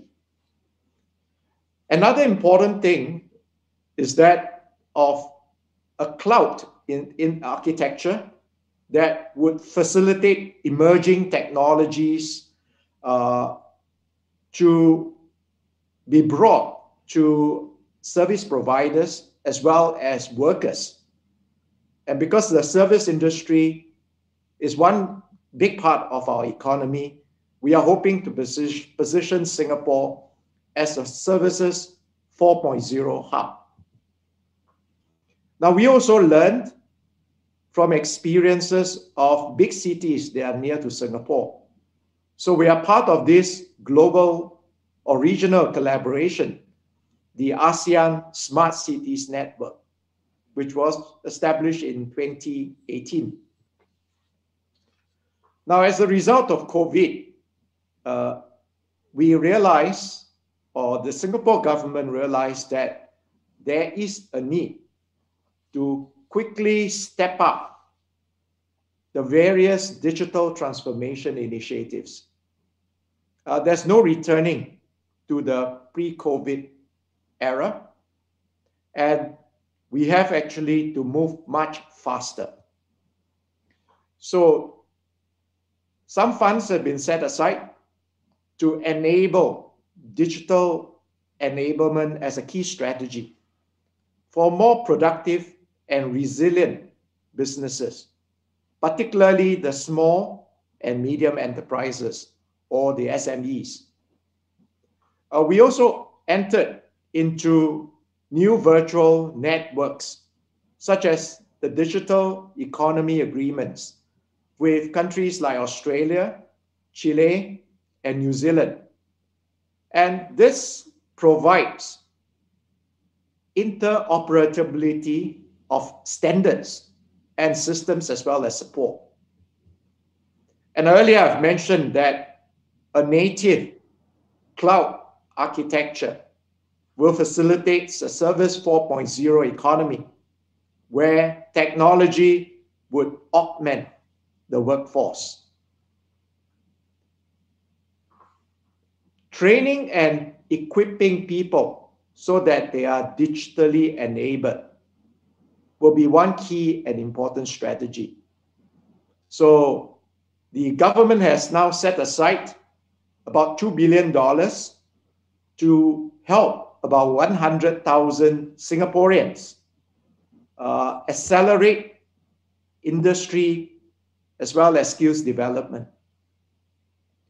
And there is also a digital office that was set up during the COVID pandemic. And the role of this digital office is really to help every individual, particularly senior citizens, every worker, and every business to go digital. Now, these are some highlights of some of the things that we do. And in my last slide, I'd like to just quickly summarize some broad strategies that the Singapore government has used.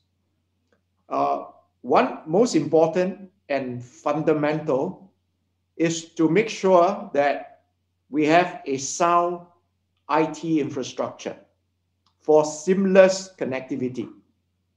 Singapore is small, so fortunately, more than 90% of our households have access to internet and also a computer. And in fact, our mobile penetration is pretty high. It's 150%. So we carry a lot of handphones individually. It is important to have an open data architecture, but also a safe data architecture. So cybersecurity actually underpins a lot of our digital efforts. It is important to protect users and also to inspire trust in a digital future. So with this, we have a trusted regulatory framework. We set up the Personal Data Protection Act in 2012. We also created the Cybersecurity Act 2018. And the whole idea is to have an integrated data management framework to promote sharing of data between government agencies, support decision-making, operations, and service delivery, and also to allow trusted companies and industry players to tap on all this. I have alluded to the inclusiveness as an important underpinning pillar of a smart city. So how do we go about having a big proportion of our population digitally enabled?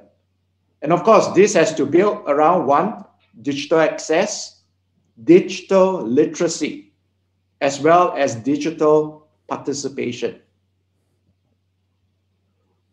Now, the driving forces would be the skilled tech talents. And this is where we want to focus on some key industries like health, education, transport, finance, and urban solutions. So you have actually heard our Chief Technology Officer from our Monetary Authority of Singapore, how our Monetary Authority of Singapore is actually driving a lot of these key changes. The industry and the startup ecosystem has to be a key part of it. And likewise, the tech-enabled industry sectors. A lot has been invested. So the government has invested about $4.5 billion on industry transformation program under the Future Economy Council. And they are actually spread across 6 key clusters that contributes to about 80% of Singapore's GDP. And the clusters are manufacturing, built environment, trade and connectivity, domestic services, modern services, and lifestyles. And under the 4 key pillars of productivity, jobs and skills, innovation, as well as trade and internationalization. So this, in a way, summarizes the key ideas and drivers for smart city or smart nation in Singapore. Thank you very much for giving me this opportunity. Over to you. Thank you very much, Professor Tan, and congratulations, you're really the smart and dynamic presentation. So, of course, Singapore not just only one of the most leading the startup city in the world, but is the first smart nation since end of 2014. Can I ask for 2 questions? The first is, which Singapore the best practice could adapt it for other cities around the world as well? And the second one is, do you see the COVID pandemic primarily or challenge rather than opportunity that will make for the smart cities even more effective in the long run? Well, thank you. I've alluded to that in my presentation. And also, I am very mindful that different countries would have very different environments and also different practices. So I would not be too presumptuous. But in the Singapore context, we find that, one, having a very solid, robust IT infrastructure is key. Right? Having a very robust infrastructure supported by a very strong and trusted regulatory framework. So that's key. The second important component is how to make digital skills more inclusive. Right? And that's where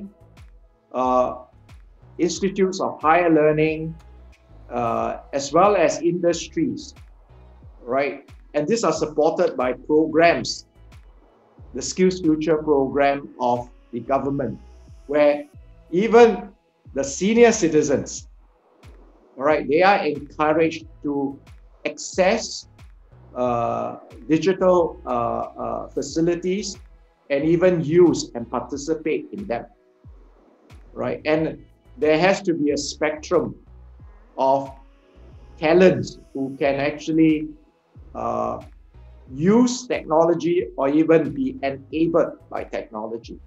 So these are the two important things that works extremely well for Singapore. Now, your second question, COVID-19. COVID-19 has actually been a big setback for Singapore, as well as for many nations. And we see it as a big reset button. But we also see that this is really a good opportunity for Singapore, right, to gear ourselves on a stronger trajectory. Right. So you'll notice that we have now hastened, and the government has invested a lot of funding to allow companies to really go digital. And what I've described to you are some of the initiatives by government to nudge and to push companies and to train the manpower so that we can actually go on a steeper trajectory. This is still work in progress. It's very challenging, and but I think we have to start from somewhere. Thank you. Thank you very much, Mr. Tang.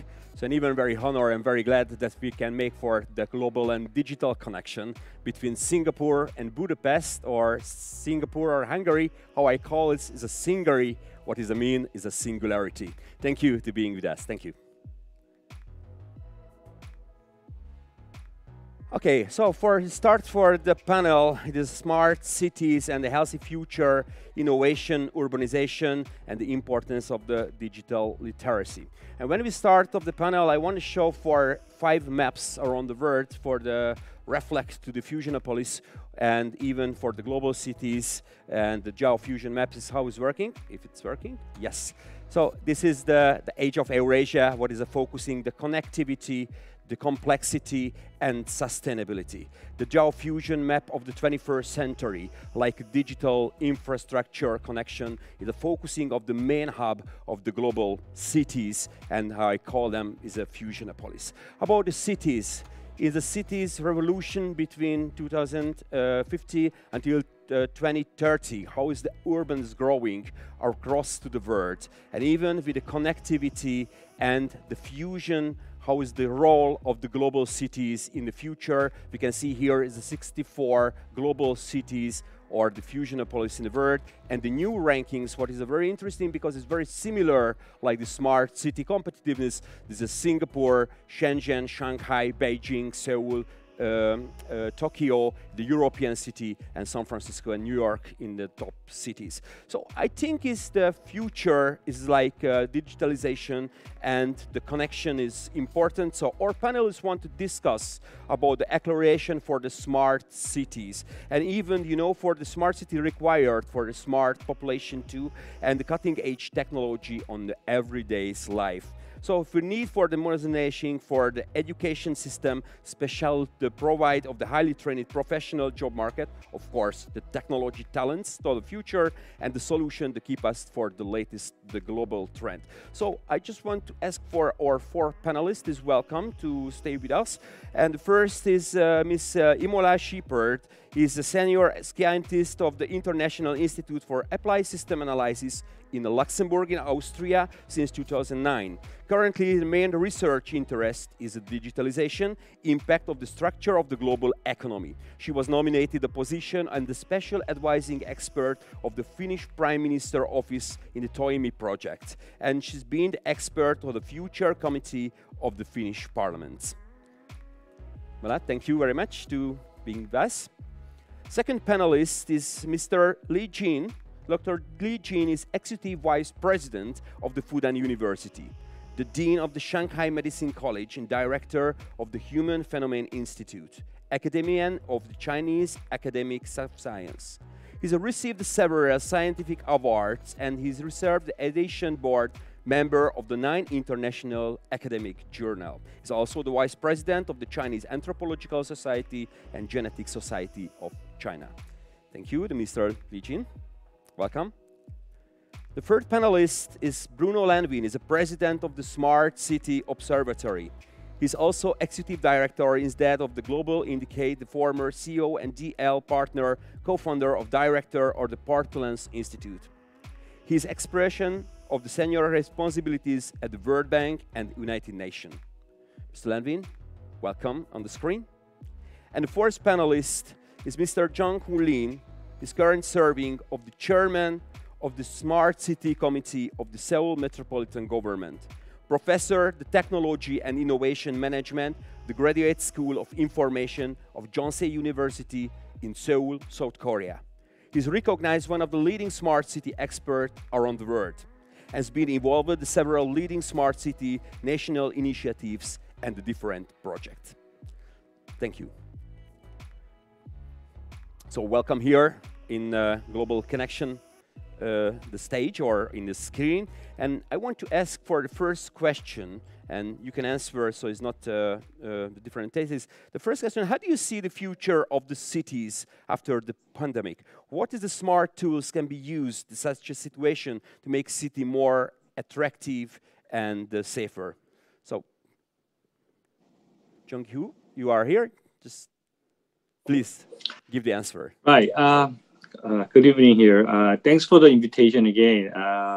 I'm very honored to be here as well. And I think this on-tech society, which is online and on-tech, is creating the new kind of way of working and moving and living as well. So in Korea, that already the way of working is changing the culture of traditional companies as well. And you know, no, they're like, for example, like LG, that they're no longer working for the 5 days, but 3 days. And I think that this is a significant change in terms of culture as well. And moving is also, using this kind of the virtual reality tools and this kind of technology is actually helping this kind of shaping the new way of working, what we call it a smart working. Moving in terms of personal mobility is becoming very popular that due to this pandemic situations, and this personal mobility becoming very popular for the short distance traveling, which is combined with the large transportation system, what we call as a MaaS, which is mobility as a service as well. And this is actually, again, using the very different kind of the transportation mode and accelerating the automobile companies to think about the changing the new product design as well. Again, the living is also the changing the space that the living room is changing into the more personal office as well. So actually a lot of construction companies are actually changing their business model to how actually we can actually respond into this pandemic situations, and also changing this kind of way of living as well, especially for the environment protections and using this purification system as well. But most of all, the changing this life, but again, the emphasis on the how we actually build up the safety network, which is we talk about the inclusive smart city as well. If I may introduce our systems in Korea, that when the pandemic was happened, actually we build the epidemiological investigation support systems using the Smart Data Hub platform.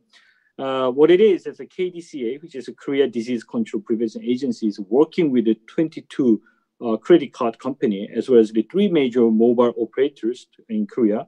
Again, the Korean National Policy Agency together, and work together as a system actually autonomously track and trace how the positive case patients are within 10 minutes, while it used to take the actually every 24 hours to investigate, to obtain the analyzing the information about the patient travel routes and the credit card usage as well. And this actually significantly reduced the amount of productivity, how actually we can actually prevent the pandemic situation in advance as well. For each post case, they test more than 100 close contact as well. Self-quarantined applications to help actually the people's health conditions and notify the officials twice a day automatically as well. And also we even have an AI monitoring core system to manage the, checking if the monitor subject has been symptoms such as a fever or cough, which significantly reduce the labor force to handle as in the call center as well. And actually, this actually conclude into what we call as how the city can respond into this kind of urban agility, and this becoming very crucial. And I think the role of public value of the smart city becoming even greater than before during this pandemic, and I think that the technologies will help to improve these problems over the time as well. Thank you. Thank you very much. Other solution?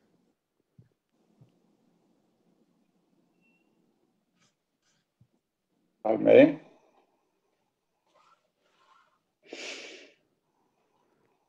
Bruno Lavin. Yes, thank you very much. I think the issue we have is that predicting the future is extremely difficult, and the COVID crisis has not made it any easier.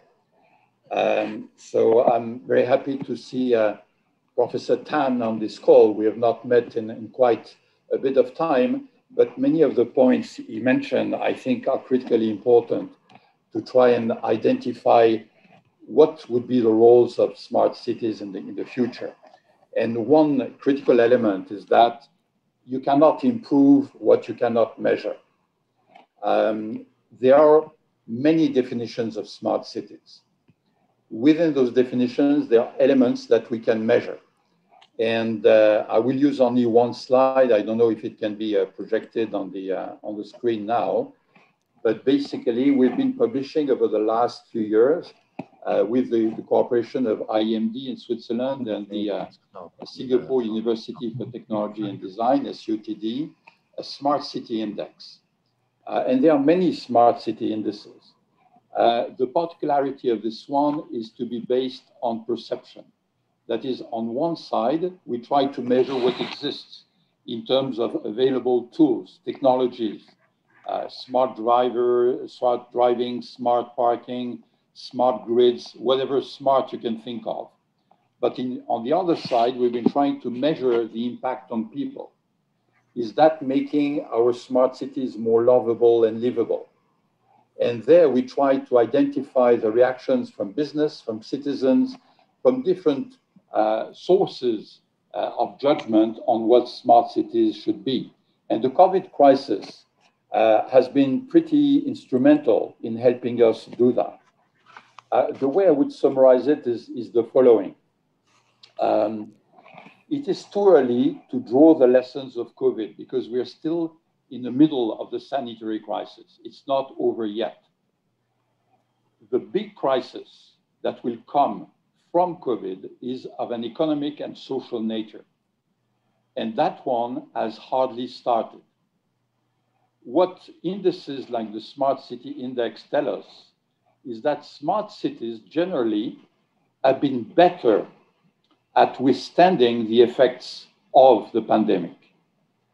This is a reason to think that they may also be better than other cities to withstand the effect of the coming social and economic crisis. This is all we can say at this stage. But we should keep in mind that the role of cities in the future are going to be significantly different from what we had in a pre-COVID era. And I will just point at three elements here. The first one was already underlined both by our moderator and by Professor Tan. In the next 25 years or so, we'll have to fit 2.5 billion people more in cities. Making them lovable and livable is therefore a challenge. The smart cities will be the natural test bed for artificial intelligence. Singapore wants to be a living laboratory. there's very little you can do at the stage of a large nation like China, for instance, or most other heavily populated nations. You have to do it at city level. So we're going to have to look at the experience of smart cities to see where artificial intelligence could lead us. And the third element is that cities can play a very significant role in restoring trust and cooperation across national borders. Globalization needs to be redefined. It has to go beyond nation states. And we've seen many nation states withdrawing from international agreement, for instance, on climate change. And when that happened, cities and local governments have stepped up to the plate. They've said, maybe our central government wants to withdraw, but we want to keep working at fighting climate change and other global challenges. So these are indications of where cities could play significantly new roles. And my conclusion, looking at that, and that also refers to what Professor Tan said earlier, talent will be at the core of what smart cities can be and do. It is today cities that have become the main magnets for talents, much more than countries. Growing, attracting, and retaining talent will therefore be among the key objectives guiding the designers and leaders of smart cities. And new kind of talents are needed not only to build and govern tomorrow's smart cities, but also to think about how our societies will be organized in and around smart cities. So diversity, gender, for instance, age, culture will be vital. But critically important will be the role we want to give to younger people, because after all, the future belongs to them. Thank you. Yeah, I would like to echo the previous speaker, especially on the use of technology in the development of the smart city. And as a professor in medical sciences, and I would like to emphasize here that a smart city should be able to enable people live in an environment with least exposure to infectious diseases, especially now in the context of the emergence of COVID-19. Now, cities are becoming smarter as the governments, businesses, and the communities increasingly rely on ICT technology and to overcome the challenges from rapid urbanization. And what makes a city smart is the combined use of software systems, server infrastructure, networks infrastructure, and the client devices to better connect 7 critical city infrastructure components and services. They are city administration, education, healthcare, public safety, real estate, transportation, and the utilities. Now, the concept of smart city is pushing policymakers at all levels of governments and their technology teams to further evaluate emerging technologies and engage with key stakeholders within and outside of their organization. Now, today, I would like to share a case of how a local government utilized a smart city infrastructure to ensure a healthy and a safe environment for her citizens during this COVID-19 pandemic. And next slide, please. Shanghai, as a metropolis with more than 24 million residents, only has 342 confirmed local cases up to now, as the only entry point for China for almost 3 months at the beginning of the pandemic. And one of the major entry points for most of the time during the pandemic. The imported case reached 733, which is more than double the number of local cases, but all effectively contained. So in this sense, Shanghai is no doubt one of the smartest cities in managing the COVID-19. And one of the key factors of this success is the local governments, businesses, communities successfully working together to utilize ICT technology to overcome this challenge. And let me show you one example. Shanghai Health Code. Next slide, please. The health code is a QR code that carries the information on the holder's pandemic risk level. And this QR code is generated based on personal declaration. This is very important, the personal declaration in the Shanghai Health Code app. Information provided by ICT-related company, say mobile phone company, an algorithm for evaluating an individual's risk level. Say if a person travels to a place with a high risk of exposure to the pandemic, her code will turn to red after she returns to Shanghai. And the holders of the red code or yellow code have to implement a centralized or home quarantine for 14 days and 7 days respectively. Only the green code holders, as shown in the left picture, are exempt from quarantine. And it becomes the criteria for judging whether to allow a person's access to public facilities, taking public transportations, going back to workplaces, etc. And the evaluation of risk level is not static, and it is dynamically updated to the most current status when a person needs to show the QR code. Leading internet companies such as Tencent and Alibaba participate in the construction of this type of platform for pandemic prevention.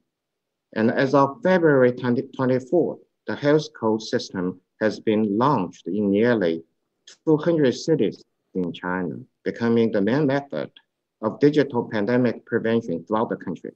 It is highly efficient in identifying the potential risk of infliction, reducing contagion by excluding high-risk individuals out of public areas and in case of an identified case. It is convenient to locate people with possible contacts. It is a perfect example of how governments, companies, and the communities collaborate to overcome the pandemic challenge by relying on the ICT infrastructure of a small city. Certainly, this system is not perfect. Difficulties including how to protect privacy and how to help citizens, especially senior citizens who actually are not literate sufficiently to use the smartphone.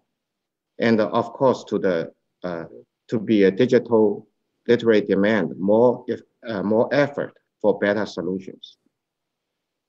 And I believe, next slide, please. I believe a smart city will lead to a healthy city. And only a healthy city can keep the city economically dynamic and attractive to business. Not only policymakers and the entrepreneurs, but also citizens should collectively engage in the project to make a city smart, as their future quality of life is at stake. Thank you so much for your attention.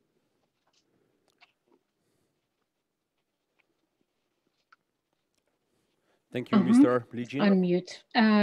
Now, all of my distinguished colleagues have had an opportunity to comment. So I'm happy to say the final word for this issue. I think that as we heard from Shanghai experience, it's magnificent how the digital platforms and smart systems have been able to operate in pandemics crises. And I think that is the benefit, one of the benefits of smart city, the surveillance systems that we are able to implement even immediately when something happens. But we have to admit that our cities and our technology hasn't been able to solve the problem. So there is another challenge, and I think that where we have failed is we have failed in resilience. So even if our technologies are helping people to adapt, we have failed to prevent infections and we have failed to take care of infected people. And we have created, as we see globally, atmosphere of fear all over, and that has led to very surprising reactions within the social system. So we have to be aware of that when we are using and utilizing technology for smart cities, we are increasing in the dependencies as well. And increasing in the complexity of the system is, of course, a potential source of crisis as well. Now at this stage, we have been able to benefit of digitalization. What about if the next crises are something like a huge magnetic pulse, and that will destroy our electricity system? Now, in that kind of situation, our smart cities should have smart social systems that are able to operate and build trust and cooperate even in that kind of situations. So I have been studying uncertainty now for 20 years already, so I have to be always reminding people about different surprises. And so I would include smartness of social systems into a smart city as well. City should be for well-being of citizens, not for implementation of technology and surveillance, as we know. Thank you. Thank you very much. For the next round, for a question, what do you think about how the smart city, the promotion for sustainability?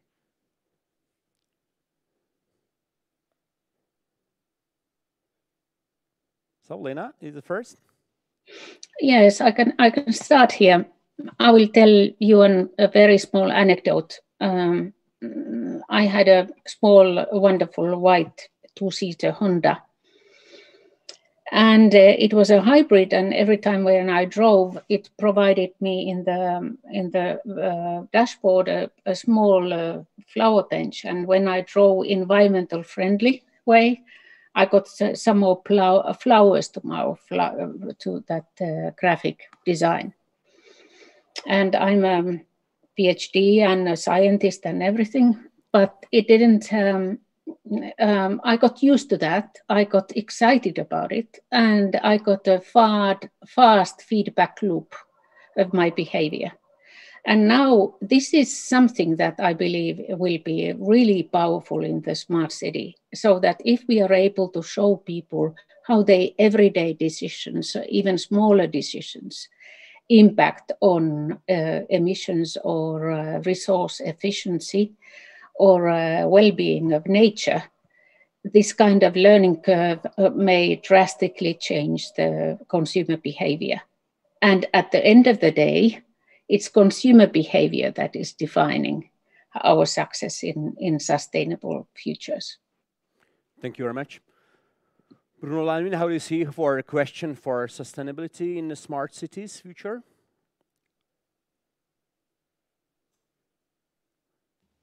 Sorry, that was addressed to me? Yeah. Hello? Yeah. How do you see for it? As I mentioned before, we see cities playing an increasing role in sustainability when nation states are withdrawing from their international commitment. So that's already one aspect. Another one is linked to the studies we've been doing for the last 9 years now on talent competitiveness. High-level talent can work remotely. What they need is basically broadband connectivity, and they can deliver. So the place where they will decide to live will have to meet a number of additional criteria in addition to good connectivity. They will look in particular for quality of life. So the ability of smart cities to deliver on sustainability will also be a condition for them to be competitive in terms of attracting global talent. And this is probably one of the reasons why in our rankings, Scandinavian cities rank so high. Copenhagen and Amsterdam are fighting for the title of the cities with the highest density of bicycles. This is just one indicator, which is often a summary of the quality of life that people can expect in the city. This is why so many other cities, like Paris, for instance, are putting the accent on developing special lanes for bicycles. It may sound like a little element, but as Lina just mentioned, in the end, it is consumer behavior that will make the difference. So if cities see the merit of fighting for sustainability because it's part of their own strategies, we're going to have a winning combination. What's about the situation about the Seoul metropolitan smart city region? So is John Hulin, how do you see about the balance, the sustainability and technology together, even to reflect? I think I agree with Lina's point of view of the changing the citizens' behavior becoming very important. But I think that most of cities understanding what it is. But I think how actually become promoting the sustainability issues as well. And Bruno mentioned about the international agreement is a big thing that the leadership, but again, this have to be not only from the coming down from the top down, but also the bottom up, how the citizens actually can change their behavior. This can be actually change behavior by using some of the data and open data to actually see how we are doing with this using the renewable energies. By saving these things, what are the incentive systems can promote by the city as well? So there are many actual systems that we have to think about these things, and how actually we're going to change the citizen behavior will be very important to become a green cities as well. Now our president was actually announced that they were going to be $80 billion to invest for the next until 2025 and become a kind of smart city as a nationwide spread of through the new digital New Deal and Green New Deal as well. So we are expecting the quite large kind of investments and on the smart city side. Again, the bottom up of the changing the behavior from through the citizen engagement platform and also the Living Labs programs that will be very promoting highly to rethink about and changing the mindset of the citizens towards the more sustainability city. Thank you. Over to you. Can I actually volunteer a point? Yeah, of course. In NUS, we also use our campus as a test bed.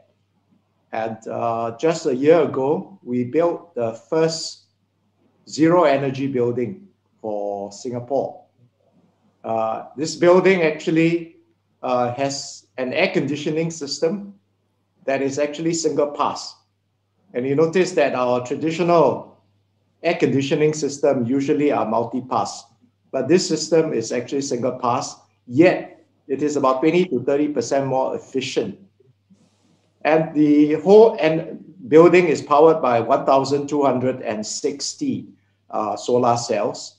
But what is more important or useful is that it is actually built and designed using the 3D point cloud that we have.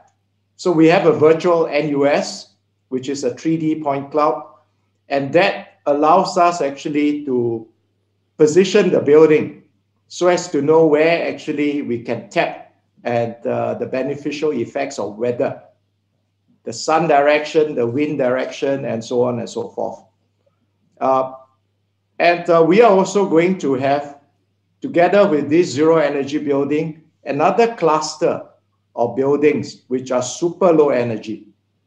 That one actually would be more impactful in the sense that I would say 95% of buildings are existing buildings, and you need to retrofit existing buildings to minimize the energy usage. We are in the process of actually doing it. By the end of this year, this should be completed. Then we have actually a zone of super low energy buildings, some of which are retrofitted. And one important aspect is how to tie up sustainability with health. So our zero energy building actually was awarded the wellness certification by the International Wellness Body, which means that that is actually a healthy building. Likewise, we are also trying to push that to a lot of our buildings within NUS. So that gives you a sort of a sense that we can actually try to experiment within a smaller locality. And if successful, it can be propagated. Thank you. Thank you very much.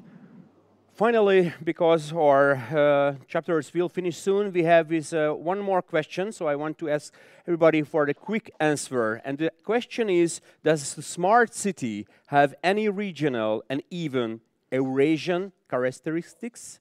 So just please, the short answer. Lena, the first. Yeah, that comes from scalability. If you find a good solution in one country, the same technology and same solution can be adapted in the other place, even if the cultures and people's needs are very different. And that is, of course, much faster and much more efficient than invent everything the wheel by yourself. Thank you very much. Li Jin, the Executive Vice for the President of Fudan University. Li? Well, any models or success stories can be replicated, and they should be in many different ways. But I think while we are doing that, it is very important to really take into very detailed and a good consideration of special culture and a special country, special history of each and every countries. Thank you very much. Bruno Lanwin, how do you see about the regional questions for the characteristics of the smart cities? Yes, I would echo what Professor Lee just said. Cultural differences are very important. But looking at the context of Europe on one side and the context of Asia on the other side could be a very fruitful combination, because precisely cultures and histories have been different. Combining the solutions provided for smart cities in Europe and in Asia could be a very fertile exercise that should be pursued. So let's stimulate exchanges of information, exchanges of experiences between the cities across Eurasia. Thank you very much. The John Hulin, how do you see for a question for Eurasian characteristics for the smart cities? Right. I think each countries and each different city has their own strategies and also their own characteristic based on the day building of the smart city, based on their kind of local characteristics as well. But more time goes, I think the European was actually starting smart city from the more sustainability perspective, while the Asian countries are looking at the more transportation areas. Like, for example, Seoul Metropolitan was actually providing the excellent kind of integrated transportation systems as well. So again, there are pros and cons and some of the strengths and weaknesses as well. So I think as time goes, evolving into the smart city in more mature stages, I think that there are kind of a common area that we can actually work together as well. And there are a couple of programs that are running with the innovation exchange between the cities as well. And I think that we should more collaborate these things after this pandemic finished, and working together and changing these innovation ideas. And that will be a great opportunity to actually proceed into become a more smarter city with the smart people. Thank you very much. Professor Tan, you are here. What do you think about the characteristics of the Eurasian smart cities? My sense is that I think we should try to look for more commonalities rather than differentiation, because a smart city needs to be connected, to communicate, and to connect. I think the similarities are more important. Thank you. Thank you. And I just want to say then, I've been in Singapore, in Astar, where you with the board of the trust. And I remember where the director thought about the Fusionopolis. So this is, about the technology, sustainability, and smart solution together is combined with the universities. And I believe that, of course, for the combination and the connection between the different regions, the different cities is important, that can we learn each other. This is the occasion that we are here in the Budapest Eurasia Forum. Thank you very much, everybody, for this very interesting talking and discussion about the smart cities, the future of the global cities, and of course, of the post-pandemic era, the future of the post-pandemic era of the new geopolitical world order. So thank you very much, everybody, again, and great to... Thank you. Thank you. Thank you. Thank you. Thank you very much, Mr. Chismadia, for this really great panel. I'm sure we all have learned very useful facts about smart cities and the prospects of the digitalization in urbanization. With closing our third panel, we have reached the end of today's professional program. I hope you all agree with me when I say we had a successful and rewarding day today. Our speakers have guided us through the most topical and intriguing questions of our times, covering several areas in the context of sustainable growth, from geopolitics to innovation. Despite the difficulties of the challenges of the pandemic, it is truly delightful to see how professionals and decision makers are eagerly working towards a better future, and how human wisdom and creativity flourishes for a more effective crisis management. I believe that the Budapest Eurasia Forum e-conference has successfully highlighted the importance of international dialogue and the enormous value of sharing experiences and knowledge from distant countries and different points of views. I can state with full conviction that a universal takeaway from today's session is the importance of cooperation and its fundamental role in reconstructing our economies in the post-COVID world. We believe that the Budapest Eurasia Forum provides an excellent opportunity for professional development and strengthening Eurasian relations, but we do not stop here. I am pleased to announce that we are planning to establish the Eurasia Center within the walls of the Corvinus University of Budapest, the leading university in the field of economics in Hungary. According to our plans, the Eurasia Center will be launched in 2021. We are convinced that this brand new initiative will ensure an even more intensive, continuous dialogue on Eurasian relations in a high-quality professional environment. Ladies and gentlemen, you are all warmly welcome to join this initiative and to support the Eurasia Center. Once again, I thank all our speakers and participants for sharing their great insights, and our audience for staying with us during the forum. If you missed any of the speeches or you would like to re-watch our sessions, visit the Budapest Eurasia Forum website in the upcoming days, as all sessions will be available on demand soon. The website will also include further interesting facts and updates about the forum during the year ahead, so make sure to return regularly.